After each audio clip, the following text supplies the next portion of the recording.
Check me out now. Return of the smooth operator. Shotty on repeat. I say sleep later. This another favor. Consider me your neighbor. Lost a lot of fam in pursuit of the paper. She gon' catch the vapors when we slide by. The way I speak my mind, it's like I peak my prime, but I ain't close. I cruise through the night air. Fantasy a dream. Real world is a nightmare. Like Claire battling the brainless. Learn to live shameless. Talk about me alive, but claim that I'm nameless. You aimless. So I'ma style on them. They washed up. It's a rap. Throw the towel on them. Gaining miles on them. Otakus for the win. Tacos, it depend on the mood that I'm in. Like Finn when it's time for adventure. This some new blue. Get ready to enter my mind for a few. Come and take a ride with the crew. I'ma show you how to recoup days lost when you vibe with the blue. Come vibe with the blue. Yeah. About time to regroup. Fly, got my eyes on the view. Never hear lies, only truth. Realize why they vibe with the blue. Vibe with the blue. Vibe with the blue. Vibe with the blue. Vibe with the blue. Vibe with the blue. Vibe with the blue. Vibe with the blue. Vibe with the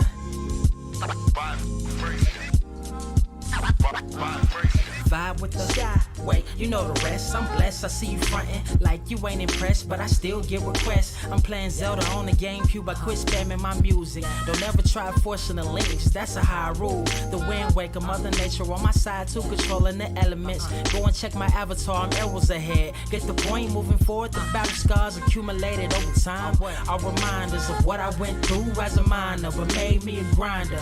The trees broke down for this loose leaf. If life's a game of death, I'm Bruce Lee. Ooh wee.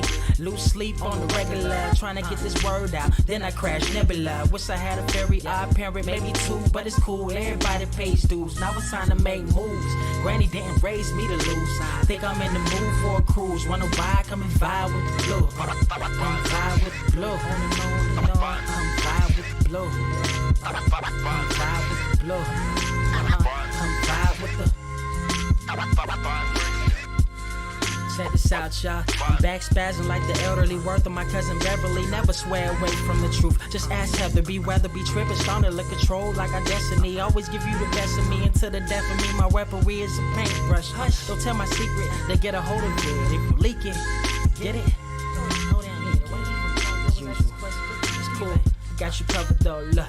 But let me get back to that cool-ish, loose-ish. Why they still lying? They don't do this bad at board games. Whole world clueless, selling they soul for Roof Chris. Who's this honored fella? Need a sliced extra mozzarella. Crew fly, let God propellers. Humanity born like they don't trust fun. Why you dodge the teller? You don't know, but my odds are better. Life's a gamble, depending on who holding the cards. You can start living at large or it's bon voyage. Charge it to the game. Me and you ain't the same. I'm thinking bigger pictures. Why you still shrinking the frame? Ever blink in the rain? It helps when your eyes dry. Mob with the bright minds. Think you funny, wise guy? Midnight marauder with a new tribe. Tired of the fake. Come and vibe with the blue sky. Come vibe with the blue sky. Why do you try? We get them high. Take them high. What I do? Come vibe with the blue. Yeah. Come vibe with the blue. Ask what up? Vibe with the.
Wise grass only greener when it's fertilized. Gave them truth in these songs, they prefer to lies. Destiny beautiful, adrift in her purple lies. You can't see me, you Stevie, wondering how I reach more evolutions than Evie and make it look easy. Dream on, yeah. Dream on, dream weaver.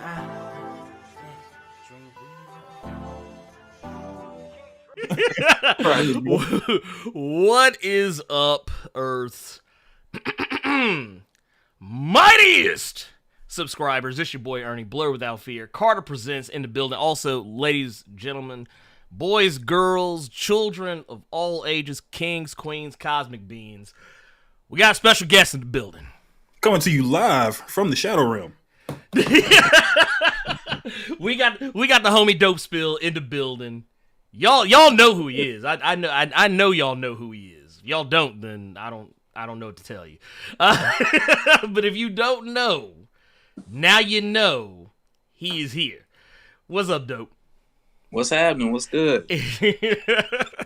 Now, look, we want to go ahead and just put this on notice because I know the questions are going to come out. I know people are going to be asking, so let's just go ahead and address it now before anyone who was here last week. We found him. Yeah, they found me under a rock, man. Look, we had to travel to the far-flung future of 2077, but we found him. we found him. He was here. Yeah. He exists. He is in fact a real he is not Keanu Reeves. He's not like Keanu Reeves, just like an apparition, some kind of cyber ghost. No, he is here, and let's look. Look. I just want y'all to know. I just want to be known. Also, we don't have Rob here yet. So if you're coming over from Comics Explained, he is not here just yet. He will be joining us a little later. He had some stuff he's got to take care of. He will be in the building in a little while. Just y'all be patient with me. Be patient. I'm but one person. I can only wrangle so much. But Dope, man, how you been? I'm doing good, man. I'm chilling right now. I'm doing good. How about you guys? Oh, man. We out here, man. We out here. Living the dream. Yeah, just doing our thing. Been catching up all these damn shows and never caught up on my comics. I feel like I'm forever behind on comics. There's always so much going on, you know what I'm saying? It's like you only keep up with so much between the both, really. Yeah. Oh yeah, nah, it's shit, it's hard to keep up between Marvel, DC, and all the other junk I read elsewhere, Image and Boom, and Valiant apparently has been trying to get me, but I'm not returning Valiant's calls yet. So yeah, it's been something. It's been something. Let's see. Oh wait. Herbert Scott said this felt like when Snoop and Dre knighted Kendrick Lamar. Well, it would be the other way around because we are nobody. We ain't quite somebody like Dope is. It would be the other way around. We would be getting the knighting. Now y'all doing y'all thing over here, man. Man, we're trying, man. We trying. We doing a little something. That's what we got. And I also want to say real quick, man. I like the setup you guys got here with the stream. Y'all might have to show me a few things. hey, look, I am always willing to impart whatever knowledge I have. I'm always willing. So yeah, dude, we could. Oh, that reminds me of something too. Yeah, what's up? That reminds me of something too. I don't know if I want to wait till Rob get here. But no, it was just from because I saw the video last week. I watched it, and I remember you mentioned something about you tried to reach out to me. Oh yeah, that was dude. We talking 4 or 5, God, maybe almost 6 years ago. But now, remind me when Rob get here. I got a story. I was trying to reach out to him too. Ooh, man. Oh Lord! Look, we just ain't paying it forward, man. We just ain't paying it forward. Because you know what though, we finally linking up though. Oh so, yeah. You know what I'm saying? I'm just gonna take it from here and move forward. Yeah, hey, honestly, that's all you can do. Because truth be told, I'm pretty sure people, and I know for a fact, there are probably people who have tried to reach out to me, and I'm just terrible at correspondence. Anyone who knows me personally can probably tell you that there have probably been at least a few times Carter has texted me or hit me up on Discord, and he don't hear back from me till like either a day later. It may be hours later at the least, but probably a day or so later at the most. So even Carter? Yeah, even Carter. Hell, I do good just to return my wife's texts. There you go. I do good to do that. You better return those. Yeah. Oh no. My wife, she knows. She knows it. She knows it. Charge it to my head, not my heart. It's one of those things that like I grew up in an era where cell phones didn't exist. So I don't think of them like I'm not attached to them in the way that even though she's only like I think 3 years. Yeah, she's like 3 years younger than me, but she's more attached to cell phones than I am, and I'm just like, they're a thing that. Hey, I'm still at that point where, like, if I want to get in contact with somebody, I call a motherfucker. Like, texting is like I will text, but I'm so just used to. Okay, if I want to talk to this woman, I need to just pick up the phone and call her and make sure that my mom isn't on the other end trying to get me off the phone real quick. So I'm still at that point. I'm right there with you. I'm right there. That's pretty much me in a nutshell. You know, that boom depends on the context though, because like I can text for something short and quick, but I got a homegirl. She like to have full conversations in a text message. I'm like, you need to pick up the phone. Yeah, see, I'm still in that boondocks frame of mind of why would I spend 10 minutes typing some shit I could have called and said in 5 seconds, you know? Yeah. Right. Nah, I'm the same. It's especially if you're asking me some involved shit. I'm just like, I'm not typing all this with my thumbs. Like, how about I just tell you what's going on? Because I feel like that would be easier. Right. But I tell you what we're gonna do. So since hey Chase, and hey, I got your message, Chase. See, like I said earlier, I'm terrible at correspondence. Chase Danger out here said Blerd Dose got me through the early pandemic days of being stuck home for months. Serious. Hey, hey, we appreciate you. I won't speak for I won't speak for Dope. I'm sure. I know. Likewise, I'm glad we can help. Let's see here. I don't have a pager. I don't have a pager, TJ.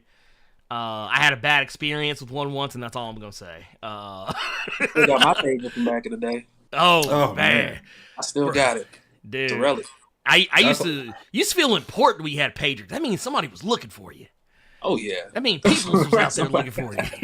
Shit, pager, you talk to a motherfucker who's still salty in 2022. He didn't get a sidekick at some point. Oh man, I'm still mad about it. Yo, aside from the BlackBerry, I think the sidekick was one of my favorite form factors. Yeah. Out of a lot of fun. The software was garbage, but the form factor. Yeah. But it had potential though. It had potential, man. It could have been something. It could have been something special. Reginald, like I said, top of the show. Rob will be here a little later. He had prior engagements he had to go take care of, but he will be in. I think he said he'll be about an hour late. So we're actually gonna hold off on the Herogasm talks. I know he has thoughts and opinions about it, so we're gonna hold off on that for a little bit. I heard about that. Like I ain't caught up, but I heard about that. I want to know. Yeah. Dude. Yeah. Apparently it was wild. it was pretty wild. But I guess, and you know what, while we're here, and you know what, let me do this real quick. So for those on the call screen is, I don't know if it's gonna look weird. I don't know. I never tried this with the virtual cam, so we'll see what happens. Y'all probably see all the weird dumb shit I'm doing behind the scenes. But basically here, let's jump into, because we got some super chats here. Got some super chats that kind of want to jump into right quick. Oh man, Dope, you get to be here for your first live. Oh God, he's still gonna do it. He's still gonna do it. I gotta do it, man. I gotta do it because it's not for me, Carter. It's not for me. Man, we got company in the house, man. It's okay. It's okay though, because you know what? We gotta keep it. We gotta keep it 1 milli. all the time, and I want to make nah, sure. We can be fake sometimes. White people do it all the time. look. They're like, oh, yeah, of course. Yeah, we're gonna bring that. I have a black friend energy. We're gonna bring that energy in. Is that what we're doing? We go have the. Oh, my best friend's black. We're gonna do that. Pretend just pretend it was a white person that sees you all. Then when you speak, when they walk by, they do that smile with their chin, and then walk the fuck off. Just do that. Just do that. Okay, I'll give it a try. Let's. He won't, y'all. Y'all go get what the fuck you want, because you all know it bucks me. You all go get it. Y'all know y'all go get it. Let's see what happens. Let's see. Hear it. X-Triv with the 1999 super chat. Nah, that don't feel right. 1999. There you go. Super chat. See, there you go. Says I wouldn't miss the first live annual. I definitely enjoyed the replay. Hey, we appreciate you. Thank you. Like I said, it was all impromptu. There was zero preparation behind it. I was legitimately as surprised as anyone else that was watching, whether it was live or on replay. So my reaction was literally my genuine reaction to that happening, because I was not expecting it. We also got another one here from Carter. I apologize, because I'm going to do each of these. We got the homie Timothy McCallum in here. Says with the let me get some water, because it's a little parched. So. I hope you choke on that water. I swear I do. Carter really does be wishing me ill when these things come up. We're going to have to go to commercial. It's like, wait a minute. Well, wait. Am I going to have to pull the Eric Andre? Just got the...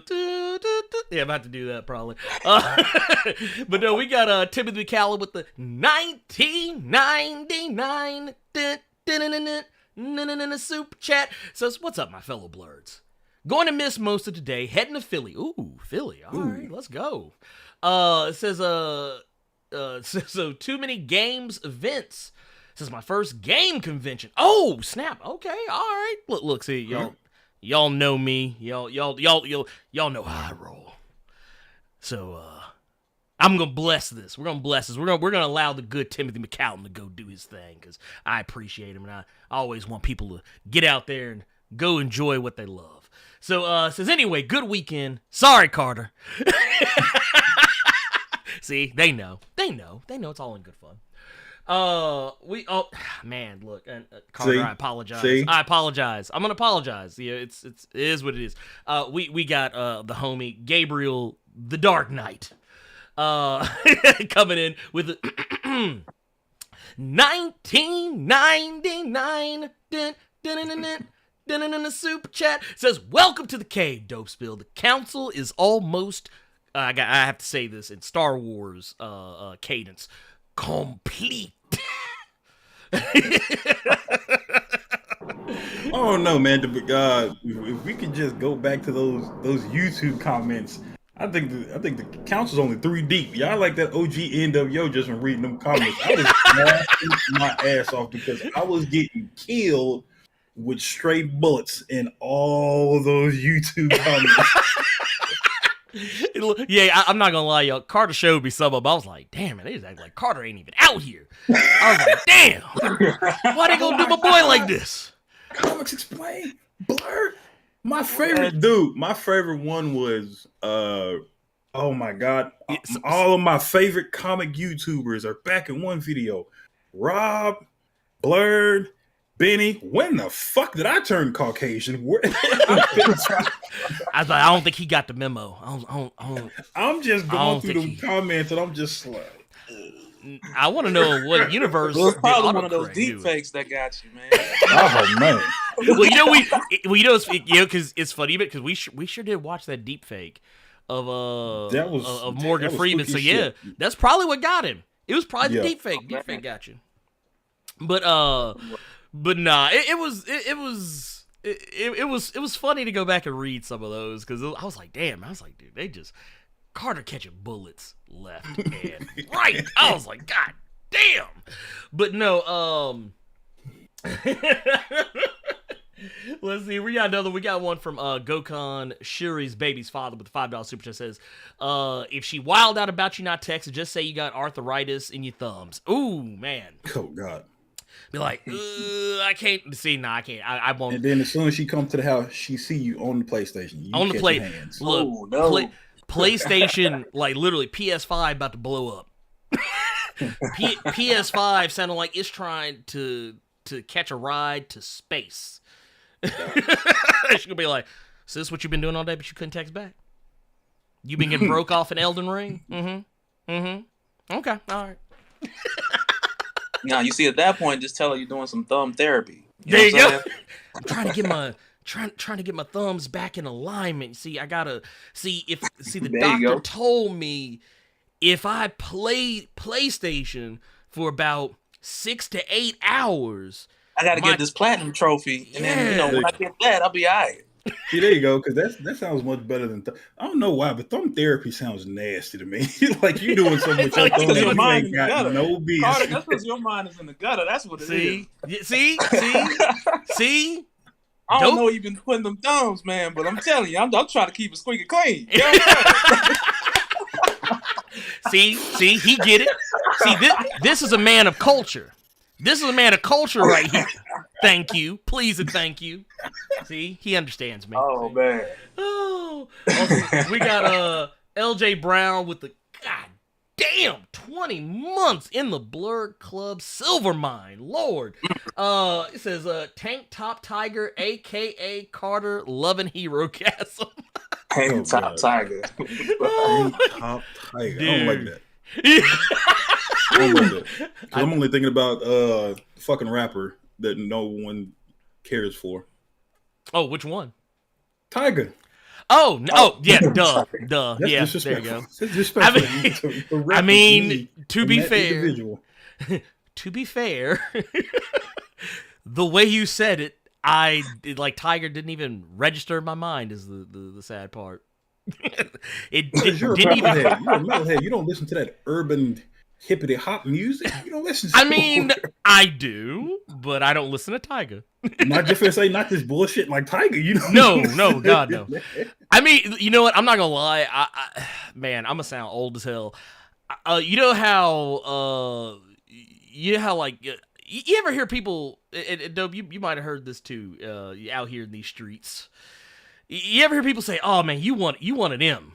You wanted them rap ninjas." you wanted them. You want them old heads. You probably out here still listening to A Tribe Called Quest and listening to old Mighty Most Def and Talib Kweli and don't like nothing new. I'm not. I like new stuff, but it just if I have my druthers, I would rather listen to those aforementioned things than the later things. Yeah, I like a bit of both. Yeah. You know what I'm saying? But I think a lot of the music from our younger years is what sticks with you because the moment's tied to it, you know? Right. Yeah. Oh, no, that nostalgia is a motherfucker. Because I'll tell you right now, I can tell you precisely where I was the first time I heard some MF Doom. So I can tell you where I was and what I was doing. So I will always default to stuff I used to like newer stuff's cool. It's one of those things I have to be in a specific setting for some of the newer stuff. Like I can listen to like some J. Cole or like some Kendrick or anything like that. I can listen to any of that just anytime. But like when it starts getting like too gutter, that's when I'm like, I got to be like in a club dancing with a drink in my hand or some shit. Otherwise, it's not happening. Or driving down the street because that's when I'm motivated to drive faster. But otherwise, no. I was actually having a conversation with a friend of mine about this because he was talking about some of the music that he had been listening to when he's working out, and I'm looking at this iPod and it's like 1,100 songs on this thing. And not one of them is a recent song. I think what's funny is I think the most recent thing I have on there is the Cyberpunk soundtrack because that soundtrack low key slaps. Oh no, it does. Okay, I'm about to say, man, come on now. Look. For as much, you really do. For as much as we clowned you for being on Cyberpunk last week, I'm not gonna sit here and act like that music wasn't lit. Man. Pretend. Hell, I won't even sit here in front like I didn't play the game, so I did. Man, it took me forever to make my character just because I stayed listening to that one song on the main menu for 20 minutes because that shit's fire. I'll even give you this because I did stream it for a brief amount of time. And I had the, because they have like streamer mode where you can have like the unlicensed tracks, like whatever, like royalty free track, like I guess music that no copyright or whatever. Even some of that shit was kind of good. It wasn't as good as some of the stuff that was like the main music. But I was like, dude, even like the bullshit that they just threw on there for you to have in streamer mode, I was like, that's actually kind of. I was like, all right, y'all paid attention. Y'all got some hits out here. But check that out. Let's see. Wait, look, now, let me ask this: how far did you get? How far did you get in Cyberpunk? Oh, well, I'm playing it on the PlayStation now. But when it first came out on PC, I beat it and all the light pass and that stuff. Oh, damn. Yeah. Okay. Look. All right. Look. So you already know what's up. Look, you got all the inside, the inside track. See, because I only did the I played the Corpo route, but I didn't go I haven't gone any of the other routes. I did the Corpo because I'm a filthy cyberpunk nerd that loves corporate espionage in the future. So I was like, I want that. That's the life I want to live. I love the genre, man. That's the thing that really pulled me towards it. I love that genre, man. Cyberpunk, period. Yeah. No, that's my, like, aside from horror, which is like my first love. Oh really? Yo, yeah, I'm a dude. That's till the wheels fall off. I love, like, not so much in like medium outside of movies and TV, because certain media just it doesn't work as well. But like horror games work. Okay. But like it's hard for like a book or a comic or or something else to get me on that level. Like you got to try real hard. But like when it comes to like movies, TV shows, stuff like that, video games, like I'm just into it 100%. Yeah. Yeah. If you can mix the two, if you can mix like horror and sci-fi or like horror and cyberpunk, then I'm like, oh, okay, even better. But yeah, that like Cyberpunk is definitely one of my top 5 just favorite genres of anything. And then of course it also helps that the creator of the tabletop game is a brother, and I'm like, all right, he's showing us we out here. But let's see here. Oh man, dude, they ain't quitting here. Let's grab real quick and then we'll start talking about some. Because I want to pick your brain about a few things, dope. I want to pick your brain. So real quick, I'm a blast Carter's ears for the last time, presumably. So funny enough, because I've been playing on PC, mouse and keyboard for like a year and change now. So I'm actually getting better at mousing over your name real quick and muting that shit. I'm getting good. Oh man, see, look at him. He got me. See, so now that means I can do it all the time and not feel guilty.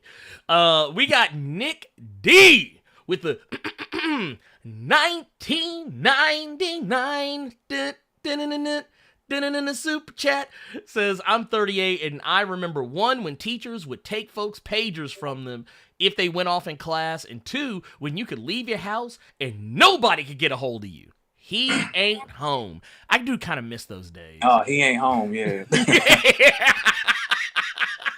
Yeah, Dude. Nowadays, he ain't home is changed over to do not disturb. You know what I'm saying? Yeah, no, that is precisely what that is. That is precisely. I remember a time. I remember a time when, yeah, like if you weren't home, oh yeah, you weren't getting that message till like late that night or the next day. Heaven forbid you had stuff to do. Heaven forbid you had a job and you had to go to work, put in some time, and you come back and be like, oh man, hey, so and so called you. Oh, okay, cool. Like, well, it's kind of late. I'm gonna have to get back to him later. I'm gonna have to catch him tomorrow. Days when it was like actually like somebody that you were possibly into that you were trying to get in contact with, and they can call your ass, and you've been gone all day. That was the one that hurt. Oh yeah, no, that's the only time it didn't work out. The one that stung a little bit. like you get home, check the call, or no. Oh man, dude, the life of having caller ID. And getting back home and see, I don't know what was worse, seeing you missed a call from someone you were really trying to get in touch with, or coming back and seeing nothing at all. I don't know. You'd be like, oh, I guess. You come back, you see nothing at all. You make sure it's plugged in. Yeah, you like it's working. Nah, I know something. This ain't right. Nah, Marvin's room was playing in your head, and Drake wasn't even out yet. Look, right? God damn it. Oh my god.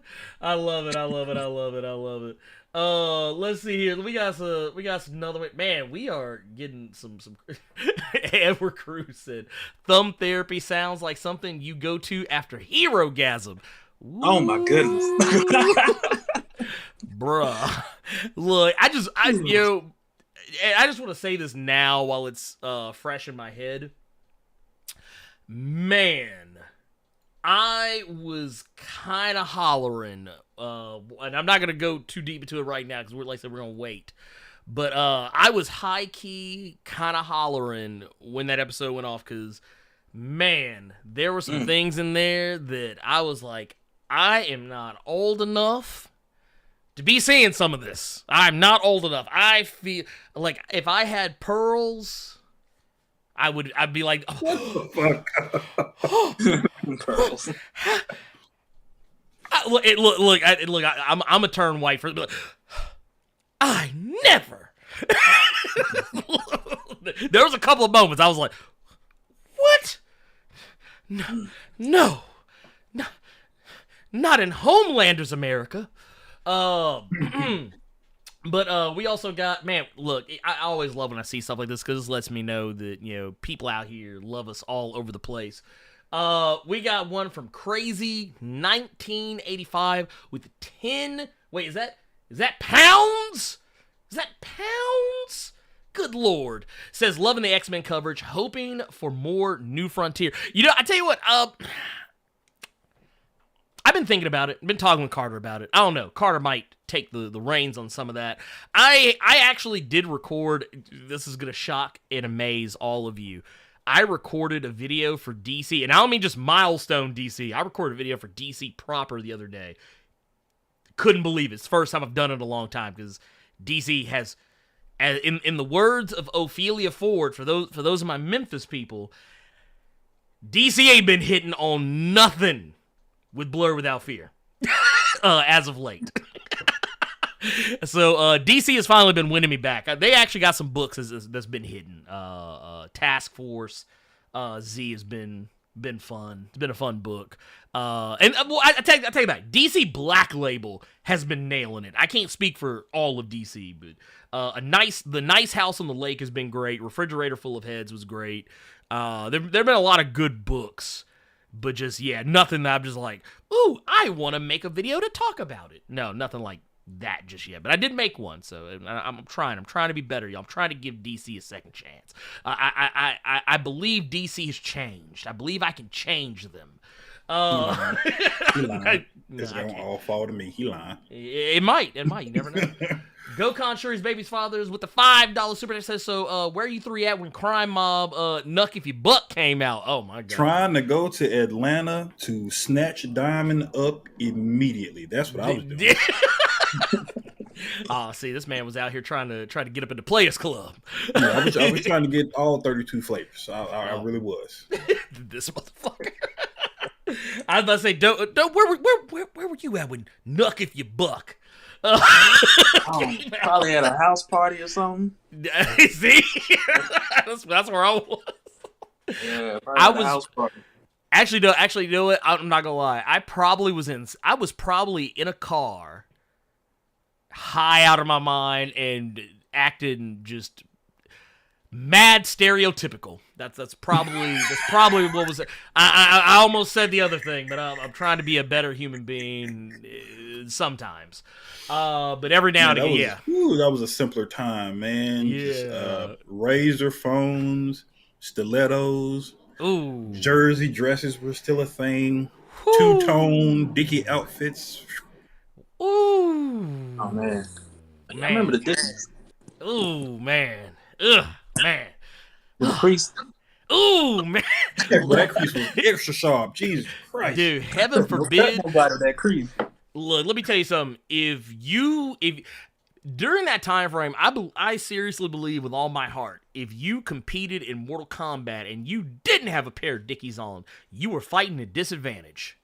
You were fighting a disadvantage because you could flash kick somebody with them Dickies and cut their head off. Like just a straight up fatality, just off rip. Look, here. Oh, wait. Hold on. We got us an old head in here. I already see it. We got my homie Talali House in here with the $2 super chat. Says, I said it before. The Last Emperor Secret Wars. Fire. I'm gonna go tell you, if y'all have never heard The Last Emperor's Secret Wars, I would play it if not for the fact that the whole stream would get shut down. This whole video going down. The whole stream would just boom. But no, for those that don't know, Last Emperor, I don't think ever got his flowers back when he was out here in these streets. But if you were a comic book head and you knew who the Last Imp was, you would holler at almost every bar because you could tell this dude was out here in them long boxes. He was in them long boxes in these comic shops, bagging and boarding shit because the lyrics, you'd be like, oh yeah, no, he knows what's up. He was into it. He was into it. Ed Boy just reminded me. You remember those? He said, "Don't forget the brand name." You remember the NASCAR jackets?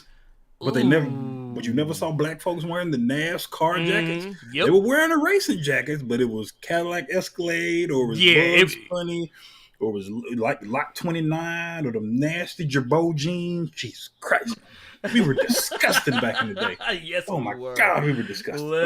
Yes, we were. Yes, we were. Says, what was it said? Look, Carter, can you do me a favor? Cause I will probably not be able to keep up. Can you go back and pick up some of Bill's questions? There's some questions I want to answer, but there's some of them I could not answer right now. We'll save them for the question segment later in the show. But dope, homie, yeah. What is up with you, man? What have you? I mean, of course, obviously, we know what you've been into because of the videos. We know. But man, what you been into? Other it could be comic wise, game wise. What you been into, man? What's been up with you? I mean, aside from the videos and stuff like that, the shows, keeping up with the different shows. I'm behind on the boys, but I have been watching Obi-Wan. I'm digging the Kamala series. Okay, all right. Man, a man of culture, y'all. Man of culture. Look, he gets it. He gets it. I've been loving it as well. But I guess while we got it brought up, what do you think of the? Have you watched the most recent episode, right? Yeah. Okay. So you say you've been liking the show so far. Like what? Yeah. Give us. Go a little deeper. Go a little deeper. I will say for the third episode. That was the third one, right? Yeah, that was the third one. Yeah. Yeah, so the third one, I feel like it did slow down a bit of the pace because the cliffhanger from the second one was mad crazy. Yeah. But going into this one, it just kind of told you, who they were, where they came from. But to me, it kind of slowed down the pace a little bit. And I guess the kind of, pacing it for the full, 6 episodes that it's going to be. But, yeah, I mean, I'm digging it. I think for me, I didn't think that I would really like it as much as I did, with it being more the teenager kind of thing, modern day teenager. But I think that it really captures a part of that moment and that energy for even someone my age, because I'm 39. But I feel like it catches a lot of that, even for me to think back to like when I was a teenager and some of the stuff I had going on with friends and stuff like that. So yeah, I'm digging it though. And the whole thing like with the powers as well too. I kind of like that they made it so it's still coming from her. You know what I'm saying? So it's not necessarily like if she loses the bracelet, the bracelet or anything, like she wouldn't have her powers or anything like that. It would just be another way there'd have to be another way to unlock it. So let me pick your brain on this, because I'm glad you said that, because this came up when me and my wife had been watching that show, and something her and I were kind of going back and forth on. So, obviously the bangle. The bangle is important. It's what unlocked it. Yeah, it's what unlocked everything. But do you get the impression that because everybody's been complaining about a lot of, I don't even think they're actually like people that actually care. I don't think anyone who actually gives a shit actually gives a shit. I think it's mostly people who don't give a shit pretending to give a shit. But but it's one of those deals where everybody's, a lot of people have been up in arms with the fact they changed their powers. But I get this impression that as the show goes on, because as the show's going on, we've seen her use her powers in different ways. You think that, like, by the time we get to the end of the show, it probably still won't be the whole stretchy thing, but, like, where it's our actual skin stretching, but, like, you think it, like, the powers that we do see will be, like, probably more representative of what we're probably used to seeing in the comics? I hope so. I mean, but like you said, they have been showing her using it more like the inhuman abilities with the stretching and everything. Yeah. And I'm hoping that it's something to where with the bangle that, they may have a moment to where she has to turn it over or give it up. Right. But, her powers will still be unlocked within her. And hopefully from there moving forward, we still see her use her more traditional inhuman powers. And then after that, we'll see like the shape shifting and the whole Captain Marvel arc or probably either in Marvels or somewhere in the show, kind of referencing towards it. Yeah, that's pretty much where my head's at on it. The thing that I wasn't expecting with this was what they were going to tie her to, because clearly it wasn't going to be the Inhumans. They kind of made it pretty obvious they were getting away from that. You can even tell in the show that they're like, forget that. No. Black Bolt ain't here. Your Inhumans are in another castle. That's what we're going to give you.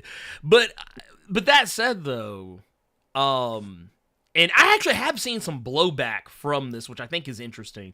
Because they said that her lineage is from the clandestine, which is the deepest of Marvel deep cuts. Yeah, I didn't think I was gonna hear that one. I didn't think I was gonna hear that shit at all. That is the deepest of deep cuts. I think I've heard less people talk about the clandestine than I have ever heard anyone talk about the Inhumans. But for those who are, and I'm not going to even sit here and pretend like I know anything about them. When they brought up the clandestine, I was like, I know who they are, but I don't, like, it wasn't like a book I was checking for when I was coming up. But for those who are unfamiliar, this is pretty much what they're talking about here, the clandestine. Which, it was once again kind of another one of those, hey, another group of people in Marvel, just in case you like the X-Men, and you want more, you want more of that. It's like, I guess for the best way to put it, and I hate being this way, but when I was coming up, I just used to call them, that's the off-brand That's the off-brand X-Men's. Actually, I'm not even going to go that far. That's the off-brand Inhumans. That's an off-brand Eternals is what you're trying to give me. Okay. How you an off-brand of the off-brand? look, you got that. Look, like when you look at the cover, like here, I'm going to pull the cover back up. The only thing missing from that cover is like when you get that off-brand medication and they say, oh, this is compared to, fill in the blank extra strength. That's what the clandestine were. But not say the comic was bad. It just wasn't something that I was just like, ooh, I got to spend my allowance on that this week. No. But yeah, when I watched the show, I didn't even catch that. And putting up on the screen, like I remember the clandestines, but I barely scratched the surface of any of that stuff. Yeah. Like it didn't interest me. There's been so many attempts at trying to have like an offshoot of the X-Men, but there's nothing like the X-Men. No, you know what I'm saying? You can't, like, because I get it as far as like comics and it's a business, and you want to be able to bring up or pull up more unfamiliar characters or teams and brands and things of that nature. But the X-Men, they're like that one thing, and mutants in general, they're that one thing to where you're either it or you're not. Right. Yeah. It's sad too, because like they're not like I said, they're not the only ones. Like I said, we brought up the Inhumans, the Eternals. And I'll even go as far as say, with the case of the Eternals, that was basically just Jack Kirby being Jack Kirby, because if you look at the Eternals, you look at the New Gods, they're practically the same thing. Yeah. That's so yeah, I always think of the Eternals as like knockoff New Gods, but which I'm trying to remember which one came first. I know like he had left Marvel, went to DC, come back, but either way, that's not important. But it just Marvel has had a long history of that. DC has kind of had their own issues with not trying to make the X-Men, but just trying to make other teams that people care about as much as like the Justice League or the Teen Titans or anything like that. But did you catch any of the backlash though that people had apparently with them being referred to as Jinn on the show? Did you catch any of that? I didn't catch any of the backlash, any of the reactions to that. Yeah, apparently. So what was going on? I saw this briefly on Twitter. It didn't. I think just because the world is literally crumbling apart and eating itself alive, that just it didn't really catch on with people as much as it probably could have. But apparently people were upset because, and I didn't know this, and this just speaks to my ignorance of Muslim culture, but apparently jinn are considered taboo, haram. And like the idea of because people were talking about like, oh, it's taboo, it's considered against Muslim culture to worship or idolize jinn. Yeah. Which I mean, I guess makes sense because technically, they're in that culture. When we think of jinn, when us filthy Americans think of the jinn, we probably the first thing most people's minds are gonna go to is, oh, you talking about Wishmaster? Oh yeah, dude, that movie was weird. That's what people probably could be thinking about. They'll be like, oh yeah, fulfill the prophecy, all that shit. But jinn in the way of Muslim culture is not romanticized in that way.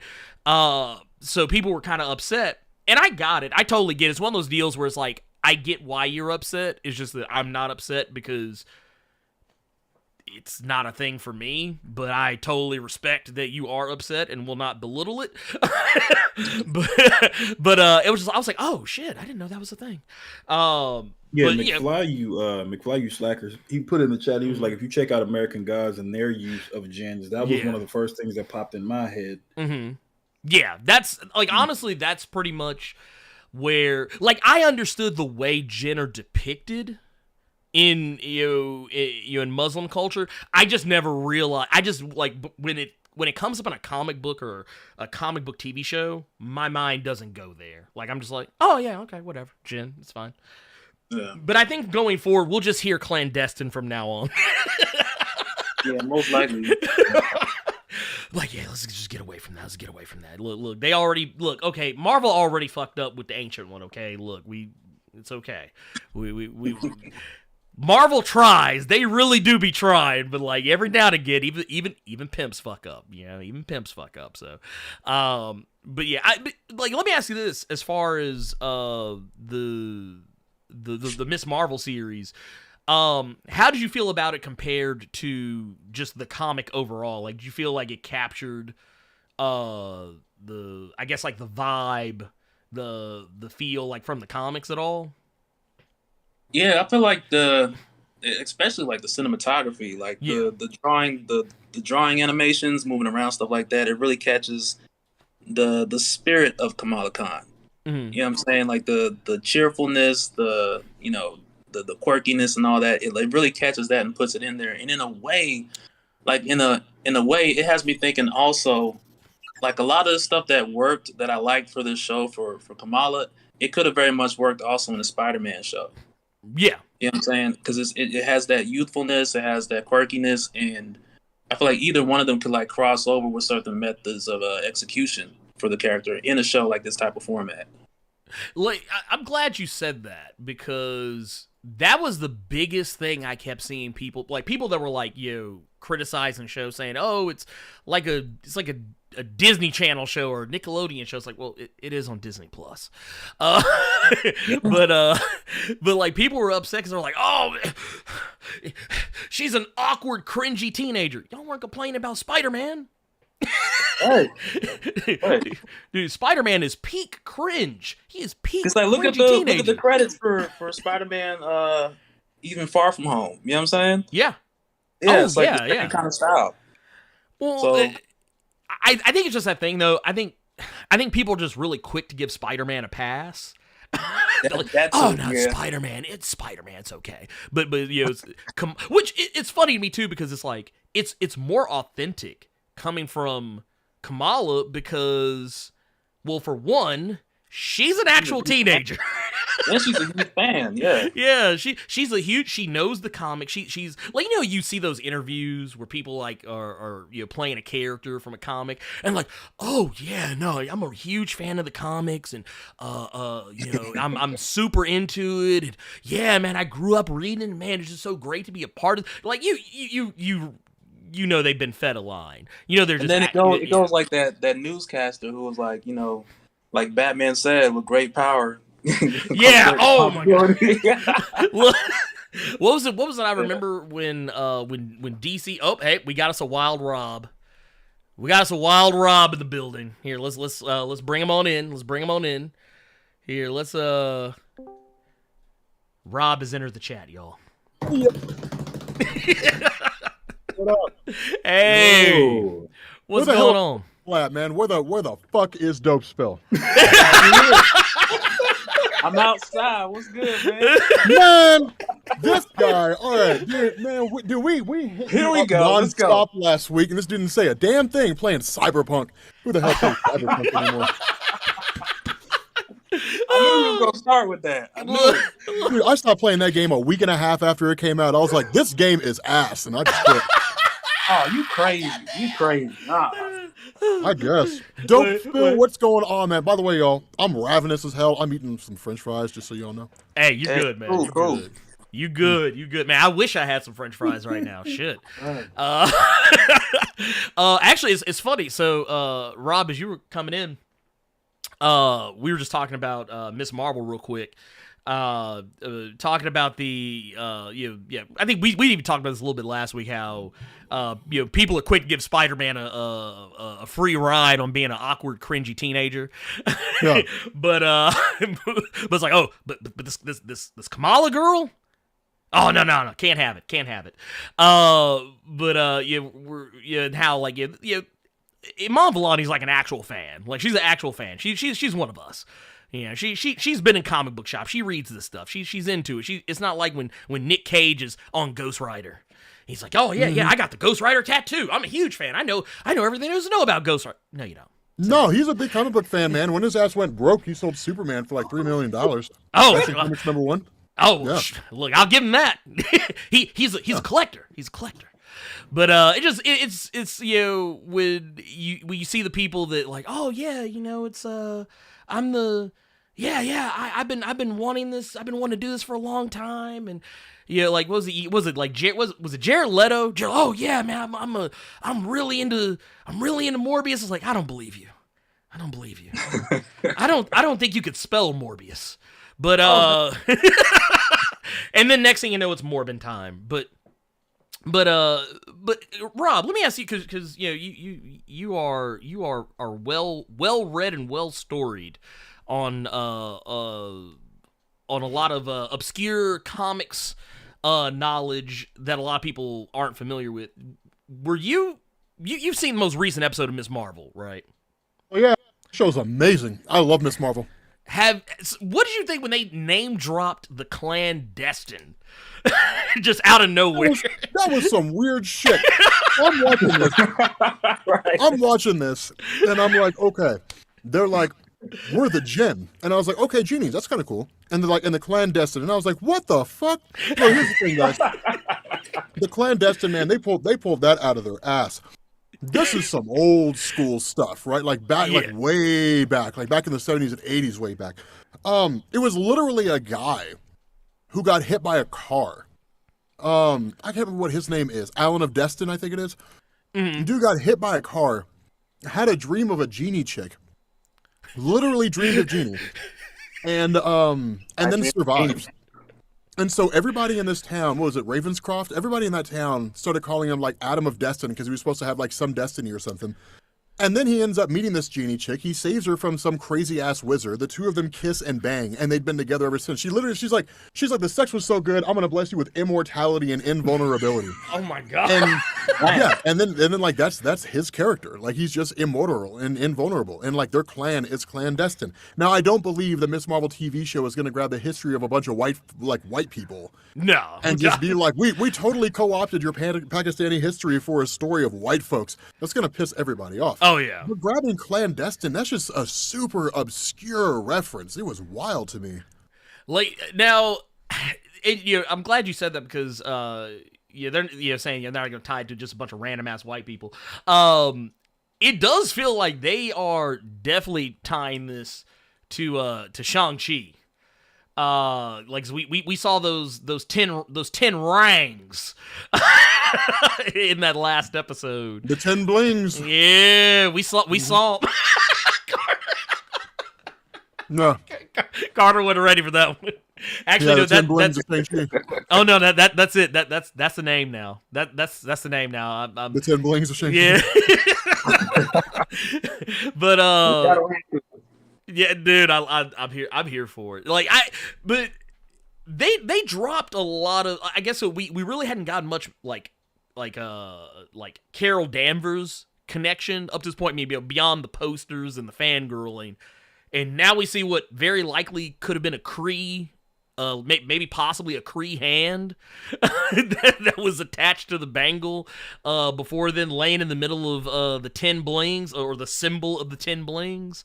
Dude, I don't know how all this is how they're gonna tie all this in, how they're gonna wrap all this up, but I'm here for it. I let it get crazy. Was like also, I thought the hand was also connected like with the Jinn in history, like the. Mm-hmm. I'm not sure if it's the same thing, but how they have the people with like the 6 arms, the blue, everything, and like the jewels and all that. Mm-hmm. I thought it was something like that the hand had been cut off from that had the mangle on it. That could very well be the case too. Damn, that's a good point. I didn't even think about that. That's actually a video on that, Dope Quill. Yeah. You make a video on that shit. Now go for it, man. Hell no, man. I got a whole separate channel for that. You need to make a video on that. He's like, no. You. He's like, you do it. Make a video on that shit. Just call it like, make the thumbnail. It's just like nobody caught this. Have like a circle with an arrow that points to like Kamala Khan's bracelet on her arm, and then show like I don't know, show like fucking Thanos' face or some shit. It'll get like 1 million views. See, I just want to point something out here. Rob just gave y'all the formula. Like, he just gave me the formula. We just got the formula. The first look at Rob's brainstorming process. See, this is like when they gave like what was it the finale of was it Crisis on Infinite Earths, when Diggle pulls out the box and the green light hit us. Only in this case, Rob actually gave us like something useful. Oh, that's so fucking stupid. Oh my god! Don't get me started on that. Oh my People always Lord. ask that. People always ask the question, how do I grow on YouTube? I mean, upload videos 3 times a week, make content that people want to see, and make your videos longer than 10 minutes. Right? That's really all you got to do. At that point, all you need to do is study your audience retention analytics and look at like who's watching your videos and that kind of stuff. Google Trends is a ridiculously good source for stuff. Yeah. Like I said, hey, he's dropping knowledge. Yeah, you got to stay on top of your game. Like a really good example, this was years ago, but when The Walking Dead was going on, there was a video that I was making, and I couldn't figure out what to title it, and the episode had just came out, and so I went on Google Trends, and the #1 search for The Walking Dead is what happens to Negan in the comics. So I literally titled the video, "Here's what happens to Negan in the comics," and it got like 1 million views in 2 days. Yeah, Dude. I mean, that's literally what Google Trends, like, you can sort by Google searches, you can sort by YouTube searches, like that's what it's there for. It's a resource to help you figure out what kind of content you should be making. I've actually used that trick as well. Like, I'll go into a Google search bar, is like type in something, see what pops up after it, and Look at just the go from autocomplete. there. Yep. No, don't use autocomplete. Use Google Trends. Google Trends. Okay, see, there you go. Google.com/trends, and then just run your search. And make sure you do at least 2 or 3 searches at one time. That way you can compare. Because like if you do a search by itself, I've done that before. I've done a search and it's like Beta Ray Bill. And Beta Ray Bill has like a lot of search history, and I'm like, okay, cool. So that's a really good topic. And I'm like, let's add something to it and just do like Loki. And Loki blows it out of the water just by how many people are looking for it. So always make sure you run like 2 or 3 comparisons. When it just to comes get like some see what your variables are. Yeah, because you might be making a video about a topic that nobody cares about, even though it looks like they do. And sometimes it's hit and miss, man. Sometimes like these days, I don't really give a shit. Like I just make videos on stuff that I think is cool. Like I don't really chase views anymore. I used to. Like when I was rolling in 500,000 views a video, 1 million views, stuff like that. Like I was chasing views all the time. I stopped caring. I was like, I'm just gonna make videos on shit that I like and call it a day. I think that's actually probably the best method, at least to me, like, because I kind of did the same thing. Like I was always like trying to figure out, ooh man, what's a way that I can frame this thing to like man, I gotta max, and I still want to maximize, but like I would, instead of like going out of my way to make a video about something I don't give a shit about to get the views, like I like now I'm just like, I'm just gonna try and figure out a way to make the thing I care about. Because that passion is what keeps people interested. Like I tell people all the time, when you're making your thumbnails for videos, just act like this. Like literally, if you want to see whether or not your thumbnail sticks out, go to your YouTube channel, pull it up on the YouTube app on your phone, go to your YouTube channel, and just mindlessly scroll through the thumbnails and see which ones stick out. And that's the format you should be using, because that's what people do. They mindlessly scroll through YouTube, and so that's why my thumbnails are fucking bright yellow letters. Yep. They're usually short words, things like that, and it grabs people's attention. But that's the also thing, it's man. good Like, for AdSense too. I know like ads and stuff like that. They usually like stuff that's less wordy. Yeah, but that's the thing, man. Is it's like people, man, and you guys get it, man. Like the YouTube burnout is fucking real. People don't get it, man. But like when you become a YouTube content creator, there's a point where you're gonna have to make a choice between whether or not you want to run your YouTube channel like a business or you want to run it like a hobby. And when you get to that point when you have to start running it like a business, you better be ready, man, because that's when the advice comes in. Make sure you're making content on stuff you like, because if you're not, you will not make it. Like you will end up quitting because the workload and like all the shitty comments and all that stuff, it just wears on you as a content creator. Like it's gonna come home to roost, and it's gonna fuck you up.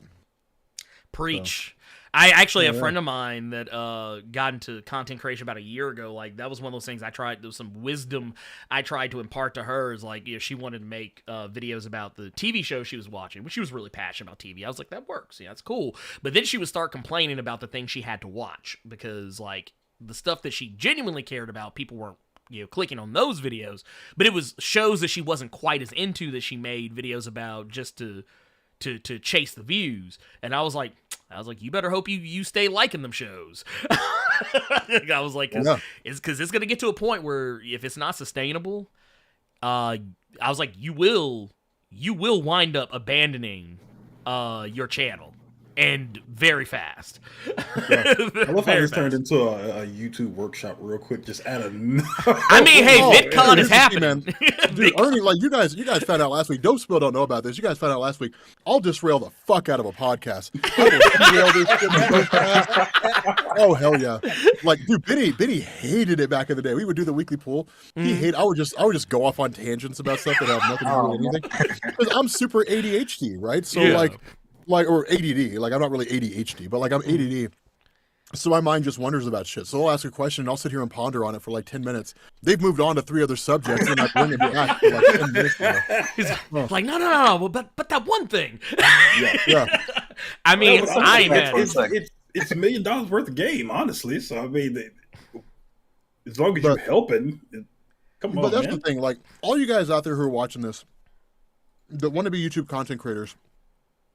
For real and for true, like in all seriousness, know what you're getting into. YouTube's amazing. It's so fun to be a YouTube content creator, and there's a lot of bragging that goes along with it. Like people ask you what you do for a living, you say I make YouTube videos for a living. People are like, wow, like that's crazy. But just make sure that you're surrounded by people where you got good friends and things like that. Because when I was really, really burned out, Benny drug my ass down to Florida. Like literally, it was Benny and Natalie. They drug my ass down to Disney World. I went to go hang out with a couple of their friends, Sean and Danielle. Me and Benny were having breakfast. Literally at the French Quarter Hotel, whatever it was. He and I were having breakfast. We're going to Animal Kingdom later on that day. And he was like, dude, we need to have a conversation. And I was like, what's going on? He's like, you need to hire somebody. Because back then it was just me. And he's like, you need to hire somebody. He's like, it's obvious you're getting burned out. It's obvious you're losing your interests, right? Your videos aren't passionate or anything. You need to hire somebody, otherwise you're going to end up quitting. Best piece of advice I ever got. I came back, within a month I hired Gordon, and my life infinitely became easier. Because like once you have a person that like assembles all the videos and everything for you, right? Like you literally can just focus on the stuff you want to focus on, because then you can start focusing on ideas and creating unique content and things that set you apart. That's how I came up with like a history of the Marvel Universe and stuff like that. But I mean, I guarantee all you guys watching, fucking Carter, Ernie, Dope Spill, they all have their stories. We've all got burned out at some point in the past making YouTube videos. Oh yeah. I can most assuredly say, yeah, and more than once, and I'll actually testify to the fact that the ability to tell someone what you do for a living, you say, oh, I've been in situations where like, hell, recently I went to the doctor. The doctor was looking at my sheet. He's like, says you're a YouTuber. I was like, yeah, I was like, that seemed more, concise than just saying, I edit videos, for content creation, and then I would have to explain it. And I was like, he was like, oh, that sounds cool. Like, you actually, like, make money from that? And I was like, yeah, somehow. Like, I was like, I honestly don't understand how it works, but it somehow works. And I was like, it was a hobby that turned, like, kind of like you said, like, you have to make a choice. Is it a hobby or is it a business? And then, like, it started as a hobby, and then it kind of became a business on accident. But it does happen. You understand your analytics, don't you? Yeah. Oh yeah. No, I don't understand them as good as probably like I should.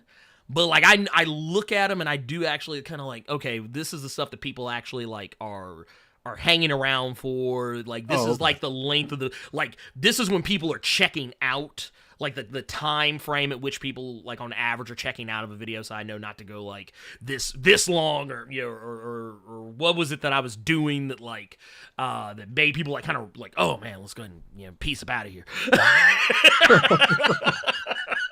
But understanding it like full stop, no fucking clue. that I will admit.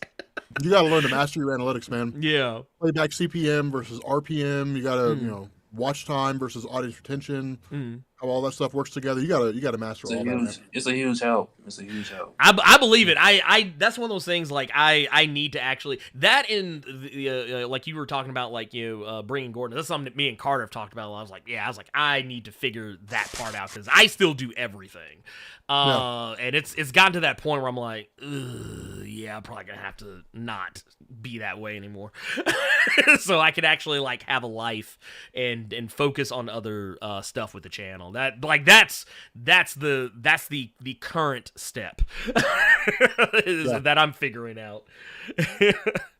But I guess like let me ask you, like I guess since I got both of y'all here, and Dope, you actually brought this up earlier. You were talking about I know you said you wanted to wait for Rob to get here. You were talking about the story I had about how I was trying to get a hold of you. You said you got a story for Rob. Yeah. And it's perfect. It's actually perfect timing that you brought it up because there was a time, I don't know, Rob, if he even remembers or if he even saw it at the time, but. You left a comment on one of my YouTube videos. You said I inspired you to become a YouTuber. It was the editing. It was the editing. I wanted to edit when you were looking for an editor. You announced it in one of your videos. Oh, really? Yeah. So you announced it, and I sent the email to be one of your editors, but I never heard back. Oh. Wait a minute. Hold on. Let me. My bad, man. No. But on top of that, we can go back to that. But I do want to also say that you did very much inspire me to be a YouTuber. Because when I first started, there were really only like 3 people that I knew of that did, comic videos at all. You know what I'm saying? Because back then it was really just the first person. Okay, before I even get into that, first I was watching a lot of AMC Movie Talk with John Campia. I watched that every day on my lunch break. And then over time, when the MCU first kicked off and Iron Man and all that, I started getting recommendations for Variant, I think it was first. And after Variant, I got sent recommendations for your channel. And then after yours, then I got for Comic Historian for Benny. Yeah. Yeah. I appreciate it, guys. I mean, back then when we started, man, there was like nobody doing that. That's why me and Benny took off so fast the way that we did. Because just nobody was doing what we were doing. I mean, you had like Comic Book Girl 19, you had Eris. I remember. I forgot about Comic Book Girl 19. Damn. Everybody did. You had you had like Comic Uno, which Hayden's really cool. I've always been a big fan of Comic Uno. Like she's always been cool. But you had her, you had a few others. But like 99% of comic book YouTube videos were just like, this new issue of Batman is cool, and here's the reason why. And that was basically it. But there was nobody who's like, I'm gonna make you an expert on Batman in 30 minutes. Like there was nobody doing that. There was nobody doing like dramatic readings, which is what Benny was doing. And so that's why it all blew up so fast, because it was a niche that needed to be satisfied on YouTube that nobody had been doing. But no, I mean it's cool. Like it's awesome to know that like the work that you create helps inspire other people to like find a way to take their passion that they love and channel it into something that they really enjoy. Like that's always really cool. I always dig that. Dude, hell yeah. Well, I can definitely say just as Dope just said, both of y'all were inspirations for me. So it's kind of like it's coming full circle, like almost. It's like hey, this one went from that and that one went from that one. Here's a funny story. Mm-hmm. I didn't know about Dope Spill at first, right? I had no idea who Dope Spill was. And which is usual, right? Just because a person launches a comic channel, like here's the thing, a lot of people get shocked by this. They're like, you don't know every comic book YouTuber ever? And I'm like, no, there's a lot of people I don't know. Like, what do you mean? Yeah, like sometimes I'll literally just look up comics on YouTube just to see if there's people who were there. And yeah, I didn't know about Dope Spill. I know Dope Spill. I know your first big viral video was the video when the Hulk's out. I remember that video, and that shit blew up. That shit went nuts. And people were posting comments. They were like, "Do you know about Dope Spill? Like, you should do that video on Dope Spill." And I was looking at that, and I was like, "No," because if I make that video, it's gonna undercut that guy's channel. Like, it's gonna kill that video on his channel. And I was like, "That's a shitty thing to do." I was like, "His video's blowing up. His channel's probably gonna grow, so that's gonna be cool." People kept calling you Mini Rob They were like, you said, I saw that like on Rob. Twitter one time. Yeah, they're like, you sound exactly like Rob. You're like a mini Rob, and I was like, I mean, I guess. And then, but I was like, dude. But no, here's the thing. Like for all you guys out there, and that's something that to a degree always kind of irritated me. There is no such thing as an original idea on YouTube anymore. That doesn't exist. If this was 2008, I would say sure, everybody's making Call of Duty videos and they're vlogging and like that's it. Yeah. There is no such thing as an original idea on YouTube. Anything that you make a video on YouTube, I guarantee you somebody has already done it somewhere along the line. Mm-hmm. The only thing you can do is put your own spin on it.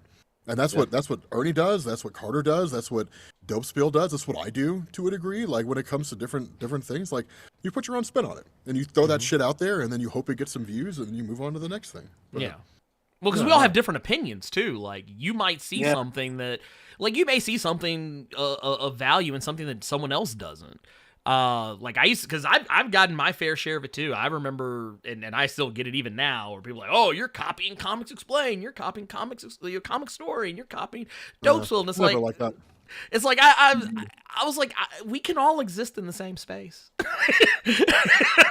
we're all people. No, I mean, we could all exist. Dope Spill definitely came into his own. Like you've definitely come into your own, dude. Like your channel's really progressed over the last few years.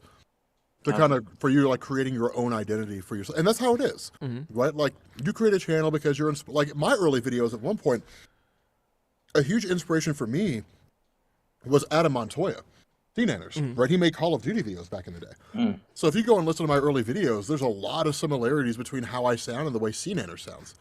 And then, you know, over time you develop your own identity, you develop your own voice, and then that gets put onto your YouTube channel, and then your YouTube channel slowly becomes your own. It's the nature of having influences and people that, you know, that drive you to want to create something for yourself. All right, so here's a question. I do have this question. Ernie, I'm not hijacking your podcast. I promise. Dude, you're good. Hey, dude, do what you got to do, man. Do what you got to do. So last week, Dope Spill, while you were playing Cyberpunk. Oh, just to let you know, I did go back and watch. He went back. 3 hours. Okay. Yeah. What's your drunk story? Oh, yeah. Come on. Yeah, go ahead. Let's go. Look, here. Go ahead. My drunk story. Goodness. Yeah. I did think about it because I kind of figured somebody was going to ask this. I don't have too many drunk stories because I didn't drink a lot at a younger age. I was get wasted. Good God. But I'll say this, though. Dope Spill's as pure as a driven snow, y'all. No, I ain't saying that because there's plenty of parties and a lot of craziness. But there was this one time because I was one of the first like my group of friends in high school. I was one of the first ones with a car. So went to this party, and a friend of mine he had got crazy drunk. I dropped him off at home. After I leave, his parents call me. And they told me that they son, he's wilding out. They need me to come back, try to help calm him down and all that.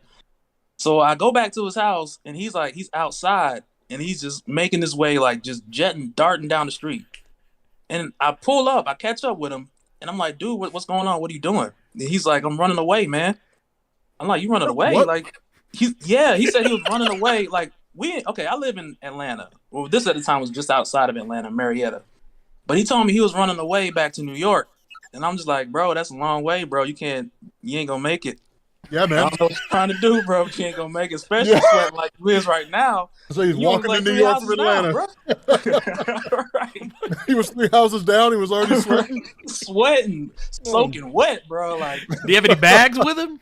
Yeah, but the crazy thing is like towards the end of that night, we had to take him to the hospital, this, that, and the other. It was like alcohol poisoning, something crazy, but he turned out being all right. But that's one thing I'll never forget. Like, that dude was really trying to run to New York from Atlanta, bro. Wow. Man, you end up on the side of the road or in a ditch or something like that. It's crazy. Nah, he would have just been at the entrance in the neighborhood, probably. Knowing him. Well, you wouldn't even go put that much in him. You ain't gonna put that much faith in him. Like, nah, he just got off the street. Yeah, it's good. You're right. Well, you know what? I feel like that's a good enough segue for me. Mm-hmm. Let's talk about some Herogasm. Let's talk about some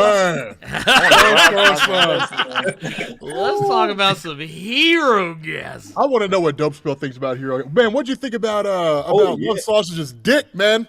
That great big huge ass long dick, like that was nuts.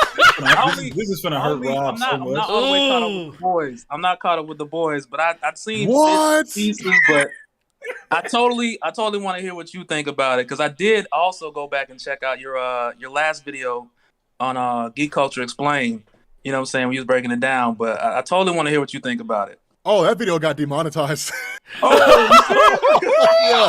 They demonetized that shit with a quickness. Yeah, that Herogasm video. What? Like, we uploaded that video, and I think within 3 hours, it got that yellow $sign, and it was like, fuck. Wow. Dude, they really out here hating. I mean, it's got all kinds of imagery of like penises and whatnot. Of course, they were going to be demonetized. Oh, yeah. Okay, so how far behind are you? Like, okay, Dope Spill, what's your name, man? I'm tired of calling you Dope Spill. Des. Des? Yeah, Desmond. Desmond. Okay, cool. So Des, yeah. So how far behind? I'm gonna start calling you Desmond Miles. How far are you behind on the boys? Speaking of miles, I'm miles behind, man. Like, we talking like a season and a half? Yeah, just about. Like I started, but I ain't even finished that. I'm way behind on the boys. Bro, how are you so far behind on the boys? I don't know. I just never jump back in. Never jump back in on it. Man, what turned you off to very it? immersive. Like when did you walk away from it? Like, was it like a scene where you were just like, nah, I'm good? I mean, it wasn't necessarily a scene or a particular thing that turned me off from it. I think at the point in time, I just had like a overload of crazy white people. I was like, I don't know if I'm gonna get into this right now. Man. And I just hopped back in. Mariah's the same way, man. She was like, I'm not watching season 3. She's like, why? It's like, it's a show full of, or I was like, why? She's like, it's a show full of crazy white people doing crazy white people. I mean, that's like, fair. That's I fair. My wife had about roughly the same. Like, she was like, if you have it on and I'm in the same room, I'm not gonna not watch it. But she's like, she was like, that was the one. She was like, you can watch it without me. And I was like, okay. Yeah. She's not going to go out of her way to watch. Like, you're not going to come home and find out she skipped 2 episodes ahead of you. Yeah, right. Like, you watch the season finale without? No. She's like, no, I'm good. Okay, like, I showed her the first episode with Termite and of the new season. She was like, yeah, that's Oh, when he went into his dick? Yeah, she went into his dick. And he was in here like, doing this. Dude, man, Des listening to all this. He's like, see, this is that's what I'm tripping off. I can only imagine. This is why I stopped watching. No, I'm not. No, I'm not gonna front. Somebody had like a clip of that on Instagram or something. I did see, and I didn't know what he was in, but I was like, man, that can't be good, bro. He's in the tunnel of love. So here's the thing. Like, there's a couple raunchy scenes in season 3. I mean, Herogasm itself is just a giant raunchy scene, but. Season 3 so far is legit. I think they're doing a better job with that than they are with the comics. Like, we talked about that last week, right? Like, the show is more interesting. Like, okay, so Des, have you read all the comics, like the boys' comics? Not all of them. Dude, you should read them and you should cover them, and you should start doing it before the season ends, because that'll probably get you a pretty good pickup on viewership. But yeah, it feels so different. Like, it really feels so different. Herogasm, honestly. It wasn't bad. The only thing I wish they'd done is, instead of it being just something that's kind of like a superhero ran thing that just shifts from one location to the next, the whole thing was put on by Vought American. Yep. Because that really would have showed like the level of depravity that Vought American was capable of. Because it's one of the things that I'm not the biggest fan of in the Boys series is how transparent Vought American is. Because in the comics, you only met like 2 people from Vought American the whole time. It's just this clandestine organization that exists out there. And like, that's all, you don't really know anything about it. You never really learn anything about it. You get their history from the legend, but like, that's basically it, right? It's almost like half the mystery of the boys is like, what the hell is the deal with Vought American? Like, it's crazy. Because they're not the main focus. I mean, they're basically Facebook is how it's put forward, but like, they're not the main focus. Not really sure that I like how transparent they are within the show, but the Herogasm episode, I mean, it was everything that I was kind of expecting it to be honest with you. So I would say that to me, this was probably the best episode of the season. But it's like I said on Twitter, it wasn't because of Herogasm. It was because of everything else that happened in the episode. Herogasm was exceptionally tame from how they kept promoting this shit online. But I do agree with Rob in the sense of I think we're getting a little bit too much Vought, and that was my thing because in the comic, Herogasm wasn't just a thing that moved from place to place or just a group of like C-listers in a house. In the comics, it was actually it was more of a big bombastic thing because in the comics it was more so okay, all the heroes have to leave, and for the sake of this conversation, let's say they had to go leave and fight Godzilla. So they're going to be on this island. The heroes are going to be away trying to protect America, and then they were all on the island doing way worse stuff than what was in this episode.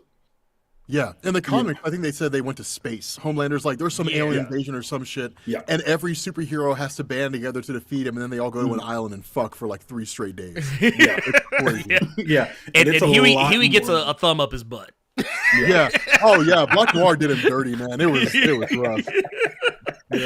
I'm there. But this much I will say, I agree. I do think I think the Herogasm part of it was a lot tamer than I expected it to be. But at the same time, I kind of feel like it was the same way that what happened when they did the Quotey Fingers musical episode, because like the way they promoted it on Twitter made it sound like the whole episode was gonna be a musical. That's the way like the social media promotion for it went. But like when you actually watch episode 5, you're like, oh, it's only like in the last like few minutes, and it's only like 2 or 3 minutes. We've all seen worse in those straight to DVD like American Pie sequels. Oh god. Well, I mean, I'll give them this much. There definitely was a lot of debauchery in the episode, but it wasn't anything that was like, I didn't feel like it wasn't something I hadn't seen. Even on the show itself, like, I mean, shit, we literally watched termite crawl up a dude's dick in the first episode, so like it was kind of a, I don't know, it felt like they had to go a bit higher to really shock me on anything that they were doing. But there were definitely some cool moments in it. The whole thing with Love Sausage and what was it? There was the one dude that was like I guess he was mentally stimulating like 3 people at once with his powers. Yeah. And like that was a freaky version of Xavier. He was breaking off with his mind. What was it? That's exactly what he was doing. Who was it that pulled the Iceman? They took they made the ice dildo. Yeah, that was wild. It was all those little small scenes, man. That shit was crazy. There was lots of little things that happened that were really cool. Yeah. Somebody blew a mad ass load on yes, milk. Dude opened the door and just got blasted. Like, it was crazy. It was like, and here I think I even have a shot of this just for context. Just for context, if nothing else. But like Mother's Milk literally got milked. It was. I don't know what's worse though, to get that to happen to you, or for the person who did it to call you a sexy brown bear right after. Ooh, that was kind of rough. So many people were laughing so hard, it was very subtle, and you didn't hear it. Yeah, no, it was. Well, because there was so much like you would get whiplash looking at all the different like things that were going on. So like it was real easy for you to look at a scene and be like, oh wow, oh whoa, oh okay, oh my god, oh wow, that thing's over there is happening. But yeah, it just I don't, that and the was it, what were they called, was it the TNT twins? Yeah. Which I thought they were, that whole dynamic was, I feel like there was a story there that I almost wish we would have gotten another episode with them in it just so we could have gotten it. I'm getting these weird incest vibes from them too. Yeah. So was I. Yeah, like it's it wasn't. Yeah, so yeah, Carter, it wasn't just you. It wasn't just you. Keeping it all in the family. Well, then the way they were arguing about, like, it was weird. It was really weird. Like, the stuff they were arguing about just had me, like, I kind of got the vibe that there was something weird going on with them anyway, just when we saw them in, I think, what was it, episode 2 or 3?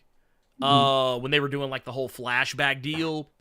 But, yeah that, yeah, just know, that there was definitely a story that we didn't get that was left on the table, and I'm kind of hoping that we get another flashback that kind of puts them back in that, that same scenario. Like maybe they'll revisit it, maybe in a future season, maybe they'll say, hey, we want to do something, another Herogasm. Let's do a flashback to one of the past Herogasms, since apparently it's been going on for, what was it? They say, 70 something years? Yeah, 70 years. It was Soldier Boy who started it. Yeah. Yeah. Which, I guess, so that's it, like, Soldier Boy. Like, I love how they're doing Soldier Boy, like, because he's basically like the anti-Captain America, like, he's what you would expect if Captain America were real, like, if he was an actual real superhero who was lost in the 40s, frozen in ice, and woke up today. Soldier Boy is probably what Captain America would really be like. Yeah. Which is terrifying to me. That's something that I never got, man, because I saw this meme on Reddit or something like that. They were like, Captain America makes no sense. Like, Captain America came from the 40s. Yeah. As soon as he came back and Nick Fury started barking orders at him, he started spouting off some racist shit. Like, Captain America was in a time when, like, back then, it was perfectly acceptable to be racist. No way he'd take orders from a black guy. Like, that would never happen. Like, that's nuts. I mean, I guess they make it work, and nobody ever asks any questions. But I don't know. Soldier Boy feels like a blend between like Captain America and Bucky Barnes. I mean, he's designed to be a pastiche of Captain America, but like, yeah, he feels like a Captain America Bucky Barnes blend. Right. I mean, we know there's no racism in his heart. I mean, he knew who America's dad was back in the day. When he said Cosby, he was like, man, I love that guy. That's a man's man. Yeah. Well, there wasn't the line he dropped about how Cosby used to make some strong-ass drinks. I was like, what? Yeah, man. I was like, damn, he's over here fucking just piling it on Bill Cosby. Dude, like, he's like, yeah, man, those Jello pudding pops had a little something extra in them. The Jello pudding pops that I used to drug the girls. Dude, I'm not gonna lie, I was kind of blown away by the fact. I guess I shouldn't be, because was it Eric Kripke? He doesn't give a fuck. He's gonna go after very everybody. Poor choice of words on a Herogasm episode. I mean, he's gonna go after everybody. He doesn't care. He's gonna go after any person he feels that deserves going after. Well, but, it's sad just because Jensen Ackles has been great this season, and he ain't gonna make it. Honestly, I really hope he does, man. Me too, man. I do. Yeah, I hope he does. I don't know if he will, but Dez can't join the conversation because he doesn't watch The Boys. I'm gonna say, Dez, now, have you read any of you? I think you said earlier, but have you ever? You say you never read any of that the Boys comics, right? Just some of it. Just some of it. Okay. I will definitely say, I think it's actually not a bad idea to read them for context. Because I feel like when you go into like watching the show and reading the comic, those two, while they have a lot of similarities, they're so different that it almost kind of puts the whole show into perspective for you. Because, like, in this case, the Soldier Boy we're talking about in the show is not the Soldier Boy from, at least not exactly.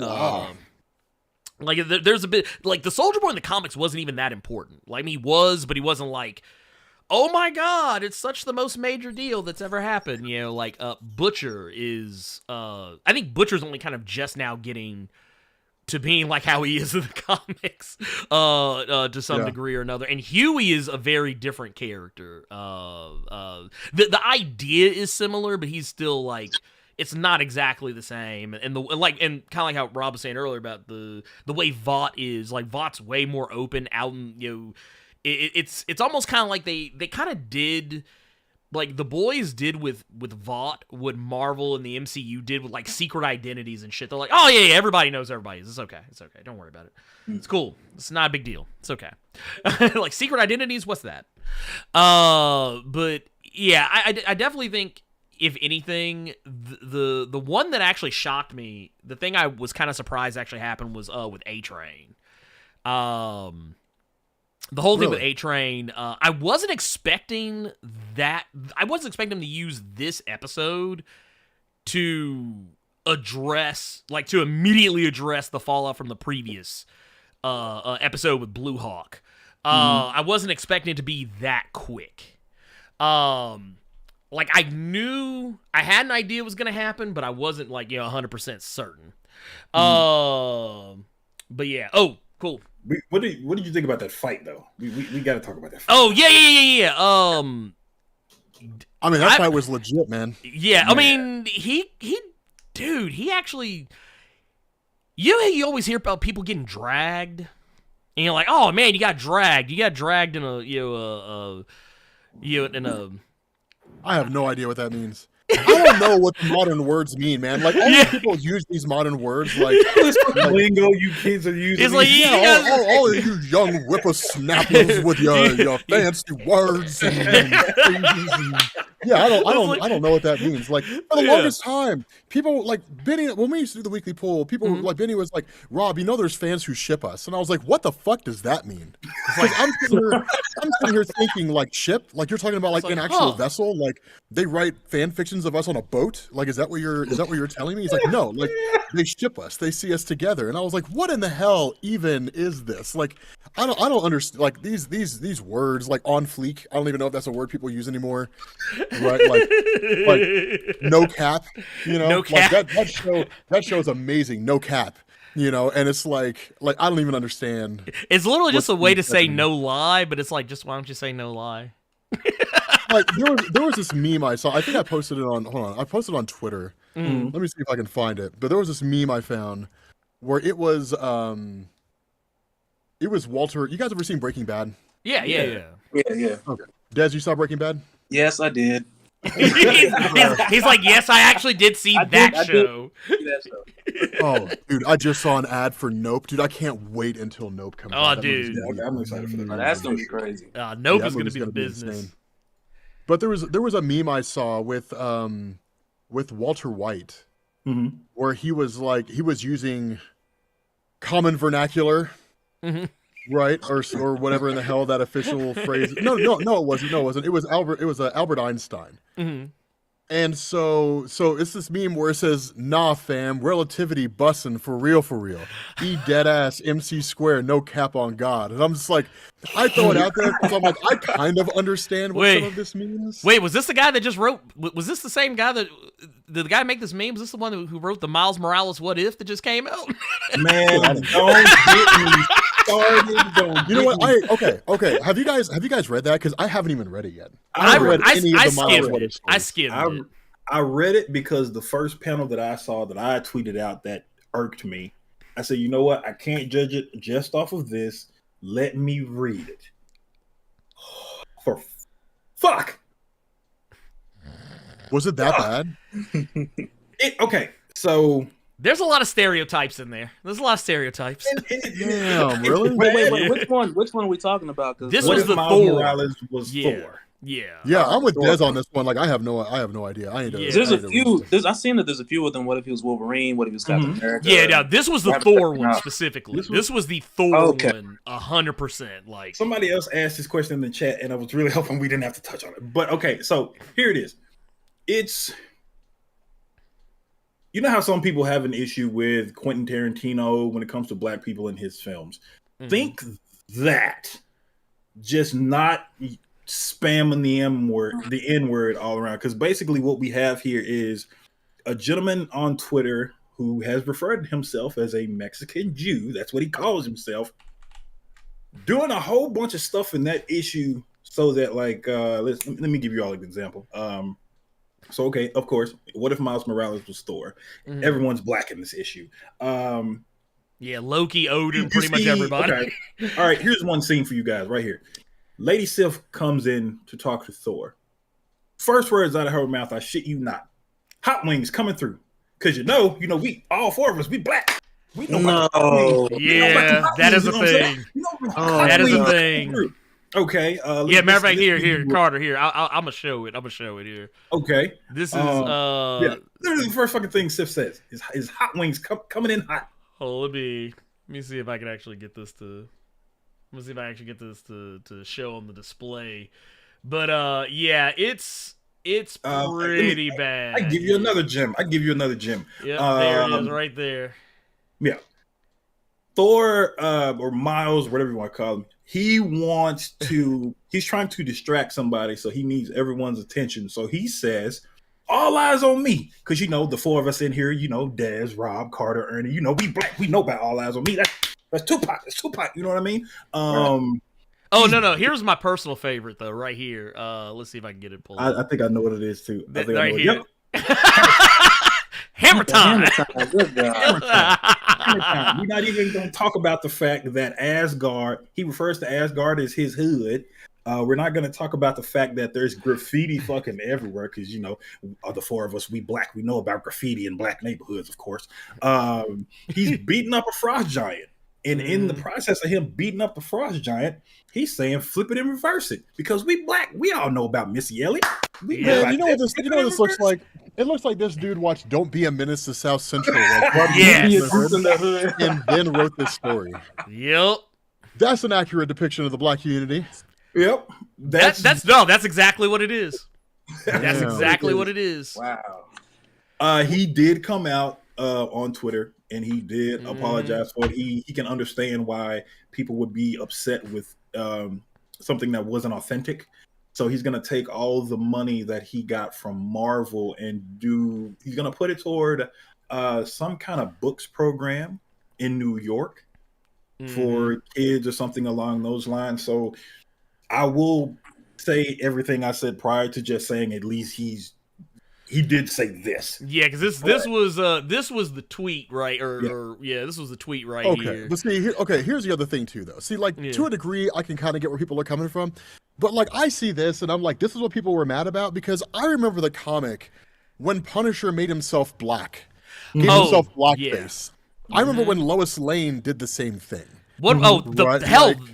They've done that shit before. What you talking about the Brown Bomber? There's some racist ass comics out there. So I see this and I'm like, I guess because my mind goes when people are just like, this is a ridiculously controversial and racist comic. My thought goes towards Punisher being like, I'm gonna give myself blackface so I can get into the black community, and it's just like, okay, to me that is a ridiculously racist story. Yeah, this is just done in poor taste. Right? Yeah, no, 100%. So cringe. It was so cringe, and that was my entire issue with the thing. Was just really. It was not the move. It was not something that because I think even when you brought it to my attention, because I think when you brought it up, I had kind of just skimmed it and I just kind of looked over. I didn't care to read all of it, but when I saw it, I was just like, I was like, this isn't the move. This isn't something I think should have happened. I feel like someone should have seen this and been like, probably shouldn't put this right around Juneteenth. That's the thing, right? Lois Lane switches bodies with a black chick. Punisher makes himself black and then teams up with Luke Cage. Yeah. It was just there's some off the wall shit. When you get down to it, there's some crazy ass. That's to say nothing of just everything that existed in what we call the Silver Age of comics. It's just there's been way worse. There've been way worse race. It just who the Brown Bomber is. That being said, this is clearly a comic that was just done in poor taste. It's every black stereotype ever. Oh yeah. What Carter's talking about, the Brown Bomber, I give a free pass because that was Dwayne McDuffie, and he was making a point. I never knew that was Dwayne McDuffie. No, that was Dwayne McDuffie. Dwayne McDuffie created the Brown Bomber I don't know if anyone's familiar with the Brown Bomber, but it was one of those things. Dwayne McDuffie was also the same guy that made the. I don't know if anyone remembers this. Because it was never made. This was not something that was ever made, but it was something. It was a pitch that he made at Marvel. It was back fucked during his up, time. man. It was the teenage. It was the teenage Negro Ninja Thrashers. That it never got made. But it was a pitch he did legit make because he was trying to make a point, and he even says it in the pitch letter that because even at the bottom of the pitch letter, he's like, "You see where I'm coming from now?" Because it was a whole thing that every black character at the time that he was there had a skateboard.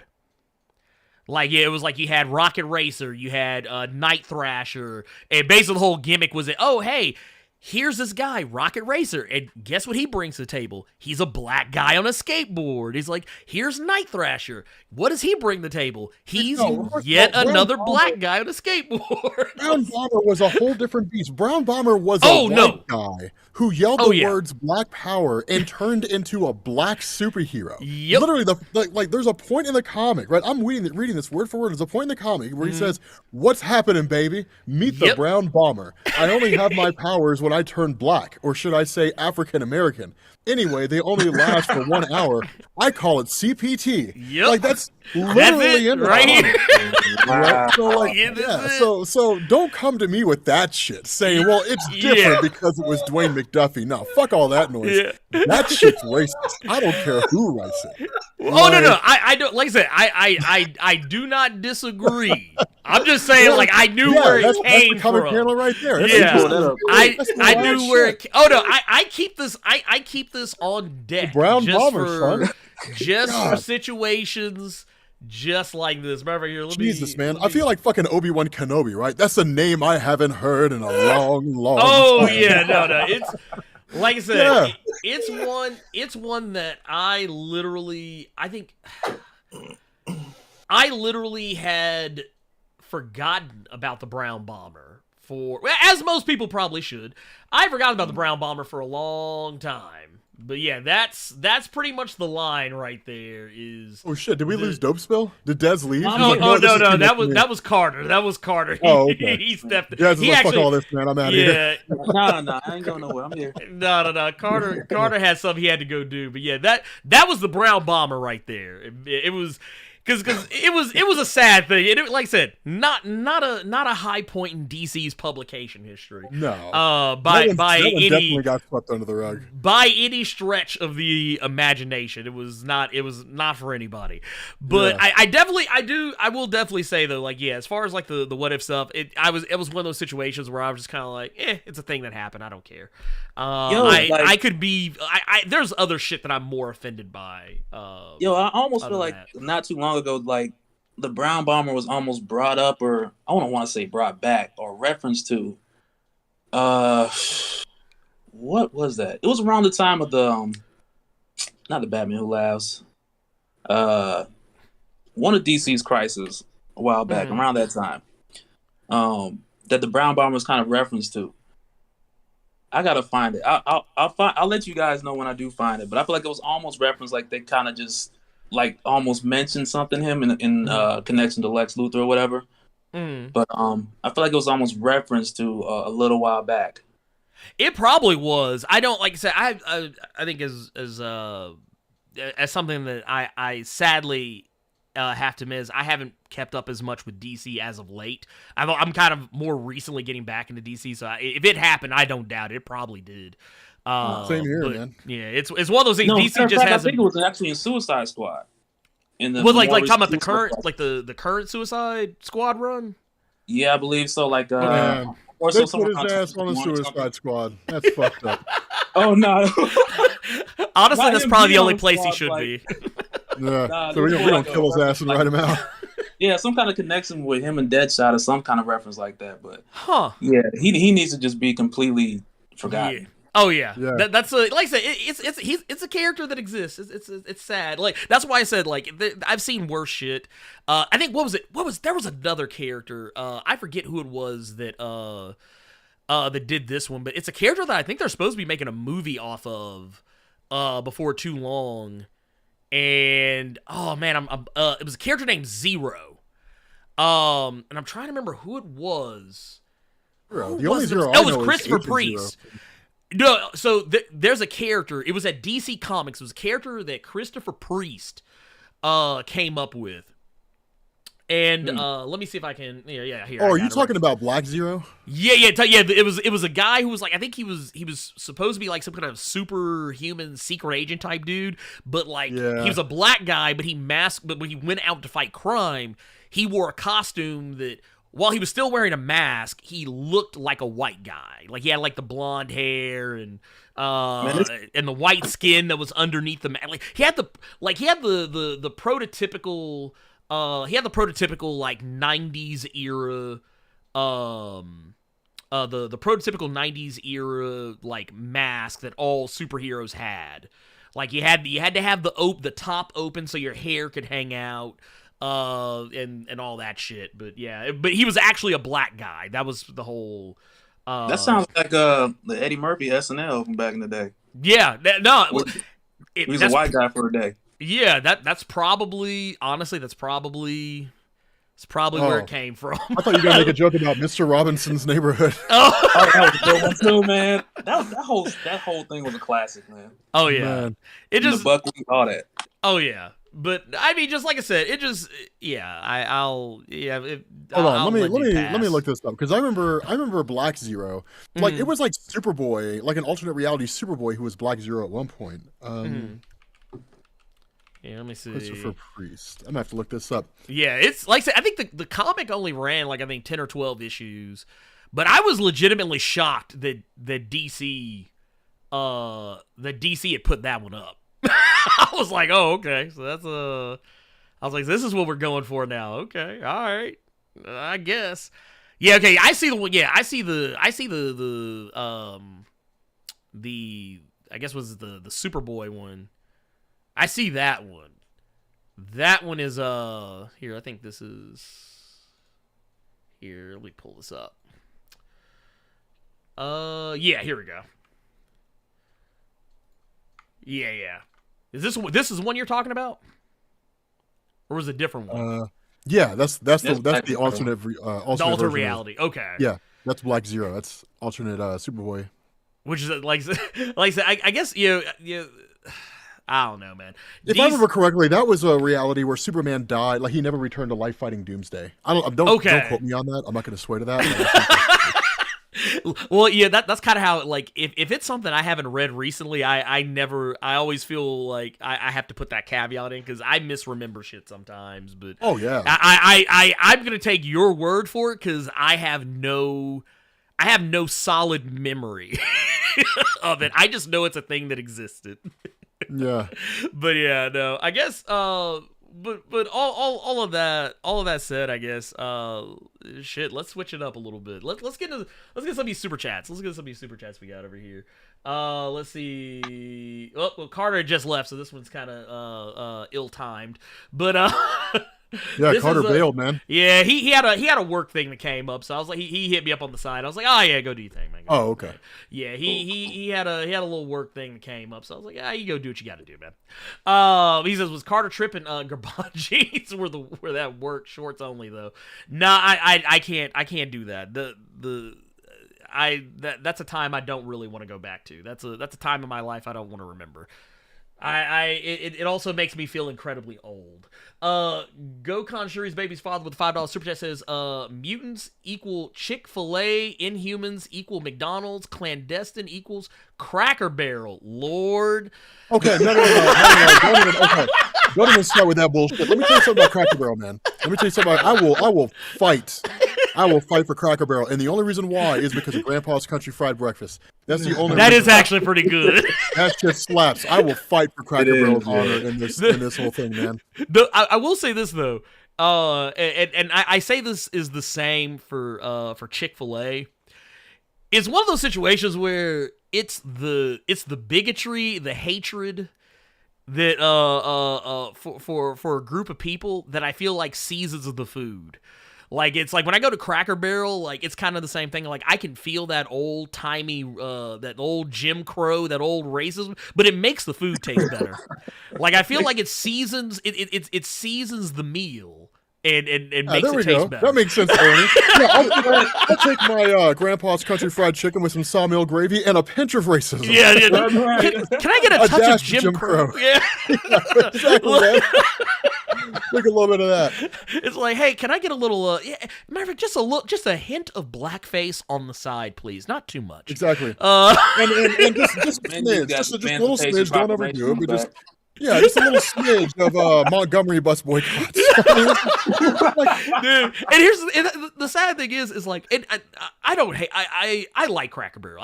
I don't go there all the time, but like it's one of those things like I'm not gonna be like, nah, I'm not gonna go to Cracker Barrel, but I will definitely say it's not the employees. It's not the employees. It's not even like the people. I don't even think it's people who own it. It's the people who go to Cracker Barrel that make me feel that way. Like it's like when you go in there. Yeah, the old people. Oh yeah. It's like you go in there. You see old grandpa and grandma, Hemingway out there that are just like they literally just came from church, fresh out of church probably, and they have just that look. They give you that old person mean mug that's just it's.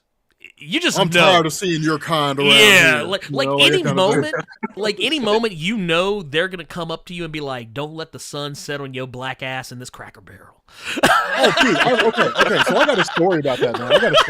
Oh shit. Oh man, this is crazy as hell. So with myself and where I lived in Ohio, my former supervisor who lives. Okay, so I used to live in Kentucky for 22 years, right? Mm-hmm. You can as a black person, you can go to Louisville and Lexington. And those are the two cities that are available to you to live in without having to worry about any real level of racism. This motherfucker lives an hour and a half outside of town in the fucking sticks, right? oh man. So he hits me up and he's like, hey man, they're doing an auction down here. They're selling all these comic books. Now the auction was worth it, right? Mariah got Spawn #1. I got X-Men Volume 2, the first 20 something issues. I mean, the haul we walked away with was absolutely worth it. We got down there and I was like, man, I'm so glad I brought the handgun here because I was like, there were just white folks looking at us funny from all these different directions. I was like, man, some shit's about to pop off. I'm gonna have to shoot somebody. We're gonna have to jump in the truck, haul ass to get out of here, make it to the state lines. So we're out this racist ass sheriff. As soon as that auction was over, I was like, all right, y'all, it's been real. We're out of here. And we fucking bailed. We got the hell out of there. We made out with some damn good comics, man. But there are times that I'm like, I'm not 100% sure it was worth that risk. I was for real sweating. I was like, am I going to have to fucking shoot somebody to protect myself and my girl? This is what it came down to. I mean, like I said, I have been there. I've been in those situations. I've felt uncomfortable in every last single one of them because it's one of those deals. I mean, honestly, I think we're all about roughly the same age. I think you live long enough, you're gonna have those moments. I remember not necessarily in this was Jonesboro, Arkansas, which is just the town that time forgot.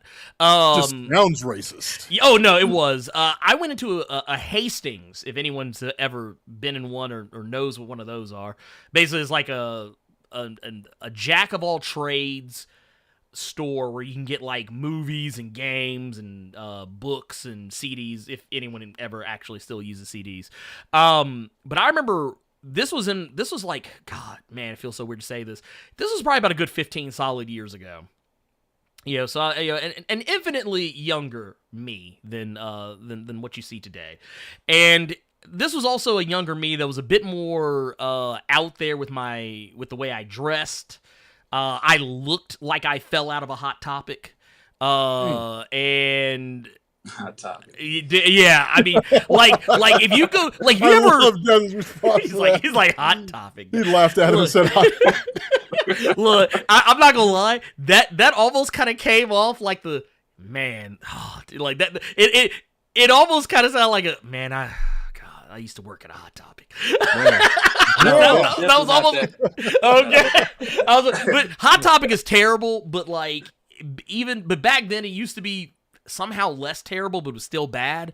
But I remember I had on trip pants and freaking crazy ass band T-shirts and believe it or not, even though you wouldn't believe today, weird ass dyed hair. And I literally had an entire line full of white people, including the person who was ringing up my video games that I was buying. 'Cause I was hanging out with a friend. I was like, hey, let's get some games so we can play some video games and just hang out all weekend or whatever. And the person that was ringing me up, I never had this happen to me before. I was reaching to hand the person my money. And when I was getting ready to put in their hand, they just moved their hand away like the black on my hand was going to smear off on them. And the money hit the money hit the counter, and they just kind of looked at me and just was like, ugh. And I was like, well, okay. Like, I'd never experienced that before, so it was really awkward. Like, I didn't know how to respond to it. It was like, I was like, shit. I was like, did I do something wrong? I was like, did I say something? I was like, I was pretty cordial. I was like, I wasn't, yeah. I was speaking the King's English. I wasn't talking with any, any blackety blackness. I wasn't trying to, scare anyone. So it was really weird to me. But that was like, honestly, that was incredibly uncomfortable. And like the whole time, like everyone was just staring at me and like, ugh, can't they just go to their own stores? Can't he just go to City Gear and get what he wants? Like that's basically the attitude that. I don't even know what City Gear is, man. I have no idea what that is. You only really see it in the South. Yeah, it's like it's City Trends. Yeah, I've never lived anywhere south of Kentucky, right? Like I've been to Atlanta and places like that, but I've never actually like lived down there for any measure of time. Like when I went to Atlanta, it was to go to like the aquarium to see the fucking blue whale or the whale shark. You know, like that same. Kind of yeah, Des knows what's up. He's like, you're one of those fuckers that comes down here every once in a while. That's why that was me. Oddly enough, I think me and my family, we literally just went to go see the whale sharks in Atlanta. I think a month before one of them died. So it was like, oh, really? Yeah, I think one of them died recently, but Des, what'd you do when the whale shark died? How'd you respond to that? I mean, I seen it and I was just like, dang, I mean, the last time I was there was probably a couple years back. So I mean, it wasn't close to the time that it happened, but I didn't really have like a reaction or nothing like that. I mean, good God, man, what kind of a heartless person are you? He's like, I mean, it was all right. He's like, it was fine. It's a beautiful, majestic creature, and it dies, and you're sitting here telling us you don't give a damn? My God. I never heard the line. You flipping in a whole other direction. I'm just messing around, man. No, I mean, like when I saw it, I was kind of like, dang, man, that's messed up. But I didn't have like no crazy reaction to it. But you didn't have like a full-on breakdown. I think the only reason it registered on my radar is because like it came up. It actually came up from my kid. And she was just like, oh, and I was like, well, damn. I was like, now I guess we have to have that conversation. Yeah, when whale sharks die, they go to whale shark heaven. Yeah, it's like they go to that big old aquarium in the sky, or they go to SeaWorld. Take your pick. But and they'll die there too. They'll die there as well. Yeah. That they die the true death there. We got we got another one from nobody except me with the $25 super that says Blerd in this Black Illuminati and God sent his one begotten Rob to lead the wild into the ways of comics YouTube. Come with me, Hail Mary, run quick. See, what do we have here now? Carter, Ernie, Rob, and Dope. The fucker quoting Machiavelli. Yeah, he did. And the sad part is it took me about a couple of sentences in to catch it. Do you guys remember when that song came out and everybody thought it was Tupac? Yeah, oh yeah. Yeah. Yeah.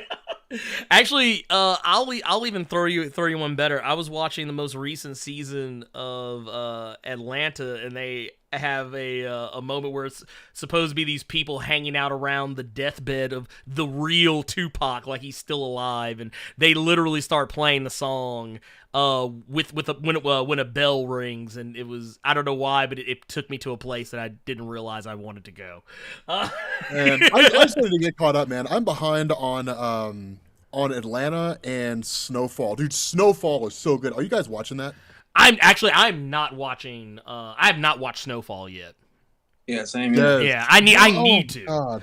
You guys need to watch it, man. Snowfall. Okay, so here's the thing. You guys ever watch The Wire back in the 90s? Oh yeah, hell yeah.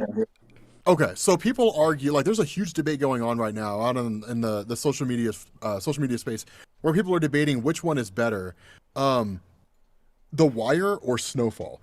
And honestly, I'm not even gonna lie, it can be kind of hard to tell sometimes. Yeah. Like, if you had come to me before Snowfall, let's say like let's say before the start of season 2 on Snowfall, and you would ask me like which show's better, like I would have been like unequivocally The Wire. It's the single greatest show ever created. Like there's literally a whole scene in that show when they're investigating a crime scene, and the only thing they say are just different variations of the word motherfucker. Like that's it. Yeah. Like, there's a whole, and it's an amazing scene. And everybody got their start on there. Michael B. Jordan, Idris Elba, like all those guys, started blowing up on there. But then I got like halfway through season 2 of Snowfall, and I was like, this show is a legit contender to go against The Wire. Like it is a good show. It's an amazing show. I'm about to put that on my. I've seen it. I've seen the TV show around. I never got around to watching it, so that's going on the list.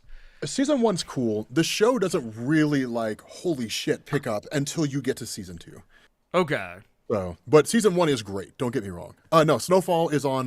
Well, technically it's on FX, so you can find it on Hulu. Okay. Yeah. There you. Okay. And then and then Wu-Tang: An American Story. Are you guys watching that? No, I haven't. Actually, I haven't kept up with it. Like, 'cause what season are they on now? They're coming up on season 4, I think. God. Okay, yeah. So, the last season was when they secured their the end of the last season was when they secured their first real record contract. Okay. Yeah. Okay. So yeah, I'm stupid behind then. Yeah, I watched it when it first came out. I didn't realize they had gotten that far ahead. I guess because I wasn't hearing as much about it. So like, I just assumed the show had gotten canceled. I thought Snowfall was FX. Am I wrong? Is it AMC? Let's see here. Somebody's saying it was on AMC. No, it says it was first broadcast on FX is what I'm looking up, and now, let's see here. No, they're saying FX. Yeah, okay. Yeah, it's FX. They're also saying you can see it on Hulu too. Yeah. So yeah, you can see it. I was watching it was on Hulu. Yeah, so yeah, you can get it. You can get it wherever. So yeah, that's getting added to the list. It's getting added to the list. Here, let me see. Oh, dude, look. This is the gifts that just keep on giving. We got another one here. This one I can't pull up because it passed. They didn't cancel. No shit, they canceled. Wait. Are you serious? Wait, what? No way they canceled. Oh, it's been renewed for season 3. Okay. Okay. I was about to say. It's like not a chance. Okay, damn. Cool. Let's see. We got one here from Allie M. Says, this is very inspiring. Unfortunately, I'm going to catch the rest of the show later. Got to get back to creating my content. Continue success to you, brothers. Keep shining. Well, of course, and hopefully continue success to yourself. Yeah, man. Please. Like I said, keep striving. Like I said, it gets hard out there sometimes, as I think the three of us could probably attest. Any of the three of us could probably tell you there's been some moments where we probably didn't want to work on anything and just do anything else but just stick to it. Stick to it, and like I said, if you enjoy it, just try and find ways to keep it fun. And Rob's advice: do stuff you care about. Don't do shit that you don't give a shit about. I wanna interject something right there too, man. Yeah. I also want to say, like, for Rob, like, Rob's been doing this a long time. He was doing it well before me. Mm-hmm. But also just with watching Rob over the years, and he's a very transparent person on his channel. And like with him, it's like, I know, at least for me, I've seen Rob go through so much in this as being a YouTuber, man. And just thinking back on a lot of those moments and stuff, like, it's inspiring. Mm-hmm. Just to see him deal with certain things and come back from all of it. I appreciate it, man. Definitely. Yeah, it's a journey. I will say that, like you're gonna I mean, like, real talk here, you're gonna learn more about yourself when you become a YouTube content creator than you probably ever have. Like, you gotta have a strong understanding. Like, you gotta be able to, like, it's one of those things, you gotta be able to know when you will and will not die on a mountain, right? Like, yeah. That's what it is, as a content creator, man, because you'll have people that'll try to shout you down, they'll try to tell you you're wrong, right? And just be like, nope, I'm right. And if you don't agree with me, that's your problem, right? That's a you problem, not a me problem. Mm-hmm. And then call it a day. But don't ever stop being yourself, right? Don't ever be afraid to keep yourself hidden, right? Just put yourself out there, because the best thing that you can possibly do with your fans, and this for all you guys out there aspiring to be content creators, this is the most important thing. The number one thing you can always do with your fans is to be honest and to be open. because all that's going to do is build a rapport with your fans. Right. And that's how your fans genuinely come to feel like they're an actual part of your channel, because once you're doing it long enough, they see all the peaks and they see all the valleys. Like I've still got, like, what is it? When I was in New York with a buddy of mine, Alex, for street photography, we ran into Gabriel. And Gabriel's been a fan of my channel since the beginning. Like I want to say within like 1,000 subscribers, I think. And we just now got together for the first time. And so like we're hanging out and everything, but he's seen it all. Right, like he was one of the first people, one of the first fans that I had that I actually invited as a friend on my Facebook page, right? Where I was like, yeah, let's hang out and we'll talk on a personal level, stuff like that. But yeah, like that's if what you're looking for is to build up a real community where it's not just you talking about comics for however long, and then your fans are like, what in the fuck ever, and they move on. If what you want to do is actually build a real community, you got to learn to be transparent with your fans. That means you're going to put yourself in some pretty uncomfortable positions. That means you might put your fans in uncomfortable positions. But in hindsight, once you look back, you're going to find that rapport that you have with your fans is going to be really, really strong, because they're going to have seen everything, right? Yeah. Like in the case of Gabriel, he was like, dude, I was there when you first started your channel, and I was there when it was obvious you were miserable and you didn't want to do it anymore. And then I was there when you finally just said, fuck it, and just started going off the cuff and stopped worrying about scripts and all that kind of stuff and just did things for the fun of it. He's like, I've literally seen everything on the progress of your whole channel, and it makes him feel good to be a part of it. So yeah, that's one of the most important things. If we're really doing real talk here, don't put on a show for your fans, right? It's easy to do, and it's easy to be the kind of content creator you think they want to see, but the content creator your fans want to see is you. That's the person they want to see, because they don't want to see a variation of me. They don't want to see a variation of Ernie or of Dez. They already have that. Like I have a channel. Dez has a channel. Ernie has a channel. What they want to see is you. So don't lose yourself in that way. Like keep your personality real, keep it straightforward, keep it up front, and call it a day. Like that's really what you should be focusing on when you create content. Yeah, and don't forget to have fun, man. Don't forget to have fun. I go off on tangents all the fucking time. I'll make a video about the Incredible Hulk, and halfway through, I'll end up talking about Thor. It'll have nothing to do with the Incredible Hulk, but I'll end up doing that anyway, because I don't care. And my fans have grown to love it, and my videos don't have it. They feel a little disappointed, because they're like, it's just not a Rob video as I normally know. So, It's not a Rob video. Not a Rob video. I mean, you got to have those asides, because honestly, I feel like it's your it's who you are. It's a part of your personality, and you're being genuine, and people can tell when you're not being genuine. People can tell when you're not you. Yeah. It's you don't. I can't tell you how many times, like just in my own personal YouTube viewing experiences, how many times I've looked at a channel and been like, this is all show. Especially now that like my kid is at this point where like she watches a lot of YouTube, and she watches very specific YouTubers, and I'm not gonna put them on blast or anything, but whenever I watch them, I just cringe inside, because I know they're acting, I know they're putting on a show, and while it works on children, it doesn't work on adults who know better.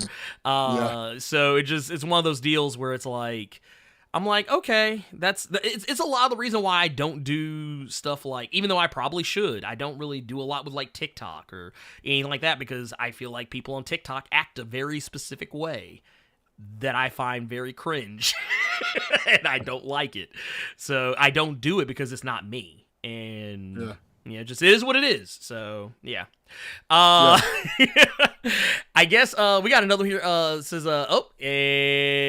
this was from Chase Danger. Says that dope spill Rob story about the marketing job almost became an awkward A-Train Huey moment from Herogasm. Oh shit, man, that moment was cringe. Holy shit, that moment was cringe. I almost skipped through it. I was like, man, I can't watch this shit. I was like, dude. I'm not gonna lie. You know that moment where you feel embarrassed for somebody else, like you just like, oh man, this isn't. Oh man, ugh. That was me during that part, and I think that's actually why it made it kind of even more weird with everything that came afterward. I was like, oh man, they're giving this guy an arc. Yeah, something bad's about to happen. But we got another one here. This is from Talali House with a $10 super chat. It says, I started with Rob, then found Dose Bill and Comic Story, and then Ernie and Comic Pop. Would love to see Sal on here. Love y'all's commentary and perspective. I was gonna say, I don't think I have a line to Sal from I mean, Comic dude, Pop. Sal, he got a side gig, I think, working for Comic Book Resources, maybe. Okay. So he's a writer for them, I think. Okay. But no, dude, Sal's nonstop. Like it's crazy. Like that guy is. I didn't even know he did that. Jeez. Yeah, it's relatively recent, I think. Okay. Don't quote me on that, but I think that was the case. So. Okay. Yeah, but I don't have I think it's weird because I feel like I have spoken to him like, just in passing, like on Twitter before, but like never like anything beyond just that. So yeah, I have no direct line to him. I would be more than happy to reach out to him if I thought that he would see it. I mean, send him a tweet and just see what he yeah, says. I'll add him. That's just basically how a lot of this stuff ends up happening now. I finally figured out Twitter. Yeah, I mean, just as a point of reference, like I don't talk to Sal all that often. Honestly, I haven't talked to Benny in a while. I texted him, like he and I are supposed to get together and do lunch or something like that. But like everybody just kind of went their own separate ways. We all started working on our personal projects because there was a point when we were all going in on the podcast and we were all good, like we were doing the R&B and all that kind of stuff. And then after a while, it was kind of like I'm not really feeling it. So I went off and did my own thing. Benny, I think, still kind of has it going to a degree with Dan and his brother Andy. But yeah, like it's just everybody just kind of I wouldn't say graduated out, but everybody just kind of floated apart. You grew. You grew in different directions. Everybody grows in different directions. Yeah. And I'm glad you said that because like that was kind of one of the things that I kept seeing popping up because people kept coming at me asking me, and I'm like, well, I don't know why y'all are asking me. Y'all should probably just go ask the person or people who are involved because everybody's like, dude, they ain't cool no more. They ain't cool no more. I was like, I don't think so. I was like, I'm pretty sure they're still cool with one another, and you just saying that kind of confirmed that. Yeah, no, none of us. Everybody was like, they're like, oh man, they broke up, and it's like. I mean, we're not fucking Backstreet Boys, right? Yeah. The Beatles broke up. Yeah, like, goddamn. the band's over, right? The Beatles split. No. It's nothing like that, man. I mean, like nobody's got any beef with anybody else. Like it's not like there was some great big huge blow up behind the scenes. It's just like everybody just kind of went off and started doing their own thing, and that's the other thing to expect too. I mean, you could launch an entire podcast on everything people know about YouTube, like how to create a media kit. Right, how to create pitch decks, all that kind of stuff. And yeah, the friends that you make over the course of your YouTube career, you guys will inevitably end up growing in different directions. Oh yeah. That's just the way that it goes. Your careers will take you in different directions, things like that. You'll be able to sniff out pretty fast the ones who hang around because they're looking to get something out of you.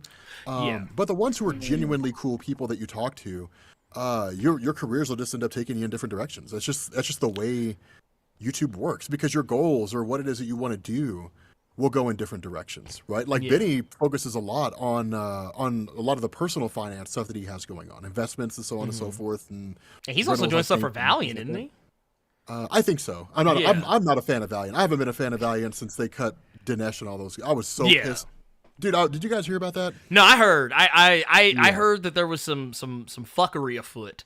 I was so mad. Like, when that shit happened, I was like, not a fucking chance. I mean, they invited me for the press junket, and I was like, sure, I'm not going to pass up a chance to talk to Vin Diesel. But, like, Valiant's hit me up and been like, hey, like, do you want to, promote this comic, Ninja K or, Exo Man of War or something like that? And I'm just like, nope.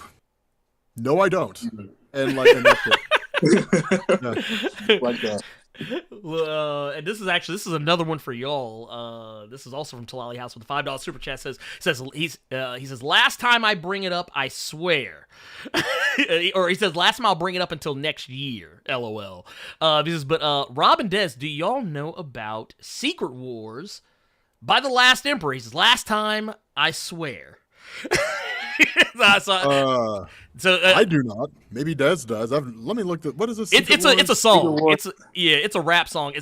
I think it's called Secret Wars Part 2, but like it's basically a song by this rapper by the name of The Last Emperor.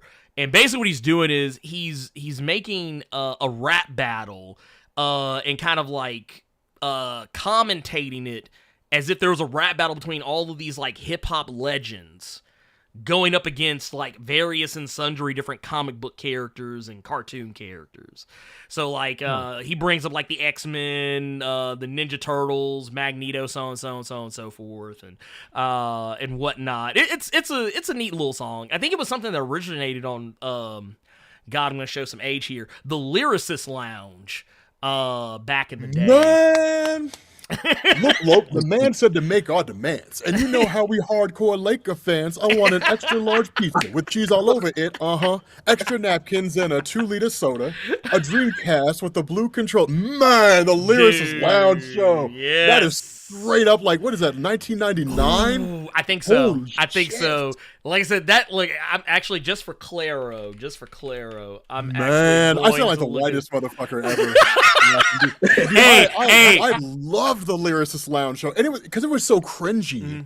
Oh yeah. It was just so cringy, but it was so good because they'd have like Snoop on there. And, oh my god, Dude, 97, 98. Man. That, or at least that's when it was recorded. But so late 90s. So yeah, late the 90s. Lyricist Lounge show. Man. Holy shit, Des, did you ever watch that?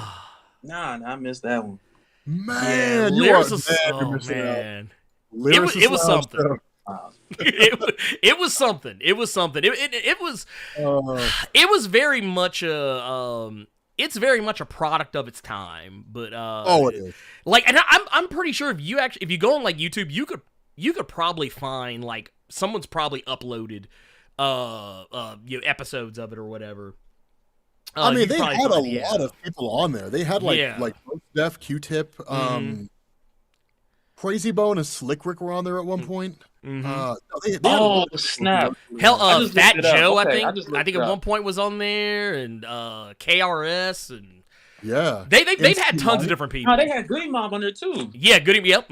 Yep. Yeah, Goody Mob. Yeah. Okay, I do remember this. Good God. Yeah. Yeah. Like I said, it was Wow. like if you name like a hip hop artist from like back around that time frame, Yeah. you'll probably have seen them on there at some point. Because was it Dead Prez, the Boot Camp Clique, Common, a lot of those guys were on there. It was like I said, it was something. I don't think you'll ever see anything of its like ever again. Yeah. But like I said, it's like I said, if you go on there like because I know for a fact because I've seen stuff like this pop up on YouTube. I guarantee if you go and look up the Lyricist Lounge, you'll find some episodes. Somebody has recorded them and put them on somewhere. Oh, it's gonna be I just did a search. I just did a search for it. But yeah. Let's see here. We got us another one here. This one is from the Elite X1 with the $5 super chat. Says Soldier Boy reminds me of how Millar was writing Captain America in Ultimate Avengers. Very macho and gung ho. A lot of it was meant to be film scripts. That was a lot of his stuff. Honestly. That was a lot of his stuff. Yeah, like I think pretty much everything. Because I know for a fact Wanted and Kick-Ass were supposed to be movies first. Before anything else, and we see the way they went. Actually, I think it ended up working out for him long term. Kick-Ass, it did. Kick-Ass was great. That was a great movie. The second one was okay. The first one was It's the thing with his stuff is that like I feel like his stuff makes better. It makes better movies overall. Like versus like, cause I like the Wanted comic, but it's something I don't think I could ever read again. I kind of almost put Wanted in the same category as I put The Boys. I feel like even though the movie is nothing like the comic, I feel like I enjoy watching the movie more than I enjoy going back and reading the comic. Yeah. But and same goes for Kick-Ass for the most part. At least in terms of like the first movie. Second movie is okay. Yeah. I never read the Kick-Ass comics. You didn't really. I tell you this much. You didn't miss. I feel like you didn't miss a whole lot because I feel like if you saw that first movie, you got the gist. Like you got the gist of it. I mean, there are some licenses they take. Like what was it? Big Daddy isn't exactly supposed to be like Adam West Batman. He's not supposed to be like a sardonic take on Adam West Batman, but like, it's whatever. But I feel like the movie did a better job of telling that story and making it more palatable. To general audiences. I think only the most hardest of hardcore comic fans can enjoy that story and for whatever it is. It's just, I don't know.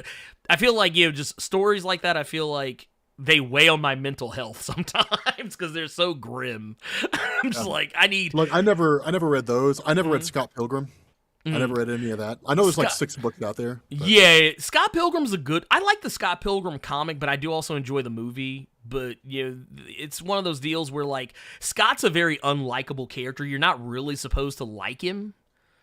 And I think, they made him somewhat more likable in the movie, so it's kind of like, I can stomach this a little better, but the comic's good. The spiritual successor to that comic, which I think is called Seconds, that comic is really good. That one, and I think they're actually getting a movie or TV show adaptation. I can't remember which, but a good story.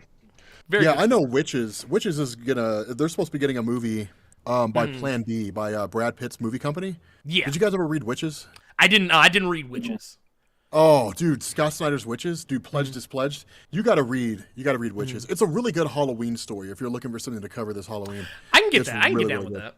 Yeah, I can get down. I like Scott Snyder in general. So that I can get with. And if it's even half as good as his Not Terra, then I can get down with it. Which also very good if you want a good horror comic, which is just. I'm surprised it's not. It's the comic I keep being surprised no one's optioned for a TV show yet. I'm the same way, man. Like Scott Snyder's Black Mirror, like Batman Black Mirror. It's like one of the best Batman shows or comics that no one ever talks about. Mm-hmm. Yeah, it's ridiculously good. Like and it's amazing me considering how oversaturated we are on Batman content. It's like everything is Batman. You can never have enough Batman content. You can never have too much Batman content.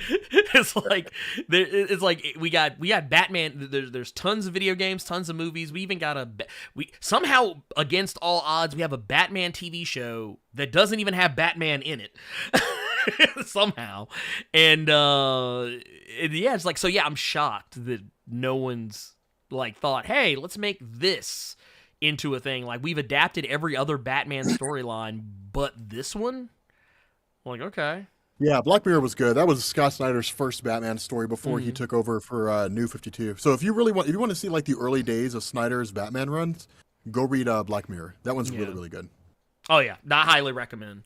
Let's see. What else we got here? We got one from Dr. J. Dude, Dr. J's in the house? No, with the 199 super chat. Says, exaggerated swagger of a Black Thor shakes me. Talk about the Miles Morales thing from earlier. Oh, yeah. That, like I said, the only... I saw this, I don't even know if this made into the final cut of that comic, but like there was a thing he said that was like what was it, by Odin's Fade, which I thought was funny at the time. By Odin's Fade? Yeah, it was like by Odin's Fade. I was like, oh dude, that actually sounds kind of cool. I kind of like that.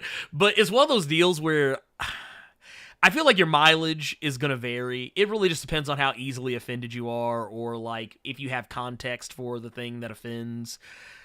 I think just like I would dare say, as we said earlier, I think we've all seen enough racist shit in comics history that we're just kind of like, oh, there's some wild stuff. Racist stories, bad stories. Yeah. Take your pick. You read comics long enough, you're going to see it all, man. You're going to see all kinds of just terrible shit. I mean, if you guys really want to see really bad stuff, go read stuff from like the 50s and 60s. Those comics were insane. Look, the 50s was a time where it was perfectly okay to have Sambos in your comic, and you could slap a woman for the slightest of discretions or indiscretions. Reed Richards did that shit all the time. People talk about how Hank Pym slapped Janet Van Dyne. I'm like, have you read the Fantastic Four? Yeah, Reed does that shit on the regular. Oh yeah, I've seen like I think what was it?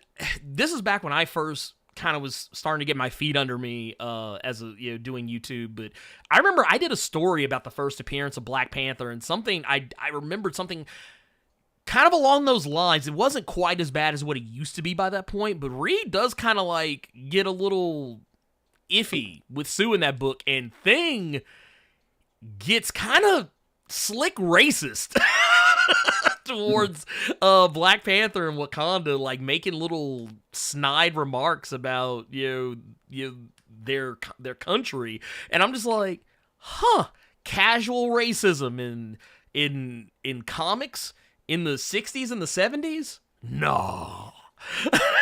I mean, literally, So, yeah. Reed slaps her, and he's like, Susan, I said, shut up. And it's just like, and he does it like a few times. Like every time, he's like, you just won't shut up, and just keeps slapping her around. Like every time, Reed's always like, I've heard enough of you talking, woman. You need to keep your mouth shut. Get back in the kitchen. Every time. Yeah, that's every time. Get back in the kitchen. No.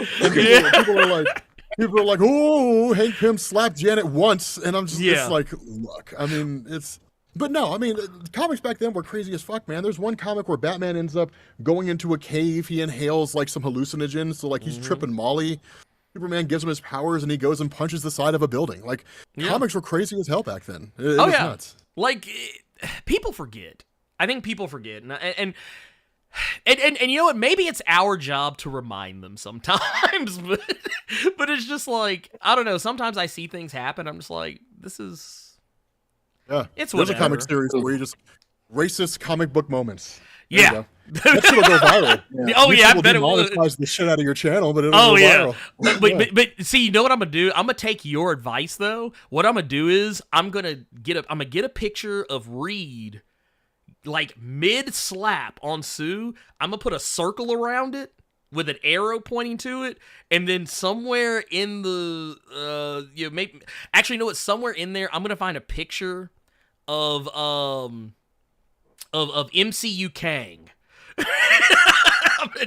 And put it somewhere in the bottom right corner or up, and just there you go. And that's just what we're gonna do. That's my. No one take that idea. That's mine. Oh, that was mine. Yeah, y'all can totally do it. I don't care. Nobody except me said never forget Doom and Luke Cage. Did you guys ever read that story? Oh yes. Tell me when Doom, when was it? Luke Cage went to Doom because he owed him money. Yeah, he owed him like $200. Yeah, like that. God, oh my god. Yeah, he flew to Liberia and kicked his ass over $200. Yeah, it was hilarious. I'm trying to. That was one of those moments. I kind of feel like, you know, how people always freak out about like how, oh my god, how can Squirrel Girl beat Dr. Doom? That's not possible. I'm like, dude, y'all do realize like there have been like Dr. Doom's gotten sunned by other people, like just, and for less reasons. Yeah, but he got his ass whooped by Squirrel Girl. Yep. And like I said, who hasn't? Whose ass hasn't Squirrel Girl kicked at some point? I mean, it's just a thing we accept. It's a thing. That's we accept. the on-running gag, man. She just leaves people off camera. Right? There's literally a point in the story where like it switches to Squirrel Girl and she had just defeated Galactus. Yeah, I do. I remember like that. Thanos or something. Yeah, it's like nobody knows how she did it, and the Watcher. No, it was a what if thing, and the Watcher is like, I wouldn't have believed it if I saw it, but you actually did it. This is in continuity, and it's just like, damn. It's like, well. This is the thing that's going to ignite fanboys for years to come. Yeah. We got one here. Let's see. Was it Tubes the One? Thank you for that channel membership, Pimp. And we also got. Oh wait. Wow. Why did it do it so weirdly? It did it twice. But hey, we're gonna take it. Thank you for the 11 months. It says I've had 2 close encounters with Klansmen. Big nope. Dude. That's not. I hate it for you. That's ugh. Glad you made it out in one piece, man. Yeah, I'm about to say, that's like, bruh. Yeah. It's serious out there, man. It's serious. You gotta. Oh, dude, it's time to get the fuck out of the States, man. Yeah.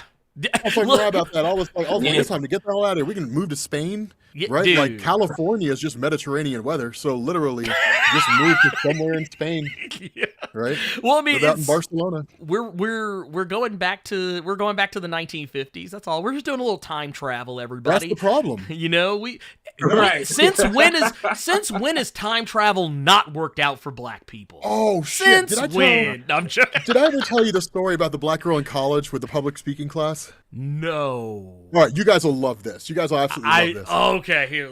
You'll love it and you'll be able to appreciate it.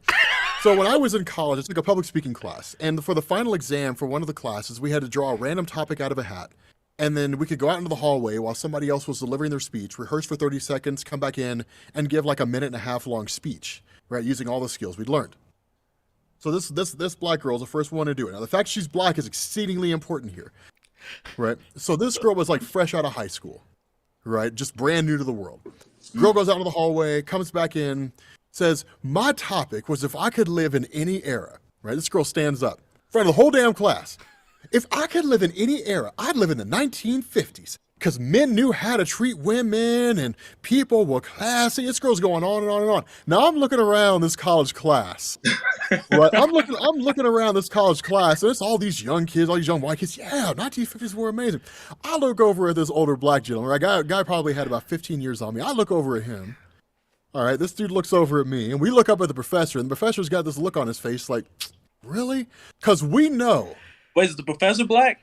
No, he's some Indian kid, but he's a professor, right? He's been around the block a few times. He gets it. Yeah, he gets it. So, and the whole reason why we reacted that way, because we know if fucking Hermione Granger from Harry Potter rolled up on this girl with a time turner and said, all you have to do is just spin this thing once and you'll get to go to the 1950s where you can live the life of your dreams, right? This girl would be gone for 10 minutes and come right back. And Hermione would be like, well, was it everything you hoped for? She's like, oh, it was terrible. They were beating the shit out of black folks, lynching motherfuckers. I couldn't use the same bathroom as white people. There were no iPhones. It would have been hilarious, man. She got water hosed. Got water hosed. They sprayed her ass down. Like I'm sitting here thinking, like, what are they teaching y'all in school?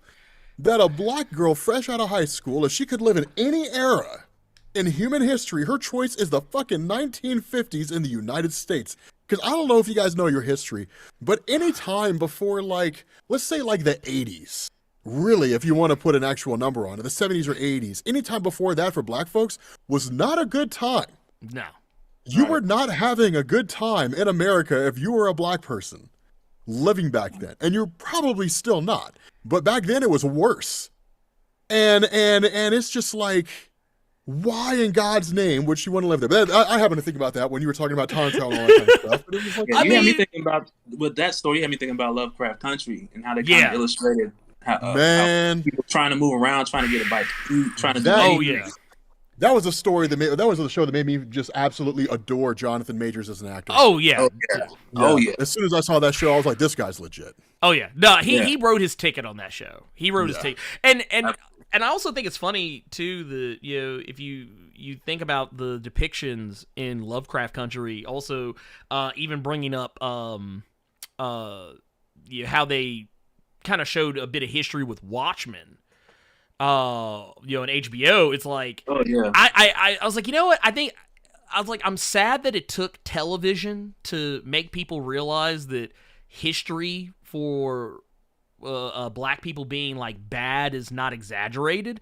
But I was like, I'll take it. I'll take it. Because that was one of those situations where I know people who were like, dude, I had no idea. And it's like, yeah, it's like, and both shows, they depict the Tulsa massacre, and it's just like, these were things.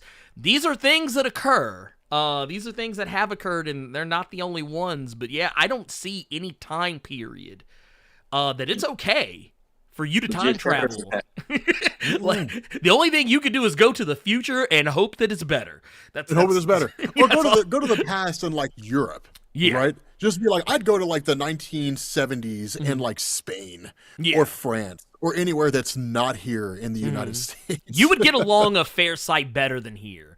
Yeah, I mean, like to even put it in perspective, I remember not that long ago. This has been within the last like 6 years. In where I live at in Memphis, there's a little area off to the side called Collierville. It's a place where pretty much predominantly only white people live, or people who are well-to-do, but it's mostly white people. We often refer to it as Mayberry, but there was a guy who came to me, and this is when I used to work at a holistic pet food store in Collierville, which is a place that sold dog food and cat food so expensive that only rich white people would buy it. And this guy gets on this, like, and I want to say apropos of nothing. Starts talking to me about how, you know, back in the olden days, America treated its slaves better than anywhere else in the world. Damn. And and my boss at the time, a white person, they just kind of like, they were having a whole conversation with someone else they weren't even really paying attention to anything that was going on in my orbit. But they heard that part. And I just kind of, out of the corner of my eye, I saw them kind of do that little, like, it was like, oh my God. It had actually made everyone in the store that was close enough to hear it kind of pause and wait to see what I was gonna do next. That's like to give you any indication of where we are and whether or not you're okay, whether or not you are safe. Yeah, it's not here's not what is all cracked up to be. It's we're going some dark places, and it's not fun. It's not gonna be fun for anybody unless you're into that sort of thing. Unless you're that one girl from that college class. She'll be like, "Oh, this is great." I think about that story all the time. Like that girl, she wouldn't last 1 second. Just wide-eyed and naive. Oh my God! Right, just wide-eyed and naive. Bless her heart. Oh my God! Yeah. You know what? I see, and this is, and they say that they're teaching kids CRT in school. They're not. If she believed that. Oh, dude, this was also probably about 15 years ago. Yeah, this was a while ago.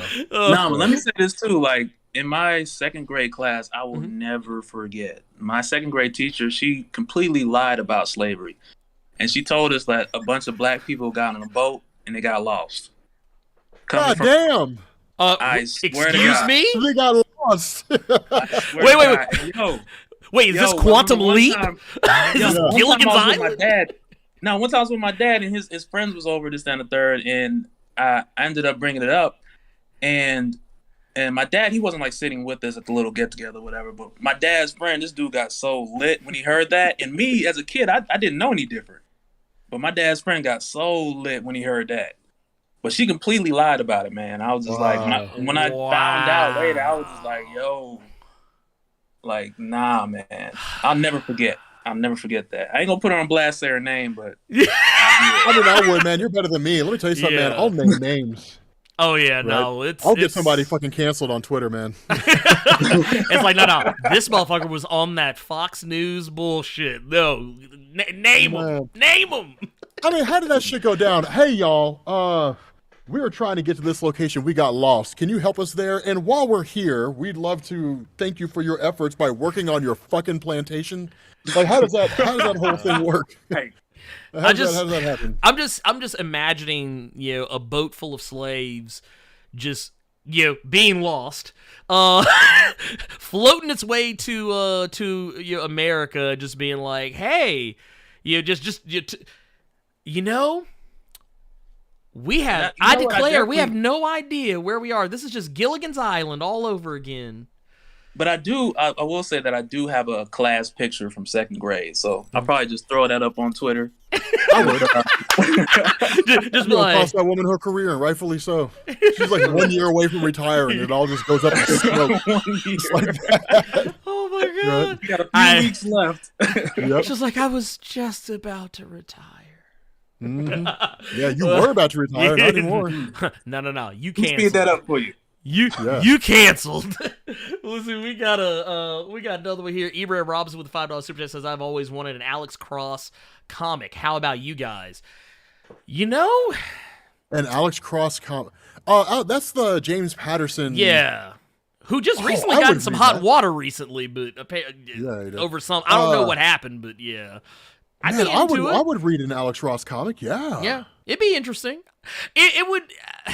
I wouldn't want them to rehash anything that's already been done, though. If you're gonna do it, I don't want to see Along Came a Spider as a comic. No. Just make a new story. Make a new story, and I would be into that. Heck, I would even go as far as say, what's the? Oh man, I can't remember the guy's. I'm gonna have to look up the guy's name, but if you did it, and if you could get the gentleman who does the art for Philadelphia, I'd be totally 100% into it. Like that would send it all home for me. I forget the gentleman's name, and actually I see it in front of me. He has a weird last name, and I would just fuck it up, so I'm not gonna say it. I know me. I fuck up names. That's what I do. It's Rob has crazy stories. I fuck up names. There you go. And we all have our little quirks. That's my Nindo. That's my ninja way. But let's see. We got over here. Darren S with a $10 super chat says, "Hey Rob, fan of the channel. Love your Black Bolt video. You know what Black Bolt is good at. Getting them cheeks clapped." Getting them cheeks clapped, son. That's all Black Bolt's good at, man. Black Bolt. People talk about Black Bolt's quasi-sonic scream. No, hell no. His power's not a quasi-sonic scream, man. His power's getting them cheeks clapped. Right, getting bent right over that table and getting them cheeks clapped. That's exactly what that's all he's good for. Yo, Rob was wilding in that video. He was clapping his hands and everything. I was like, oh God. Man, I don't understand, man. Like I said it in a video already, and people are always like, no, man, Black Bolt's cool. Black Bolt's never been cool. Nobody likes Black. Like there's never been a time. Right, ever. And I said this in a video. There's never been a time when shit was popping off and the world was ending and Iron Man looked to the sky and felt some renewed sense of hope because Black Bolt was there and he's going to save the day. That's never happened. Black Bolt is garbage and he's always been garbage. He'll never be a cool character. No. Well, that's why every future, like whenever you see, like whenever Marvel does a story about the future, that's why Black Bolt's always dead. He's always dead. He's never around because he gets clapped. He gets broke off. The only exception to that was in Earth X when like he used his powers on the Celestials, and you know what he did? He died. Yep. Because he sucks. That's one of the you're trash. Dude, it's like he died. You know what he did? Moment of suspense. Died. He died. Because that's what Black Bolt's good at doing. He's good at getting his cheeks clapped and good at dying. That's your power. I do want to say, like, one thing that I really enjoyed about the Inhumans in recent years, and it would have to be the death of the Inhumans. Oh, yeah. Okay, yeah. That was Donny Cates too, wasn't it? Yeah. Yeah. That was a good story. I loved watching the Inhumans die. I love watching them get rid of all the Inhumans. I was like, this was a great idea, Donny Cates. Thank you. And I couldn't think of anyone better to do it because you could tell he probably gave just as much of a shit as we did. Oh, yeah. Right. Marvel's like, if you want to work here, you're going to have to write our shittiest comic. It's called The Inhumans. And he's like, well, you know what? Fuck you then. I'm just going to kill him. How about that? Marvel's like, we don't care. He's like, well... I'm surprised that's exactly how it went down. Oh, yeah. Yeah, exactly.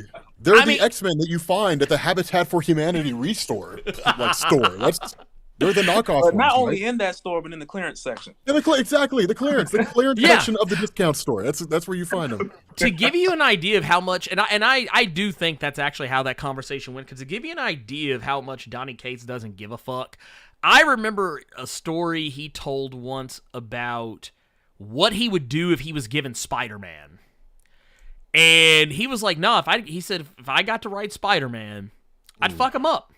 He's like, I would fuck him up. He would go through some shit. He said, remember those? Was it the Osborn twins?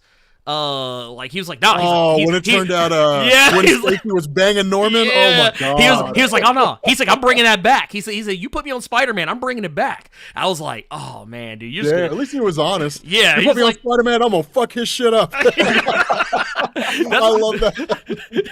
I mean, and the thing is, I respect it. I respect it because I never, because I had to explain this I was talking to somebody who wasn't like a fan of Donny Cates, and I was trying to explain to them like how to understand the way Donny Cates writes, and I was like, and it was literally, and I even said this recently in a video I did talking about the Hulk, the whole Banner of War thing, was that Donny Cates is a guy who likes to break his toys and put them back together in weird ways. That's pretty much how he writes a lot of his stories. Perfectly explained. Perfect. Yeah. That's perfect. It's what it is. He takes a toy, he breaks it, he gets some glue, some toothpicks, and some weird, crazy crayons and markers and all kinds of crazy. He just makes whole new toys. It's crazy that you say that, because I'd seen something a little while back, and I want to say it was one of those documentaries on Disney Plus. Where they have just about the Marvel universe and Marvel comics, and I want to say it was either Donny Cates talking about it or something else I seen with Jason Aaron. But I do remember that at some point in time, Jason Aaron had told Donny Cates about as far as like the different characters they write about, it's almost like a toy box within or a sandbox, whatever. Like you get to play with them for a moment, but then there comes a point where you got to step away, and then somebody else picks up from there. I know exactly what you're talking about. Yes. I think you posted that. Yeah, that was Okay. That's It's all. And that's a good way to put it. That's that like because we were talking about the whole Hulk, how people were they were kind of shitting on Donny Cates' Hulk, and I'm like, dude, it just because he's writing Hulk doesn't mean that all the Hulk stories before it didn't happen. They all happened. You can still read them. You can still go out and get them. Hell, if you got Marvel Unlimited, you go pick that shit up right now, and you probably read the entirety of the Hulk's history in one place. It doesn't. And he change does the fact. reference him in the new within the astronaut series. So. Yeah, He does. He does. He references everything. Yeah. I think that's one of his greatest talents as a writer, man. The way that he just either finds a gap within another story and fills it in with his own thing, or just creates something that seems to be way far out and makes it land back on something that's already there. Yeah. I mean, his Venom is the best Venom had been in some time. Oh, Like, a couple it is- decades. at least. Yeah. Like, I mean, let's be real. Nobody was. I get it. We all loved Venom. He was that cool, kooky character from the '90s, in the late '80s, early '90s, whatever. But here's the thing: nobody was checking for him like that. Nobody was checking for him like that in the comics. Like, I mean, it was, Agent Venom was really, really good, but I prefer Donny Cates' Venom over Oh, Agent yeah. Venom. Oh yeah, Yeah. like that was honestly up until that point. Flash Thompson's turn as Venom, as Agent Venom, it was good. It was good, but like it didn't have that visceralness that Donnie brought to it. Like he just changed the way I even looked at the character. Like, from like just like, oh man, now I mean you're making me rethink all this stuff. Like he leaned into a lot of like the like I think early on in that comic, I think there was a point where like he had like the bat wings and he had like all the guns strapped to him. I was like Donny Cates is slick referencing how similar Venom and Spawn word. I was like, I'm into it. I respect this. I like it when he does stuff like that. It was crazy over the top. It was amazing, but it was ridiculously over the top. Oh yeah. So I mean, it is what it is.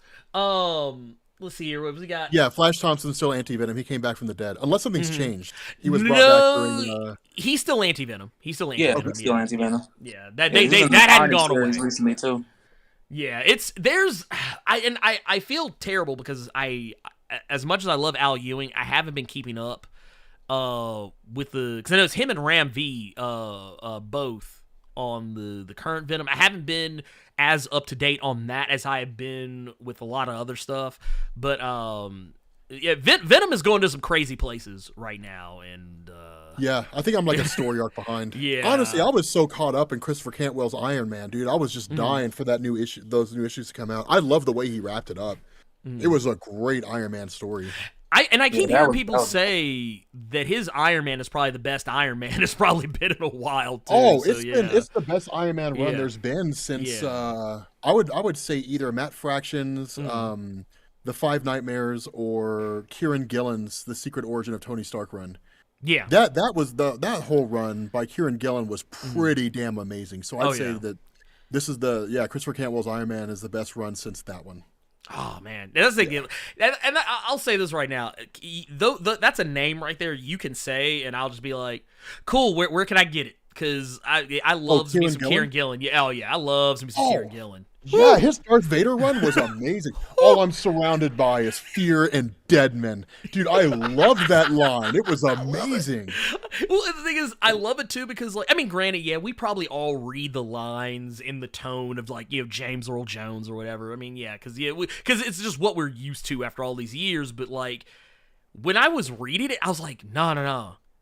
This like I literally unintentionally reading it in like the exact tone that like I'm imagining he has his finger on the pulse of what it would sound like if James Earl Jones was like saying these lines. He's writing it in a way that I would be like, I automatically know exactly how it would sound, how it would be like spoken, and, like calm, methodical. He's not overly emotional. He's just all I'm surrounded by is fear and dead men, and it's just wow. He takes out the entire rebel force. Yeah, that was a massacre, just an absolute murdering. And honestly, I hate that people aren't talking about that Darth Vader book the way they should be, like, because I think a lot of people they're writing it off because they're like, oh, it's just Star Wars. This is Star Wars comics. Like, no, this is more than that. It's a lot more than that. Like that. Guys, are you reading the Darth Vader comics? You reading Star Wars?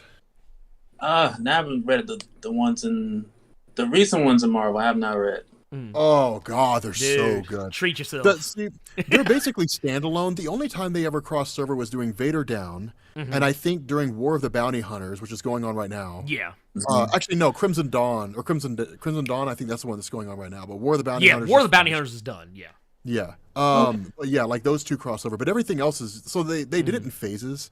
So you could call it like phase 1, which is the entire run of Darth Vader by Kieran Gillen, which I don't think he's writing it now. I don't think who's writing Darth. I don't think it's him that's writing it right now.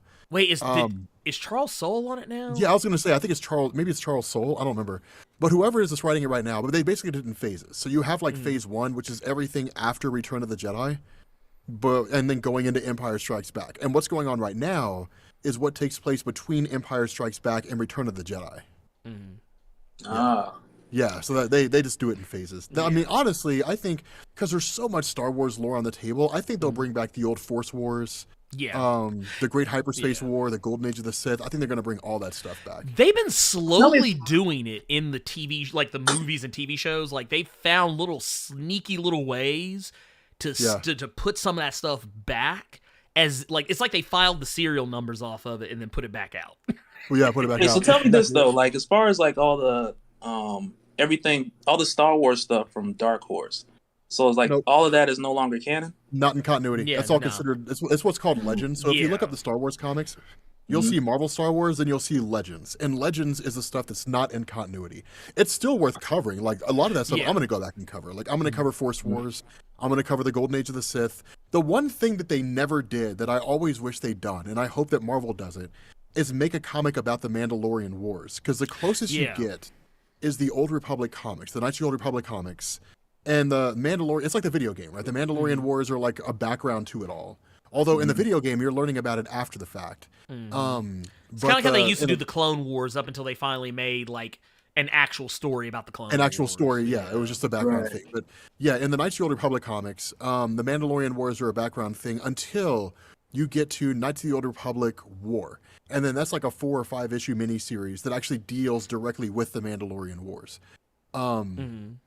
But no, I mean, just because they're legends that are not in continuity doesn't mean people won't watch them. That's why I wanted to cover them, because I'm just like, the hell with it. There's so many clickbait titles, right? Like the origin of the Jedi, the origin of the Sith. I mean, that's just clickbait-ass content. And here comes fucking Dez. He's making a list.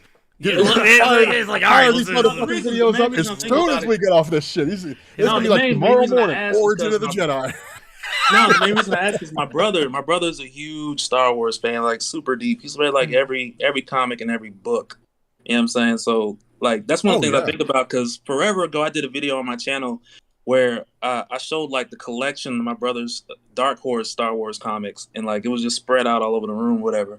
But yeah, he's very deep into that, and sometimes we have conversations and he'll put me on to a lot of it. Yeah, man. Yeah, use it as a resource of information. Yeah. It is definitely very worth it. You in all the right directions for stuff. And then let's see. Yeah, I'll definitely do that. We got one here says this is man, dude, Gabriel Knight. What are you doing, my guy? Says with a $49.99 super chat. Jesus Christ, dude. Wow. Says loving the conversations. It's great seeing my favorite YouTubers in the same place conversing. I know you all have busy schedules, but I'd love to see this again in the future. Well, there you go. You've asked. I mean, I'm down for doing it again. I can't do it this coming weekend. Like this weekend and next weekend, I'm gonna be out of town. I'm gonna be on a cruise. I'm gonna be getting drunk. Dude, see, that's gonna come back with another story. Yeah, he's gonna have a story. That's exactly it, man. He's like, so there I was hanging off the side of the boat. This crazy I looked bitch down in the trying to water jump and I off. saw a body, and it was Black Boat. Yeah. Black Bolt's fast. And I said, thank God somebody killed this motherfucker. Face down, float back. He's like, oh, it's just Black Bolt. Keep on going. Keep on going. Yeah. Yeah, you're so awesome, Black Bolt. You drowned in the ocean. You sure showed me.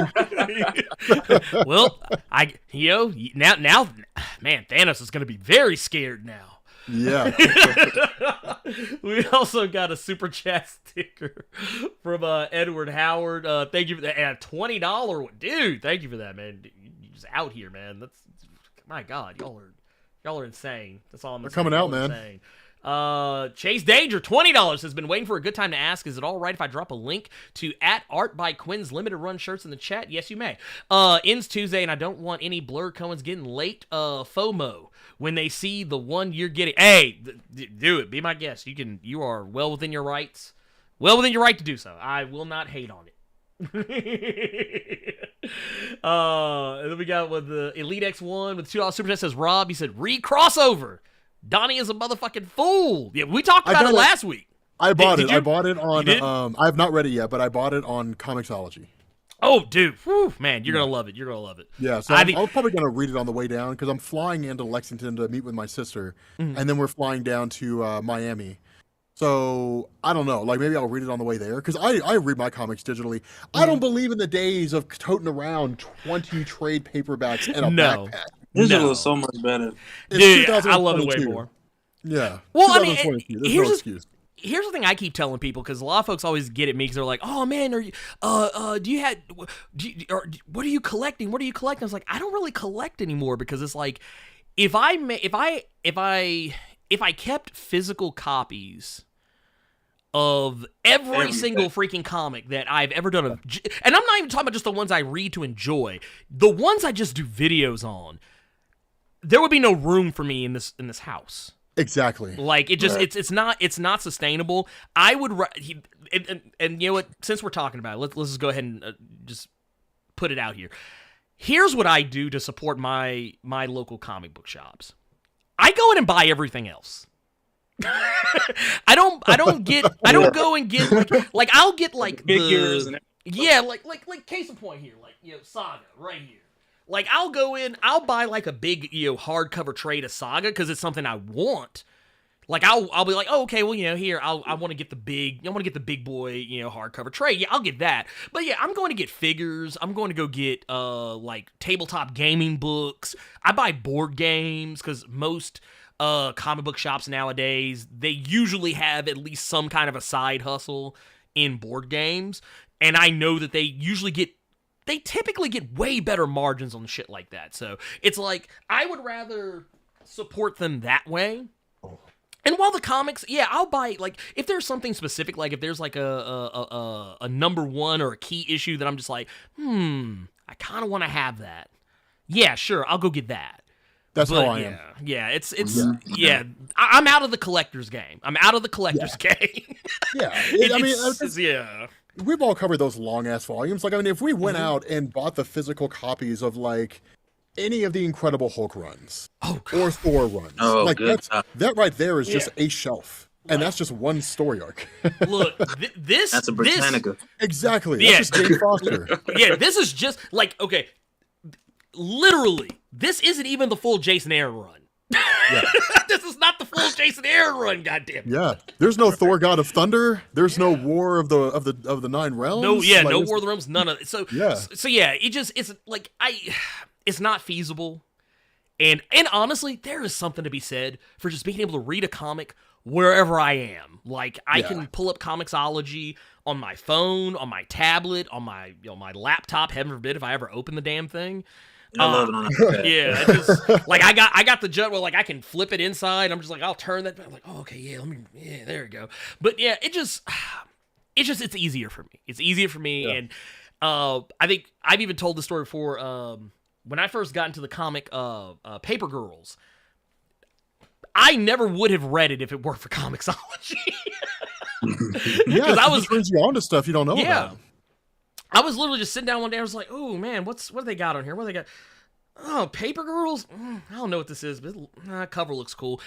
And I bought, like, they had it, you could get the issues right there. I read them, got to a point. I was like, let me see what makes up a story arc. I'm like, okay, let me get the first 5 or 6 issues, whatever.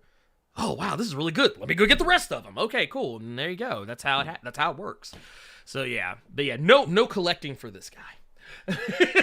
Yeah, I mean, for me, it has to be something very particular. Like, I went to San Diego in 2019. I bought Giant Size X-Men #1 and had it autographed by Jonathan Hickman. But under any other circumstance, I never would have bought that comic. Right. Like, I never would have bought it just to own it. Like, that would never happen. No. Yeah, it's just not. It's just not my thing. Yeah, it's the same thing for me. I think for whatever reason, Chris Claremont graced my city with his presence. I never would put Chris Claremont and Memphis, Tennessee in the same sentence. But he was no shit. You're in Memphis? Yeah, I'm in Memphis. I'm in Memphis, Tennessee. Yeah, I was born in Memphis. What? Hey, Yeah, I was born in Memphis. Whoa. Well, technically, I was born in Millington on a naval base. But, Okay. Yeah, honestly, but, like, Millington's it's still Memphis. I don't care. Yeah, it's Memphis, yeah. You from Memphis? I don't give a shit. Yeah, man. Yeah, I'm from Memphis, Tennessee. That's where I was born. Lived there until I think I was like 5, and then my parents moved us. Yeah. Dude, you still from Memphis? I don't give a fuck. There we go. He got a Memphis card. God damn it. But yeah, I mean, it just they had a copy. They had a copy of I think it was New Mutants #1. Damn. And I found it. It was in good condition. They weren't asking a lot for it.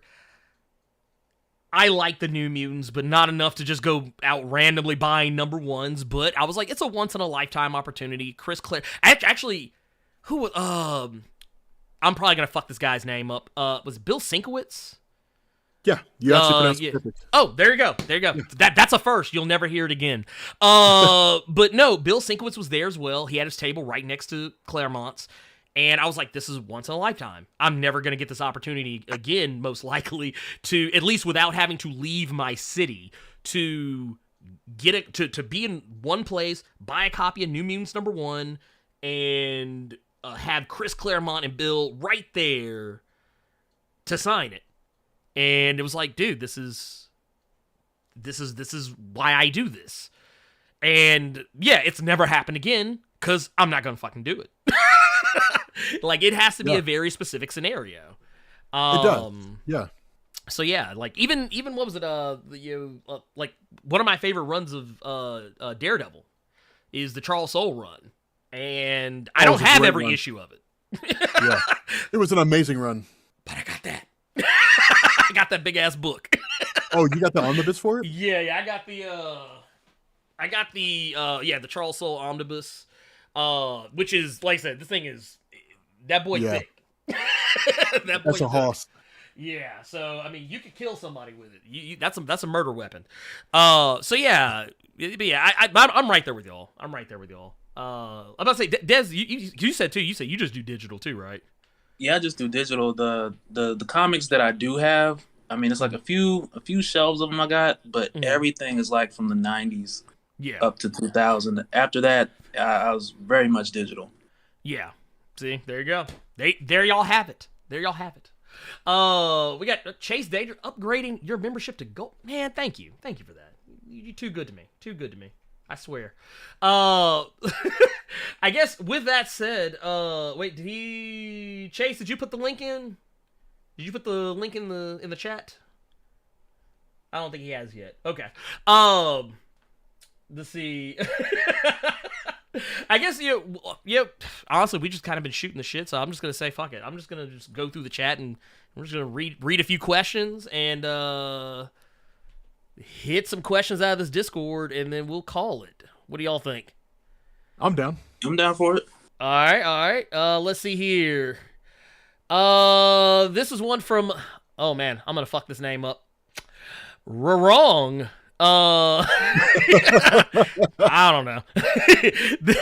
This one's out of the Discord. Says, let's see here. This is, I'm gonna just assume that's how it's pronounced. Anyway, but we got, it says, Blerd, Carter, what's up, Kings? First question: who would win, Iska the Unbeaten versus Domino? And did you know Frenchie from The Boys was also in Moon Knight. Keep it plus ultra. Actually, I did not know that the actor who played Frenchie was also in Moon Knight. That is news to me. Somehow I missed that. Yeah, I didn't know that either. Iska the Unbeaten versus Domino? Well, honestly, I feel like that would just...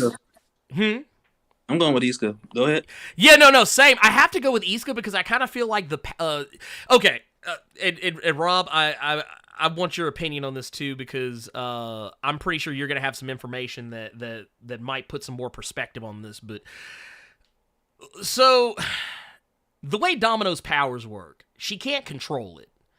Like, it's just a thing that happens around her. So, probability only gets her passive power, yeah. Yeah, it's like Wolverine's healing factor. Right. It's not something she can turn off or on. It just happens. And even though, I think probably the best and most recent example that I can think of is there's a recent annual of X-Force where basically Domino gets dropped down a pit. There's four different holes or platforms or whatever. Domino steps on one and she falls down a tube, and as it turns out there were 4 different tubes, all of which would kill her. But the way her powers worked, it made it where she picked the one that wouldn't kill her the quickest.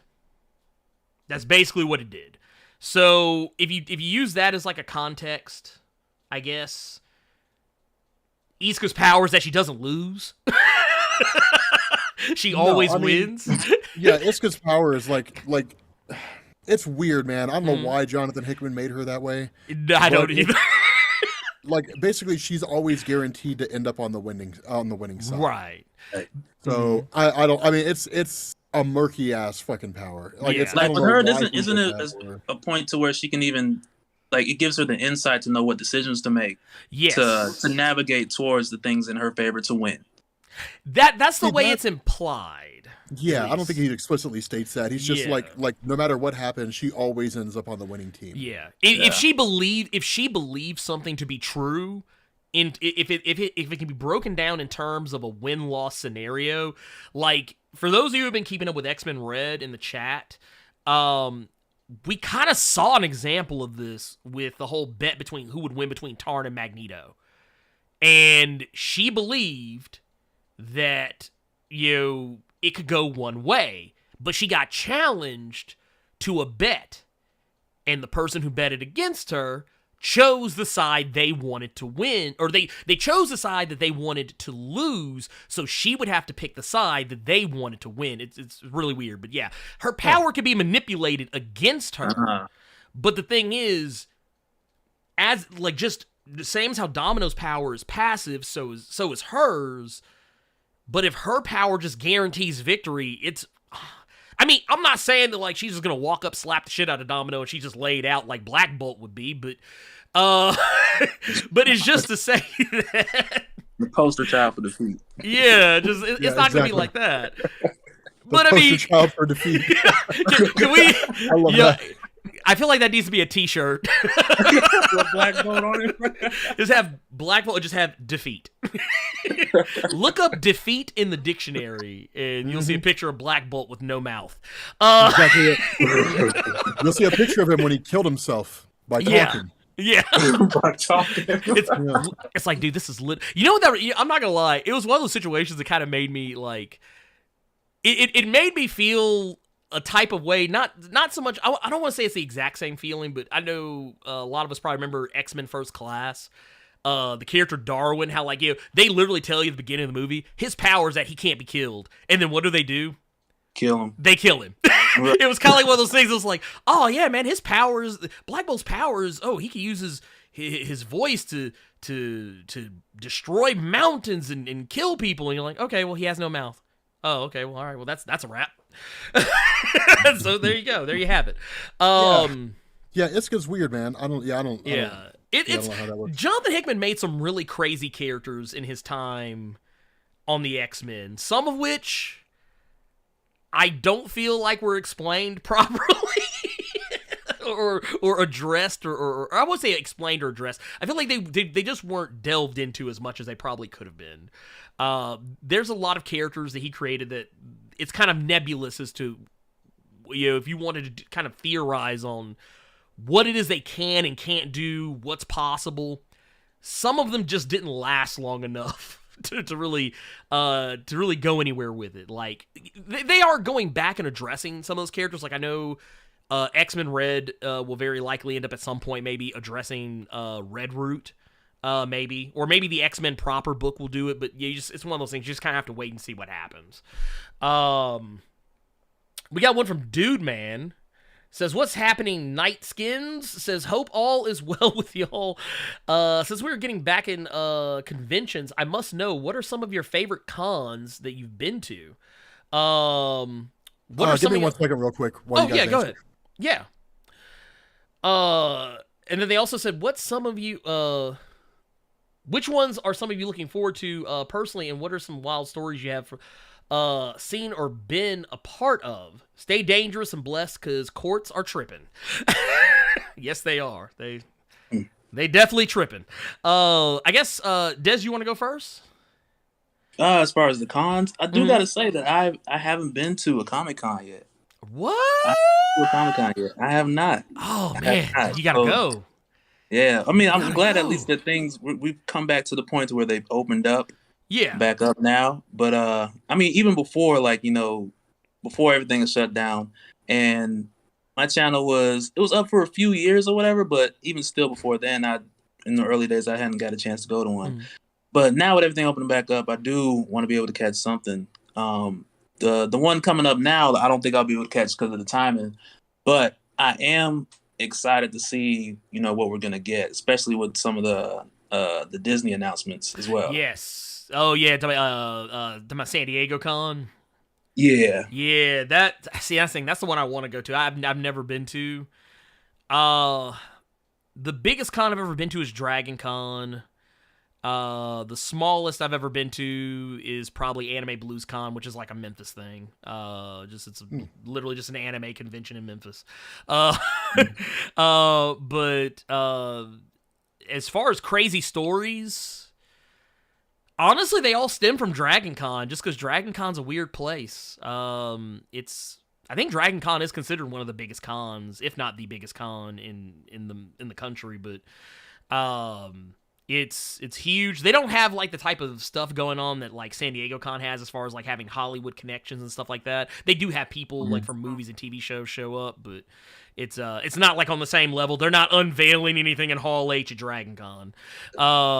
But I've met some interesting people, and I've seen some very interesting cosplays. That is what you know about Dragon Con. It's it's one of those scenarios where everyone's free. That's what I'll say. Everyone's free. They're letting it hang loose. If you catch that my sounds drift. awesome. Yeah. It depends. Yeah. Yeah. I mean, it depends on what you're into. What you're into. It can be anything. But yeah, Rob, what about you? What about conventions for you? I know you've already said you've been to a few, but anything crazy? So I might be going to San Diego this year. I'm not sure, because I have a trip that I'm going on for a week that I take off to. That's like 1 or 2 days after the end of San Diego, and I really don't want that turnaround time. But honestly, if I had to choose between San Diego or New York, I would choose New York. Ooh. To be honest with you, I prefer New York Comic Con. Ooh. Okay. Wait a minute. Here. I've heard people say, but I want your reason. I want to know your reason why. Why do you prefer New York? Well, I mean, obviously San Diego has things that other places don't have. Like, if we go this year, we'll have press passes, so we'll be able to get into Hall H. But, like, that's the only reason I would go to San Diego, is because of Hall H. New York, man, they have the food, right? Like, there's always something to do. I'm huge into street photography. Like, I love doing street photography, so, like, I would just roam around the city of New York taking pictures of people and stuff. But I just find New York in general to be more enjoyable as a Comic-Con than San Diego. Okay. I don't know what it is, but San Diego, it just feels just a huge, unrelenting mess. I want to pick your brain about this real quick. Do you think it might have something to do with the fact that, like, And once again, I want to point out, I've never been to New York Comic Con, so I have no frame of reference. But I've seen the lineups for New York Comic Con. It seems to me like New York Comic Con is more of a legit Comic Con, not just some like Hollywood, whatever thing. You know what I mean? Like it feels like an actual like dyed in the wool Comic Con. Like they get all the big names. I mean, everybody goes to San Diego. Right, like if you're not going to see Jonathan Hickman at any Comic Con over the year, you will see him at San Diego. Okay, right, like everybody goes to San Diego, but New York, I think, is more focused. Okay, more concentrated, and it does feel more like a Comic Con. I mean, you're not wrong, right? San Diego just feels like a giant media con. Right. It feels like a movie, TV Comic-Con, whereas New York just feels like just the biggest Comic-Con, like comic book centric event there. I mean, like a really good example. One of my favorite comics ever is Jesus Hates Zombies, which I love, and you would never see that comic at San Diego, but they have representation at New York. So it feels more like New York Comic-Con feels more focused on comics. Having said that, they are moving away from that. Okay, where it's more of just a general convention that happens to include comics, but also focuses on video games. Like back when I used to play Destiny all the time, which I might get back into that again, but back when I used to play Destiny all the time, they had like a Destiny event there when Destiny 2 was launching or whatever it was, different things like that. But like I said, San Diego feels more like just a general media con that happens to include comics, whereas New York feels like just a really big Comic-Con. Okay. That's kind of the difference between the two. Is from where I am, but there's other ones like I've been to WonderCon, which I love. Emerald City Comic Con is equally as good. The PAX cons, if you guys have ever been to those, the PAX events, those are always fun to go to. No, I've never been to PAX. Oh, PAX is great, man. The only one that I have I've been to them all. I've been to PAX East, PAX South, and it used to be PAX Prime. Now it's just PAX West. But yeah, the PAX ones are really fun.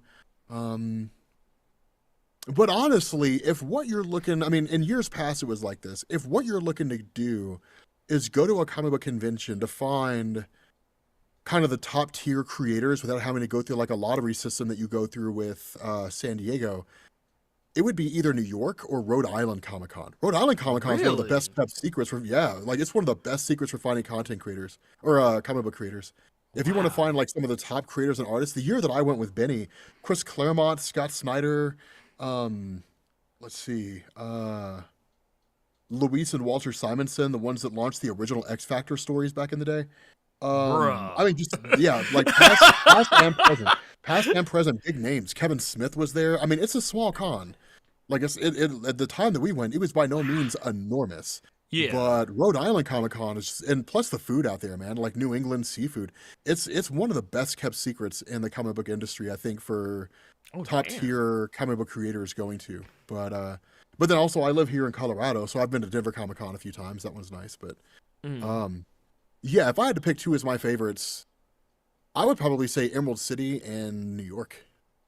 Okay. My top two. Yeah. All right. Hey, y'all heard it.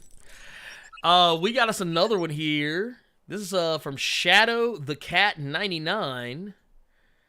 Says, where do you think the MCU Secret Wars will start? Do you think it could start from something we haven't seen yet, or something we have seen, like the end of Eternals with Arishem, or the post credits of Multiverse of Madness? Says, also, Herogasm was one of my favorite comic book TV show episodes ever. I am very interested to see how this season of The Boys ends. I apologize to Carter for my autocorrect on Twitter, saying it was the beer episode. Okay, Carter's not here. I guess he'd have to explain it to me. But I guess, yeah, let's go there. That was actually something that I was meaning to get to, but just never came up organically. So I think you and I, Rob, we talked about this last week, talking about like the direction of the MCU, like, kind of, wherever the heck it is that it's going. Kevin Feige just recently came out and said, hey, they're gonna make some announcements pretty soon, and then they just also made the announcement they're gonna be at San Diego. So clearly, I know the Russo brothers during Infinity War Endgame, they were always talking about how that was the next thing they wanted to do if they did another thing. So so Des, Rob, what are y'all's takes on this? Des, you can go first, man. Cool. Yeah, I'm thinking I'm thinking probably the next Doctor Strange film, just kind of going off of the way that film ended, and it seemed like the next step for that is going to deal heavily with incursions as well. So whatever way that they do introduce Secret Wars, I do believe that it's going to heavily build off of. I mean, it's pretty obvious it's going to build off of incursions, but I feel like the next Doctor Strange film may do that, and it come from that direction. Not sure specifically how, but I think it's going to be something like that. Okay. Rob, what you got?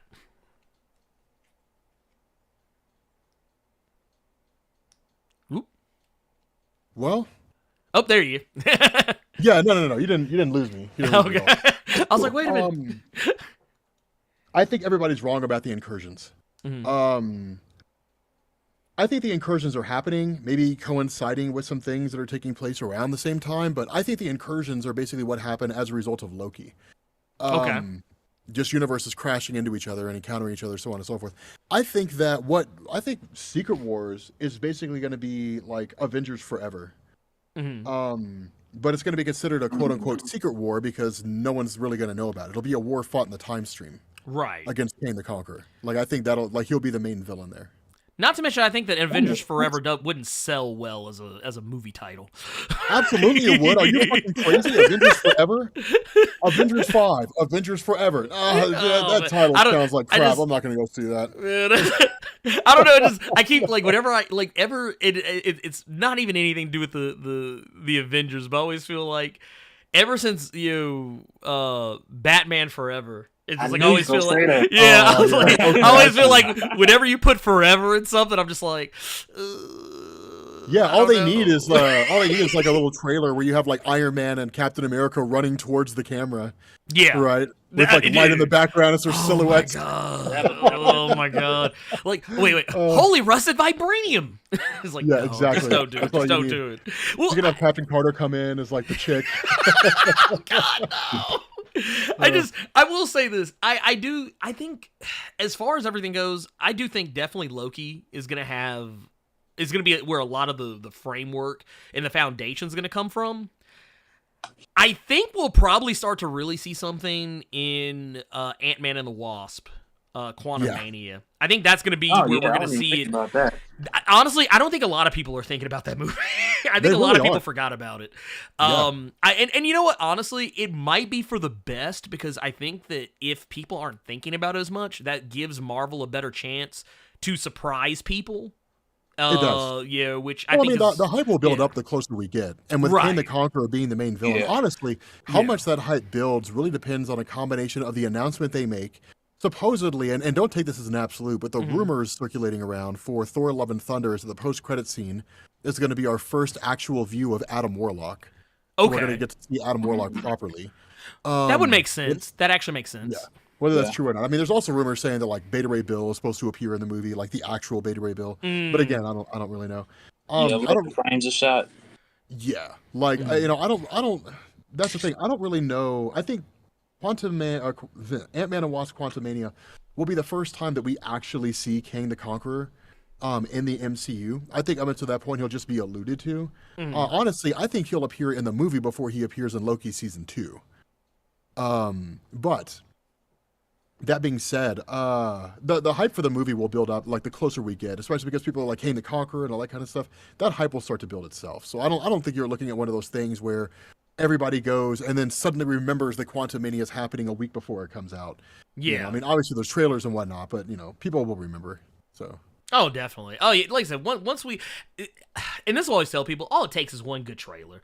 It takes one good trailer, one teaser, teaser, or something like that, and people, because people were kind of slick forgetting about Thor: Love and Thunder up until like the first teaser came out. They're like, oh yeah, this is a thing that's coming out. Like your hardcore fans knew, but like your casuals, your just general audiences, they weren't thinking about that. Here's another one, and this one I think all of us could probably sum up pretty quickly. We got one from Urban Prince of Strong Styles asking, whatever did happen to Gore the God Butcher? I always wondered if Gore was killed by another god, or maybe Null killed them. He became a universe and got destroyed by Thor. There you go. Basically, if you really If you want to know, I think technically, I think we've all probably at some point or another, I think, have done something talking about this. I would just say, go read King Thor. You get your answer there. I could sum it up pretty easily. It's just that it is kind of involved, but just know that Gore is not dead. He's very much alive. He's somewhere. Dead. He's dead and gone, as far as I'm aware. He's in some weird place. I know that they kind of imply that he's going to die, but he'll just die like as a or he'll live whatever life he has left, but he's like in some weird extra dimensional some other. The one thing we never got that I always wanted us to get was Galactus the All Butcher. That would be awesome, because we did get other stuff. We got like we almost got it. Yeah, we almost got it. When he got the all black necro sword, which merged with him. Yeah, like I'm shocked that didn't happen. Yeah, we never got that. And I was Ego as well. Ego the Living Planet. Yeah, we got Ego, which that whole thing. I always feel like that was just one of those deals. Like I wish they did. Keep going back to that ever so often, just so we can get more of it. Like, that's something I really enjoyed, just because it's so nutty. Like, it's just so nutty. Like, it's just all this crazy shit that's happening. That, like, it's almost like the greatest fanfic, but like it's a real thing, and it's hilarious to me. Just every time they go back to the well. And then here's the last one from the Discord. It says, this is from Rough Rider. Says, are you guys up on the new season of Umbrella Academy? No, I am not. I have not watched the new season. I've not watched it either. Not for lack of desire, but just more for lack of time.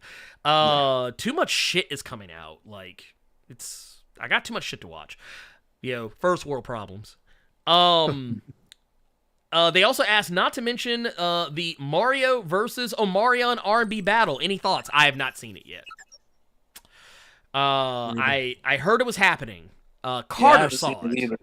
Yeah. somebody told me Omarion was trying to feed somebody a watermelon. They didn't want to eat it. Oh. What the hell? It was either Omarion or his brother Orion was trying to feed somebody a watermelon. They was like, I'm okay. What? Oh my god! I'm like, what? At a versus battle? Wait a minute. Are we sure this was like a family reunion, or was this like? No, they was doing like some freaky stuff with the watermelon and my god! Try to feed it to some girl. She was like, nah, I'm alright. Oh god! Why? Dude, I swear, some of the weirdest shit.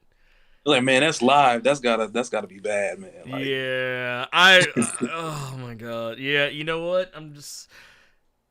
Yeah, I don't know how to carry on. I don't know how to carry on after that. You know what? Let's do this. We got Jonathan Moda with the 99.99. Good God, Jonathan, what are you doing? What are you doing? What are you doing? You just got over COVID, dude. Stop. What are you doing? What happened? It says beach day with a wife, but I had to stop by and support. Man, dude. This guy, that's what's up. Always out here, man, dude. That's the man, dude. My guy. Dude, you're the beach. You're the beach. You're the beach. It's hard. Why the hell are you here when you're on the beach, man? Yeah, like you're supposed to have sandy toes and like swimming in the water. Like this guy's out here support. You know what? But I'm not gonna complain. I'm not gonna complain because you know what? I appreciate it. I respect it. I love it. Don't take this the wrong way, man, but I'd be like, I'm on the beach. I am not worried about Blerd's podcast. Right. Like honestly, I wouldn't be listening to me on the beach. I would be I'd be on the beach. I'd be like, I'm worried about this drink in my hand and this cool water in my feet. That's what I'm worried about. Yes. That's dedication though. He got the phone out there with the OtterBox. Yeah. That's dedication, man. Look, probably sitting on one of those like little floaties. Like probably sitting on little floaty thing, just like sitting there, just probably dude, you know what? Dude, I need to be living your life, Mr. Moda. I need to be living your life. You have everything set just the way I think I would probably want to have it if I could be in your shoes. I would love to just be able to be like, let me see what's going on here. Uh-huh. All right, cool. Let me get back to this. That's what I'm imagining is happening right now. Dude, you are awesome, dude. You're too awesome, for Christ's sakes. But let's see here. We've got here's one we can let's jump into from the chat real quick. I saw here. This one was from, I believe this was Nobody Except Me asking this one. But they asked if they bring in the X-Men into the MCU, should they already be on Krakoa, or would you do it some other way? I can't find the question, but I'm paraphrasing. I think that's got to be post Secret Wars. Yeah, I would think so too. And I don't know if I'd want them doing any of the Krakoa stuff like right away. I don't know, because it doesn't seem like anything that's going to be permanent. My thought with them bringing the Jedi into the MCU, they're going to do it from scratch. And the reason why is because if they were going to invoke the X-Men and actually bring them in from some alternate reality, or at the very least like something akin to that, they would have given us more than Charles Xavier. Right. Charles Xavier was just a fan service thing. It was just like literally a favor to the fans because everybody just wanted to see something about that.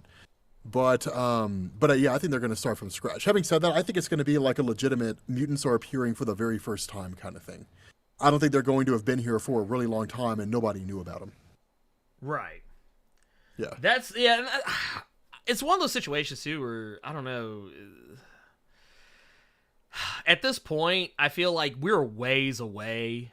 I feel like I don't think it's gonna happen exactly anytime soon. It just at this point, I would be perfectly okay if they just kind of just showed up out of a portal somewhere and was like, "Hey, we're here. All right, cool. Let's keep moving." Or if they treated him as some like thing that happens in another universe. Whatever. At this point, because the X-Men and the Avengers rarely ever cross over anyway outside of Wolverine. Did I say the Jedi instead of the X-Men? Yeah, honestly, I thought you were being funny. We know what you meant. Yeah. I thought you were just being funny, honestly. If they bring the Jedi into the MCU, man, shit's gonna pop off. I mean, dude, let's be real. Midichlorians, X-Gene? I mean, come on, man. Oh, it's got to start with Mace Windu. The return of Mace Windu. Are you telling me Mace Windu has been a mutant this whole time? Dude, everybody's asking for like Star Wars what if stories, and they want one of those. They want a what if story, like what if Mace Windu survived?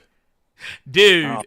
I mean, at this point, we've seen Darth Maul survive being cut in half and kicked down an air shaft. Right. Yeah. So, I mean, at this point, anything can happen. Anything flies, bro. I mean, I never understood. Maybe you guys can explain it, but like, I never understood why everybody was so obsessed with the idea of Mace Windu surviving. You know, honestly, I think it has more to do with Samuel L. Jackson than it does the character himself. Yeah. Really? I think it's one of those deals because it's like, oh wow, Samuel L. Jackson in a Star Wars movie, like that's what people, even though he wasn't the focus of any of them, but people saw him, they latched onto it and was just like, oh wow, this is cool. And also I think too the other thing is that it's like, of all the characters in Star Wars that are black characters, in the movies at least, how many of them have ever been Jedi?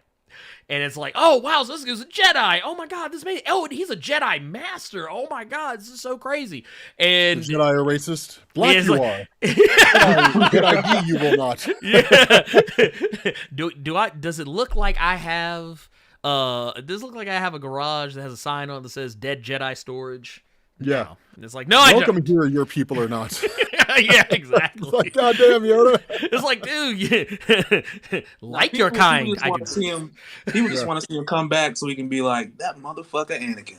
Yeah, dude, that's basically what people want. They want Samuel L. Jackson, because let's be real. At this point, Samuel L. Jackson isn't acting anymore. He's just being his best self in everything that he does, and it's fantastic. And it just, you jest, but that's fucking 100% true. Yeah. So when they had me do the press junket for Spider-Man Far From Home, and that had Samuel L. Jackson, and like literally this guy. So they had the whole thing set up in a hotel room. And so they have Samuel Jackson come in, right? This guy's walking down the hallway. He gets into the room. He's like, somebody get me a fucking cup of coffee. And I was just like, wow, okay. So I was like, this is how it goes. Because like everybody, like all the members of the press are kind of looking around like, damn, okay, this is like, is this guy in some kind of a mood? No.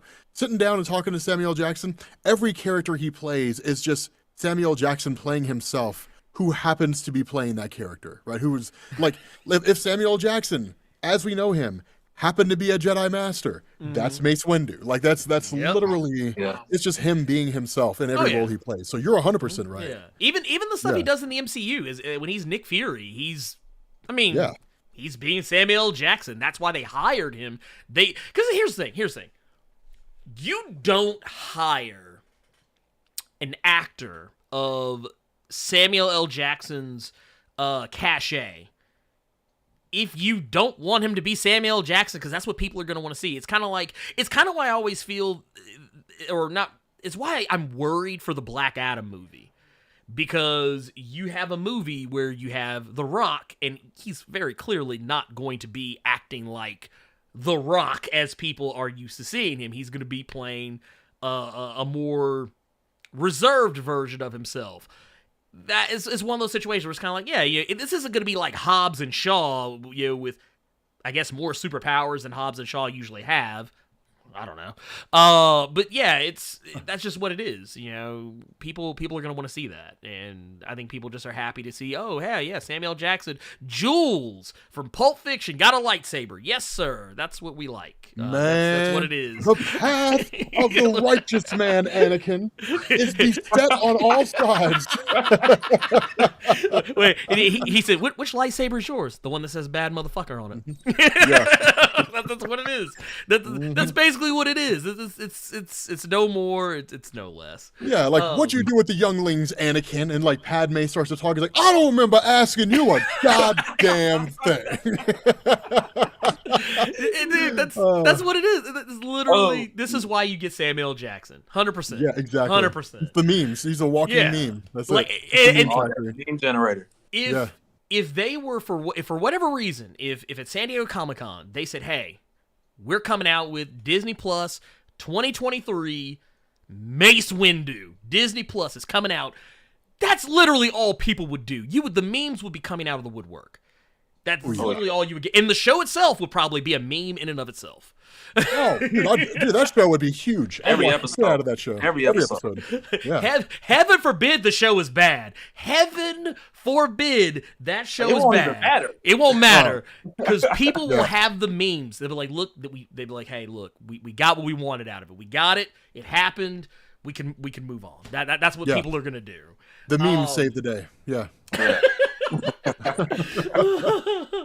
Let's see here. I mean, hey, look, it can't be any worse than what they did to Finn, right? Just throwing that out there. Finn got done a little dirty.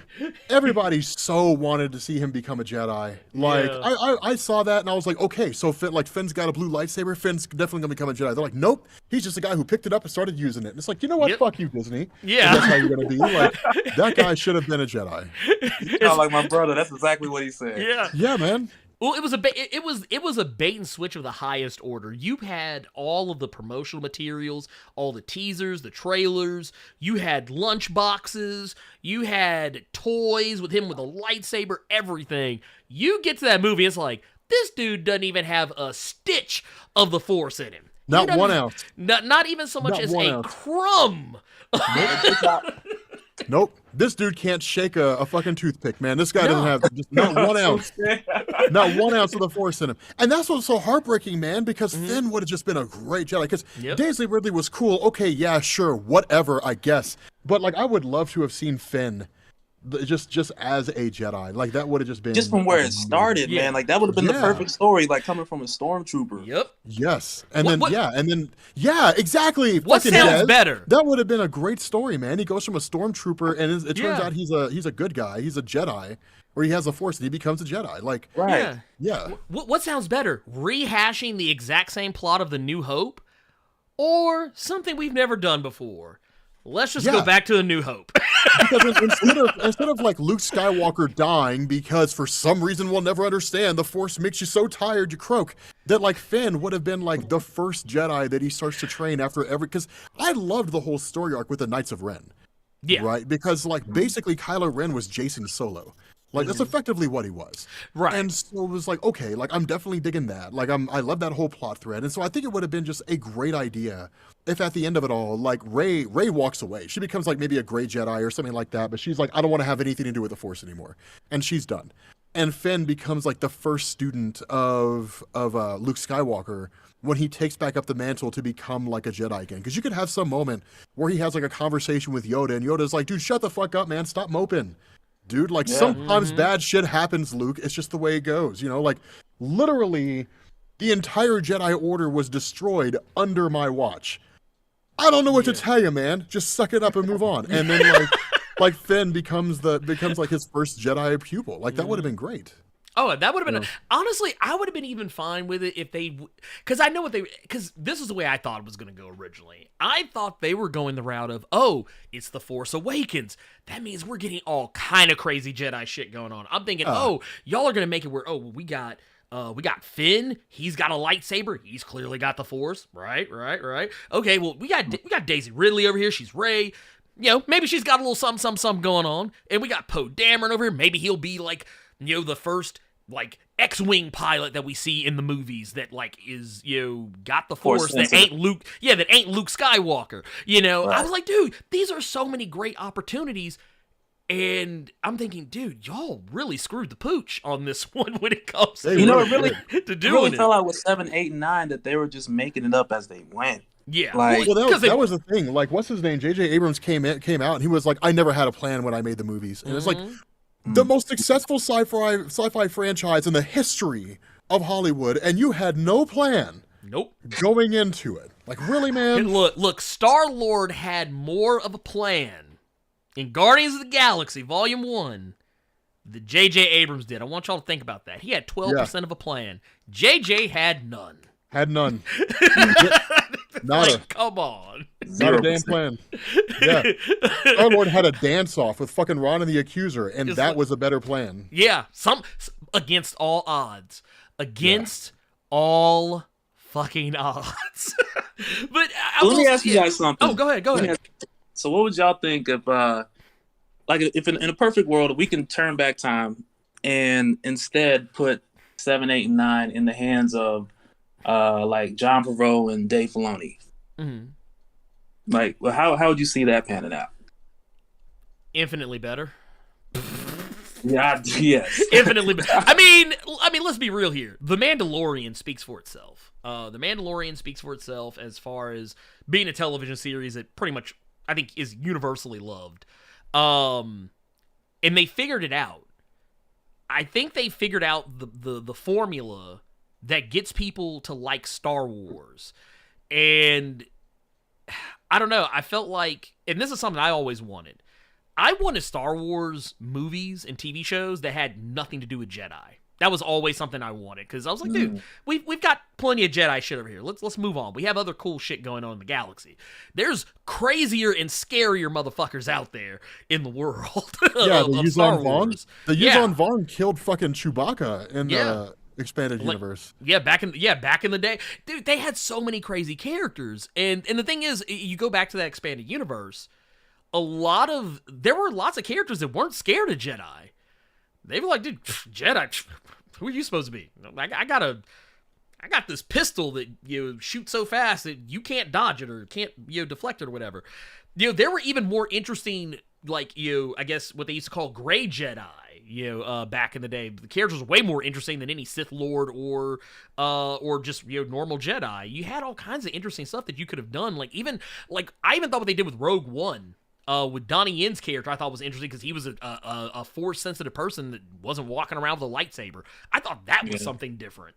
So yeah, I think other people who actually have plans would have done a far better job. I think Jon Favreau, if he wanted to, he could have made a perfect Star Wars trilogy that everyone would universally like, unlike the sequel trilogy.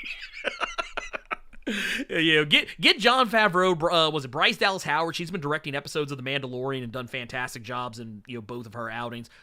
Let them handle it. Let them have it. Let these other people have it. Get JJ the hell away from Star Wars. I don't want to see that man's name attached to Star Wars anything right now. Yeah, I think Bryce did the episode with the AT-AT with the small village and all that. Yeah.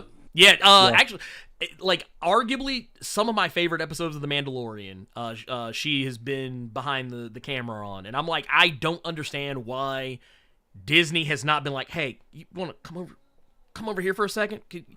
You want to make us a Dr. Aphra series or something? You want to make some movies or something? Because why has this not happened yet?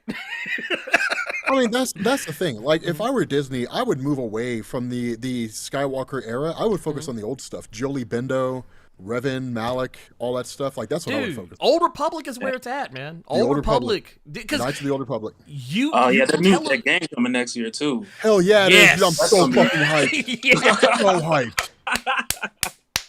Yes! Oh, my God. Let's see here. I'm not going to lie. Bill, I don't want to be the bearer of bad news. You're asking questions about Knights of X. I am not reading it. I'm just going to be brutally honest.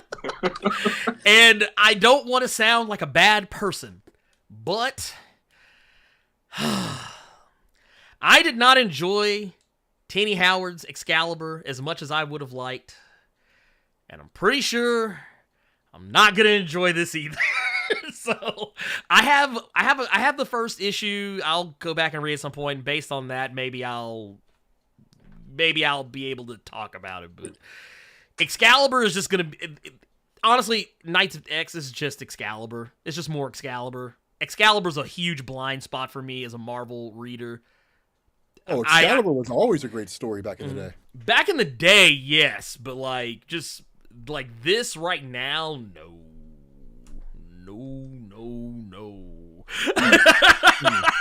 I have not enjoyed the more recent Excalibur, but I don't know. Have y'all read any of it? Have y'all read any like Knights of X, anything like that? No. Nah. Okay, there you go. That settles it. It's gone. Let's see here. What do we got here? Let's see. Tad says, I was hoping at the end of Obi-Wan there would be a hint of season 2 and was really hoping we get a glimpse of Darth Maul. I'll be honest with you. I never thought that was going to happen. I don't think we got like... Not definitively. Not definitively, but they have said that they will make a season 2 if people want it. And I think people want it. So... I'm down for it. Especially Right. Here's the other thing I want to address here too is the fact that for those who are not aware, the Ahsoka series that's supposed to be coming out is gonna have characters from Star Wars Rebels, and if you watch Star Wars Rebels, you know what happens between Obi-Wan and Darth Maul eventually. I don't think anyone has to worry about the direction they're going. We'll get there in time. Just be patient. Yeah. Just be patient. Just like is what they call in wrestling long-term booking. we can't give you the WrestleMania match at SummerSlam. We got to build up to it. We'll get there. Right. Hills and valleys.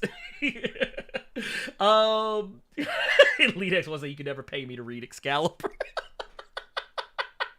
It wasn't that terrible. No. I mean, old Excalibur I can read. It's the like here's this is the recent Tini Howard's Excalibur. I don't think it's bad. It just has a lot of weird lulls. That's what I'll say. It has lulls. It's like I've said it before, it's like a D&D game. Sometimes you have games where you're storming the castle. There's other games where you're just talking to NPCs. Nothing wrong with it. It just depends on the DM. It could be either can be fun depending on the DM. I feel like Tini Howard was not the DM I needed. Though I do love... here's the thing. I like Tini Howard's other work, so it's not even a slight against her. Let's see. Oh my god, y'all are terrible. Y'all terrible. Yeah, just as a side note, I still got like within the hard copy issues, the comics that I do have. I also have over here Excalibur issue 45 with when they presented the Endmen. Mm-hmm. Like just that random issue, just one of the ones that I do still have. Dude, like I said, older Excalibur I think is great. I think older Excalibur is great. It's fine. I like it. I can get down with it. Like I probably read Excalibur more like in the 90s when like you couldn't like swing a stick without hitting an X book on a comic shelf. It was an license to print money back then. I was buying them at a gas station back then. Oh yeah, dude. Gas station, dude. What a time to be alive. You can get comics at gas stations, Walgreens, Walmart. You can get them at the grocery store. You get them everywhere. That was a beautiful time. We'll probably never go back there again, but it was a beautiful time. But yeah, it was good stuff. It was good stuff. I miss it, honestly. I miss the older stuff, but yeah, this is more go recent. buy a candy bar, buy yourself an X-Men comic. Dude, oh man. All in one spot. You guys remember the promotion for X-Men the Animated Series with Pizza Hut? Wow. Oh my god, vaguely. Wow. I used to get a personal pan pizza every Saturday, bro. Dude, man. That was like the little stars and everything. Is that what that was? I think so. They had like they had a bundle thing where you can get you get a personal pan pizza, and I think they had a cup also with the image on it. Yeah. You get a VHS tape of like exclusive episodes of X-Men the Animated Series. We used to do that shit every Saturday. Me and a friend of mine, we have like sleepovers, and we would just take turns trading. Like, all right, I'm gonna come to your house. All right, you're gonna come to my house, and we're just gonna Saturday we're getting pizzas and we're watching X-Men. That's just what we're doing. It's I had to work in my dad's shop every Saturday, man, and like I used to always tell him I'm going to lunch at 11 a.m. Oh, wait a minute. Here, hold on. I think I found a tweet. Mm-hmm. Let me copy the link to this tweet. I'm gonna put this in. Yeah. Blerd. I'm gonna put this in your general chat. Okay. There it is. Let's see what we got. Yeah, is that what you're talking about, Des? Here, I'm pulling it up. And let's see here. Yeah, is this it? That's it. Yeah, man. Bruh, God, the days. Crazy. You just took me back. You just there was a Pizza Hut right across the street from my dad's shop, and next door there was a gas station. I got the comic at the gas station, and then before you knew it, the TV show it came and it blew up. But Pizza Hut had that promotion, like I would get it every opportunity I had. Oh yeah, man. Bruh. Man. Oh my dude, can I get this? Yeah, I want this to zoom in. Bruh. Oh, I remember these. I remember these. Oh my god! I never understood that pose that Cyclops was making in that shot, but I never understood that one. I felt like that pose was I don't know who that was, who they referenced for that, but this right here. Oh my god! I think the commercial's still on YouTube. Like it's somewhere on YouTube. Yeah, that's childhood right there, dude. Then a website like that, it was like retro TV commercials. Oh yeah, dude. See, stuff like that's dangerous because I'll go down the rabbit hole and I'll never come back out. I'll never come back out. You spend hours on that website, dude. I used to do it with old cartoons, like because you have like the ones for the commercials, but you had the ones for like old cartoon series. And you could just watch like all the intros for them and stuff, and I would just go down like, oh my god, I remember this. Oh my god, I can't believe it's this website. It was it was a whole website just dedicated to these old retro commercials. Dude, what was that called? Let me see. I didn't see that. I'm looking to see if I can find it. Yeah, what was that called? Yeah, somebody like has retro to know. Something. Yeah, somebody probably put it in the chat. Let's see. Oh no. Yeah, because I see the YouTube videos. Yeah. But I don't see like I mean, it was basically YouTube videos that were linked to the channel. Right. Yeah. Wait. Was it Get After? Was it Get After It Media? This is like the website I found. It doesn't ring a bell. Retro Junk. There we go. Oh, retro. Oh, that's what it was, dude. Oh, retro Junk. Yes. yes. Okay. Yep. Here it is. Oh. Retro junk. Oh my god. Well, they'll have like all the old intros. Yes, all the old dude. TV show intros. Look at this commercials. shit. Oh wow. Now here's a really cool thing. If you guys really want to take yourself down memory lane, they don't have it anymore, but they used to have a live stream. It was like Toonami Aftermath. Oh my Which god. is basically old Toonami shows. It was like old Toonami TV blocks that ran 24 hours a day. And then they had the same one for Nickelodeon. So it was like whole blocks of Nickelodeon that ran. So you'd have like Hey Arnold, Rocko's Modern Life, and they're like, you can't do that on TV. It was crazy. Bruh. Yeah. That just messed my whole. So this is what I'm gonna be doing for the rest of the day. Y'all know this, right? Yeah, man. I'm gonna be on here watching. I'm totally with you. Yeah. I'm totally fucking here, man. I'm gonna be on there looking for Wildcats. Oh shit! Wildcats. Dude, I loved Wildcats, man. Dude, the intro for that show went a little bit too hard though. Like they were like, There isn't because that show was legit. dude. It was, man. Wait, and I remember. Oh my god, I think you. Oh, I have to look this up. I think I got a Wildcats confession. is somewhere. Wait, what's up? I got a confession. Okay, so I had like the action figures in Maul, who was like the big dude, green and with the tusk and everything. Yeah. So I broke off his tusk, his horns, and I spray painted them all green. and that was my Hulk, because his action figure was so much bigger than the others. You know what I'm saying? And I made him like a bootleg. That Dude. sounds amazing. Apparently, But man, like back in the day, you can Image, still like, get it. You can still all get those it. action figures were way better than any other action figure you can find. Oh, yeah. The detail and sculpting was just nuts. Oh yeah. Yeah, it was next level. Do you guys remember a show called Mighty Max? Oh yes. Max. Oh Yeah. yes. Mighty Max. The intro for that show was legit. Dude. That intro was Wait, remind me about Mighty Max. I think I'm thinking Mighty Mouse. No, here, let's see. I got. yeah, look up. I'm pulling it up. Here, actually, you know what? Fuck it. We're just gonna do this shit. I don't give a fuck. Remember, was it Kung Fu: The Legend Continues? That was a terrible show. Oh my god. Here, let's see. Mobile Suit Gundam. It ran from 1979 to 1981. That was before my time. The fucking Snorks. Holy shit! Oh, wow. The Snorks. Dude, the Snorks. Yeah, I remember that shit. Was it Come Along with the Snorks? Oh, Dude, yeah. Mighty Max, yes. This was man. This was the shit back then. This was the shit back then. Oh, But yeah, it was pretty wild. Okay. Do you guys want to know something? I'm going to admit this publicly for the first time in my entire life. No one's ever going to know about this.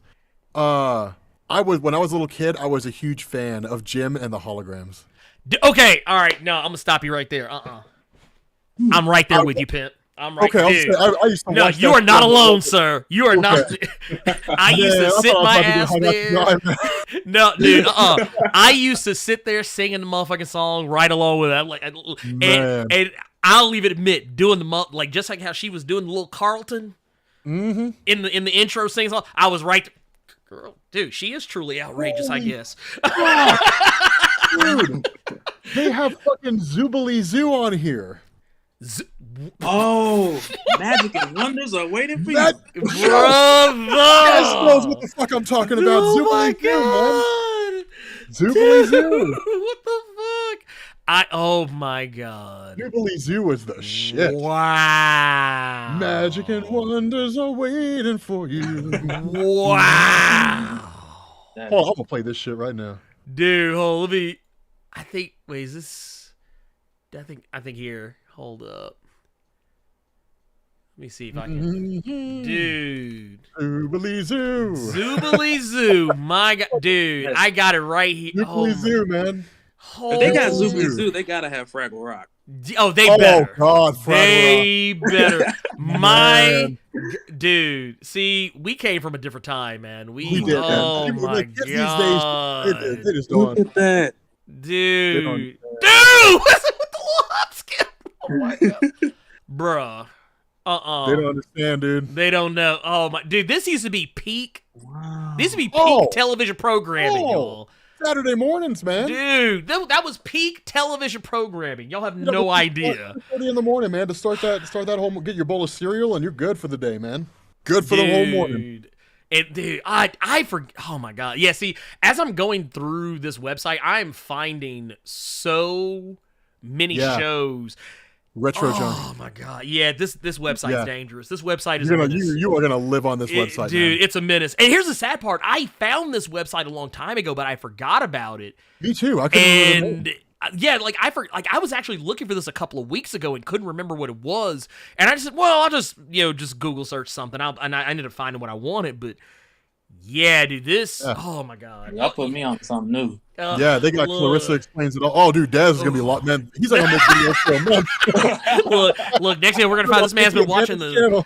We're gonna find he's been watching the Secret World of Alex Mack. oh, dude, I love the Secret World of Alex. Dude, I had a crush on Larissa Olenek or whatever. Dude, yeah. I had a crush on her back in the day. Apparently, she still acts. Really? I saw her in a random D-list horror movie very recently. Like the movie was terrible. She was fine, but the movie was terrible. Denver the Last Dinosaur. It ran for one season, then they canceled it. Yeah, because if you remember the USA Network, they used to do what was called the Dino Power Hour. So you would get Denver the Last Dinosaur and Dinosaurs. Dinosaurs! Dude, Oh, Dinosaurs!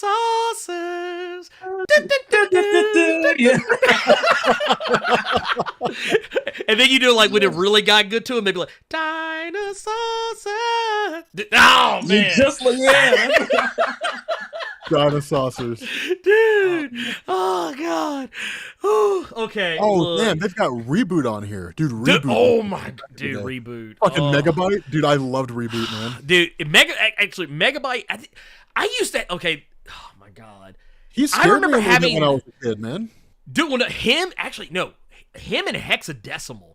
Because she used to make those weird, she would make those weird faces and the camera would just zoom in on you. She would just be making all kind of creepy, give you creepy looks. Dude, I was like, no, I can't watch this. This is terrifying. Especially with like 90s, was it 90s CG? Jesus. The Cops cartoon show? Yeah, they were beating the shit out of people in the cartoon show, too. Fighting crime in a future time. Yeah. What was it? Remember they used to do the roll call because it'd be like Mace, what was it? Long Arm. And basically it was just an advertisement for the toys. That's all it was. Black people who deserved it. Yeah. You know? and wait, my personal favorite, because you had to have the one black guy on the show, BP Vest. Oh my god!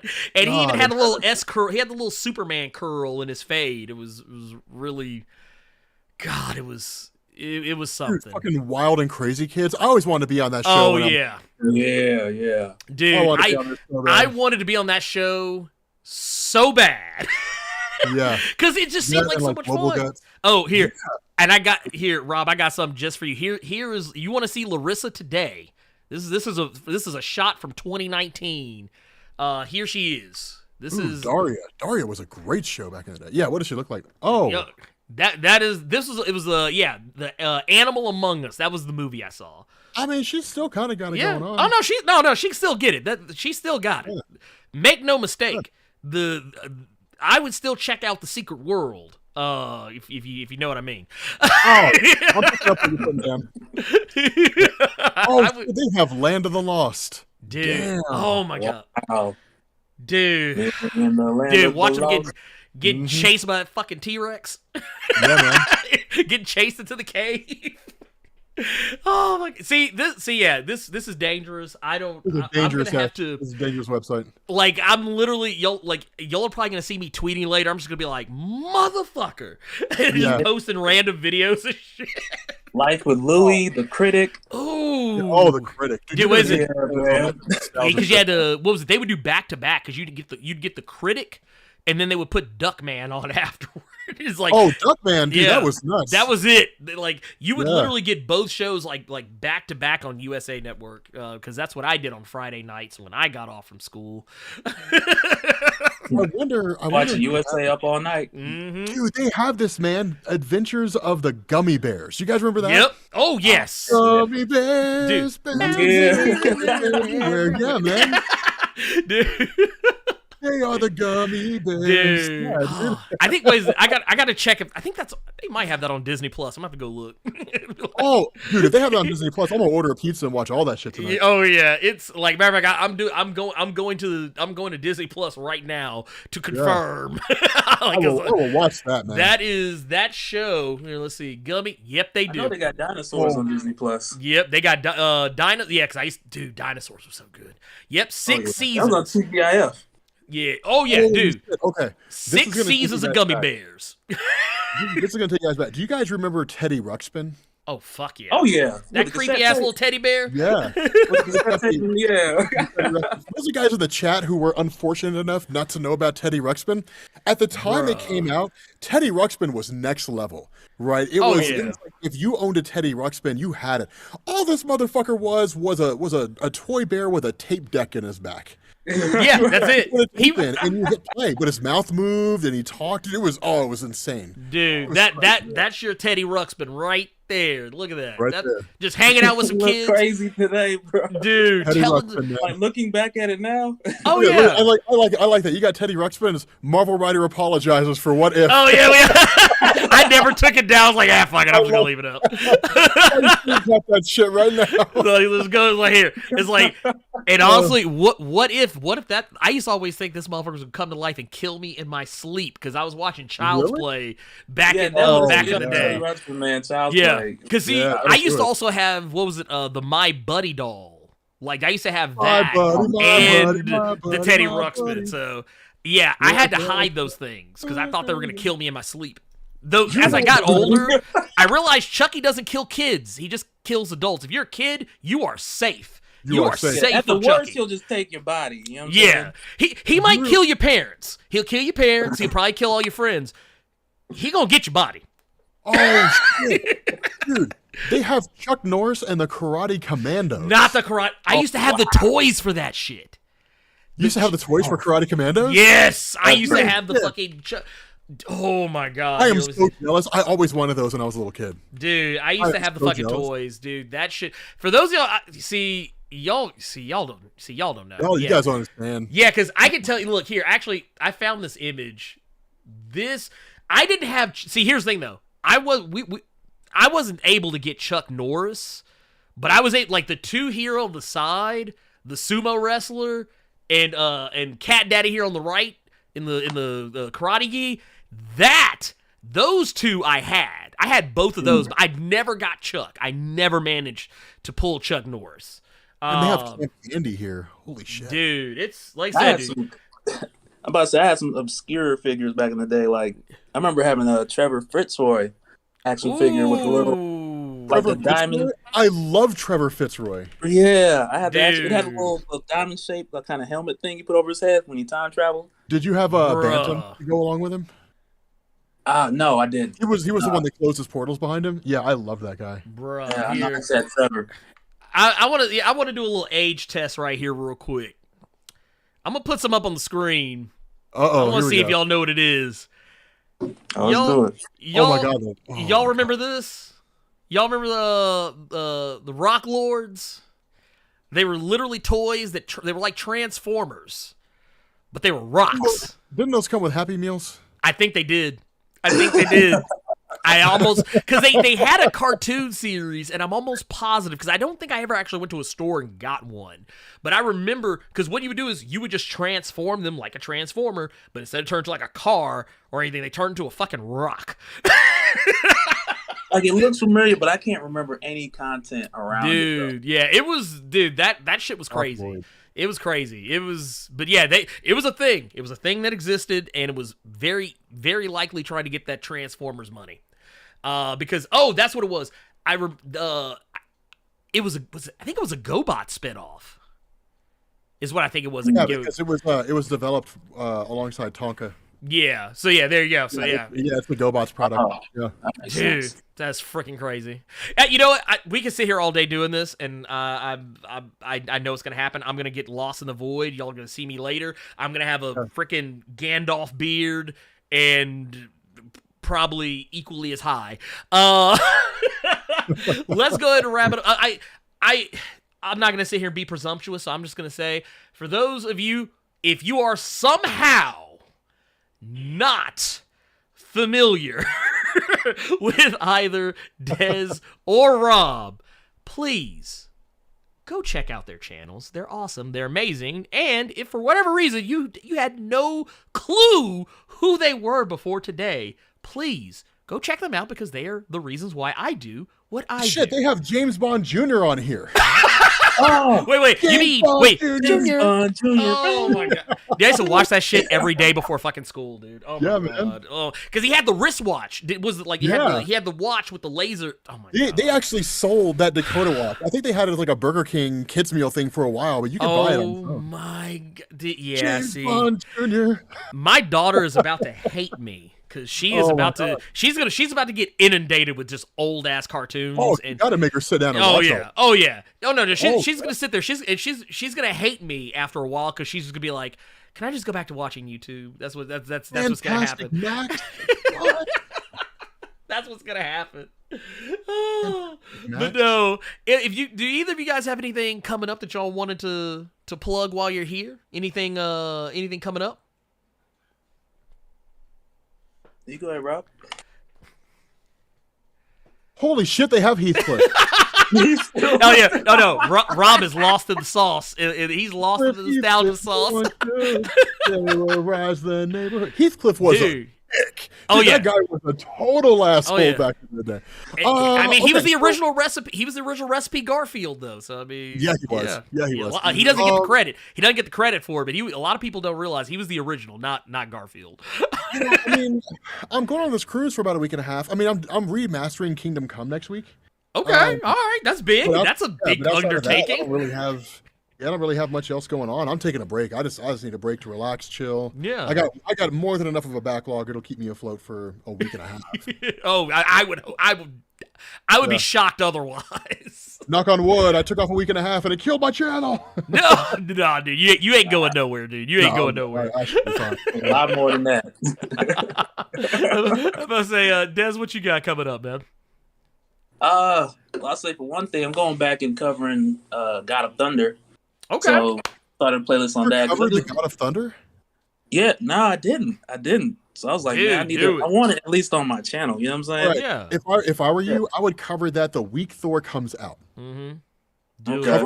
Start on Monday and title your first video Thor, just call it Thor God of Thunder, the origin of gore. If you do that, I can almost guarantee that video is going to go viral. People will watch the shit out of it. I already started the playlist, and I'm kind of timing it to hit at that part. There you go. When the movie comes out. Oh, so you'll have the actual origin of gore when the movie releases? Yeah. Do it. Okay, I mean that should work. I mean, you'll probably get a lot of those fans that you'll be able to carry on through the series once the movie's done because they're going to want to know about it. And that way they can go back to the top of the playlist that they want to too, and kind of catch the story leading up to when its origins revealed. Make sure you direct them to the playlist. Make sure they know the playlist is there, and make sure you have a card that pops out that tells them the playlist is there. Oh yeah, definitely. Yes. Definitely. Yes. Well, I guess. Well, shit. Y'all heard it here. Y'all know what's coming, so make sure y'all go check it out. Go check out that Kingdom Come remaster over on Comics Explained. Make sure you go to Dope Spill. Check out that God of Thunder playlist. Make sure you get your notifications turned on for both, so that way you know when shit is happening. That's a thing. Make sure you're doing it. And I guess that's it. And I'm not gonna stand on ceremony here. Y'all know how I usually close these things out. Actually, wait, before I do, they have sister. Oh my god, Roger, go home. Wait.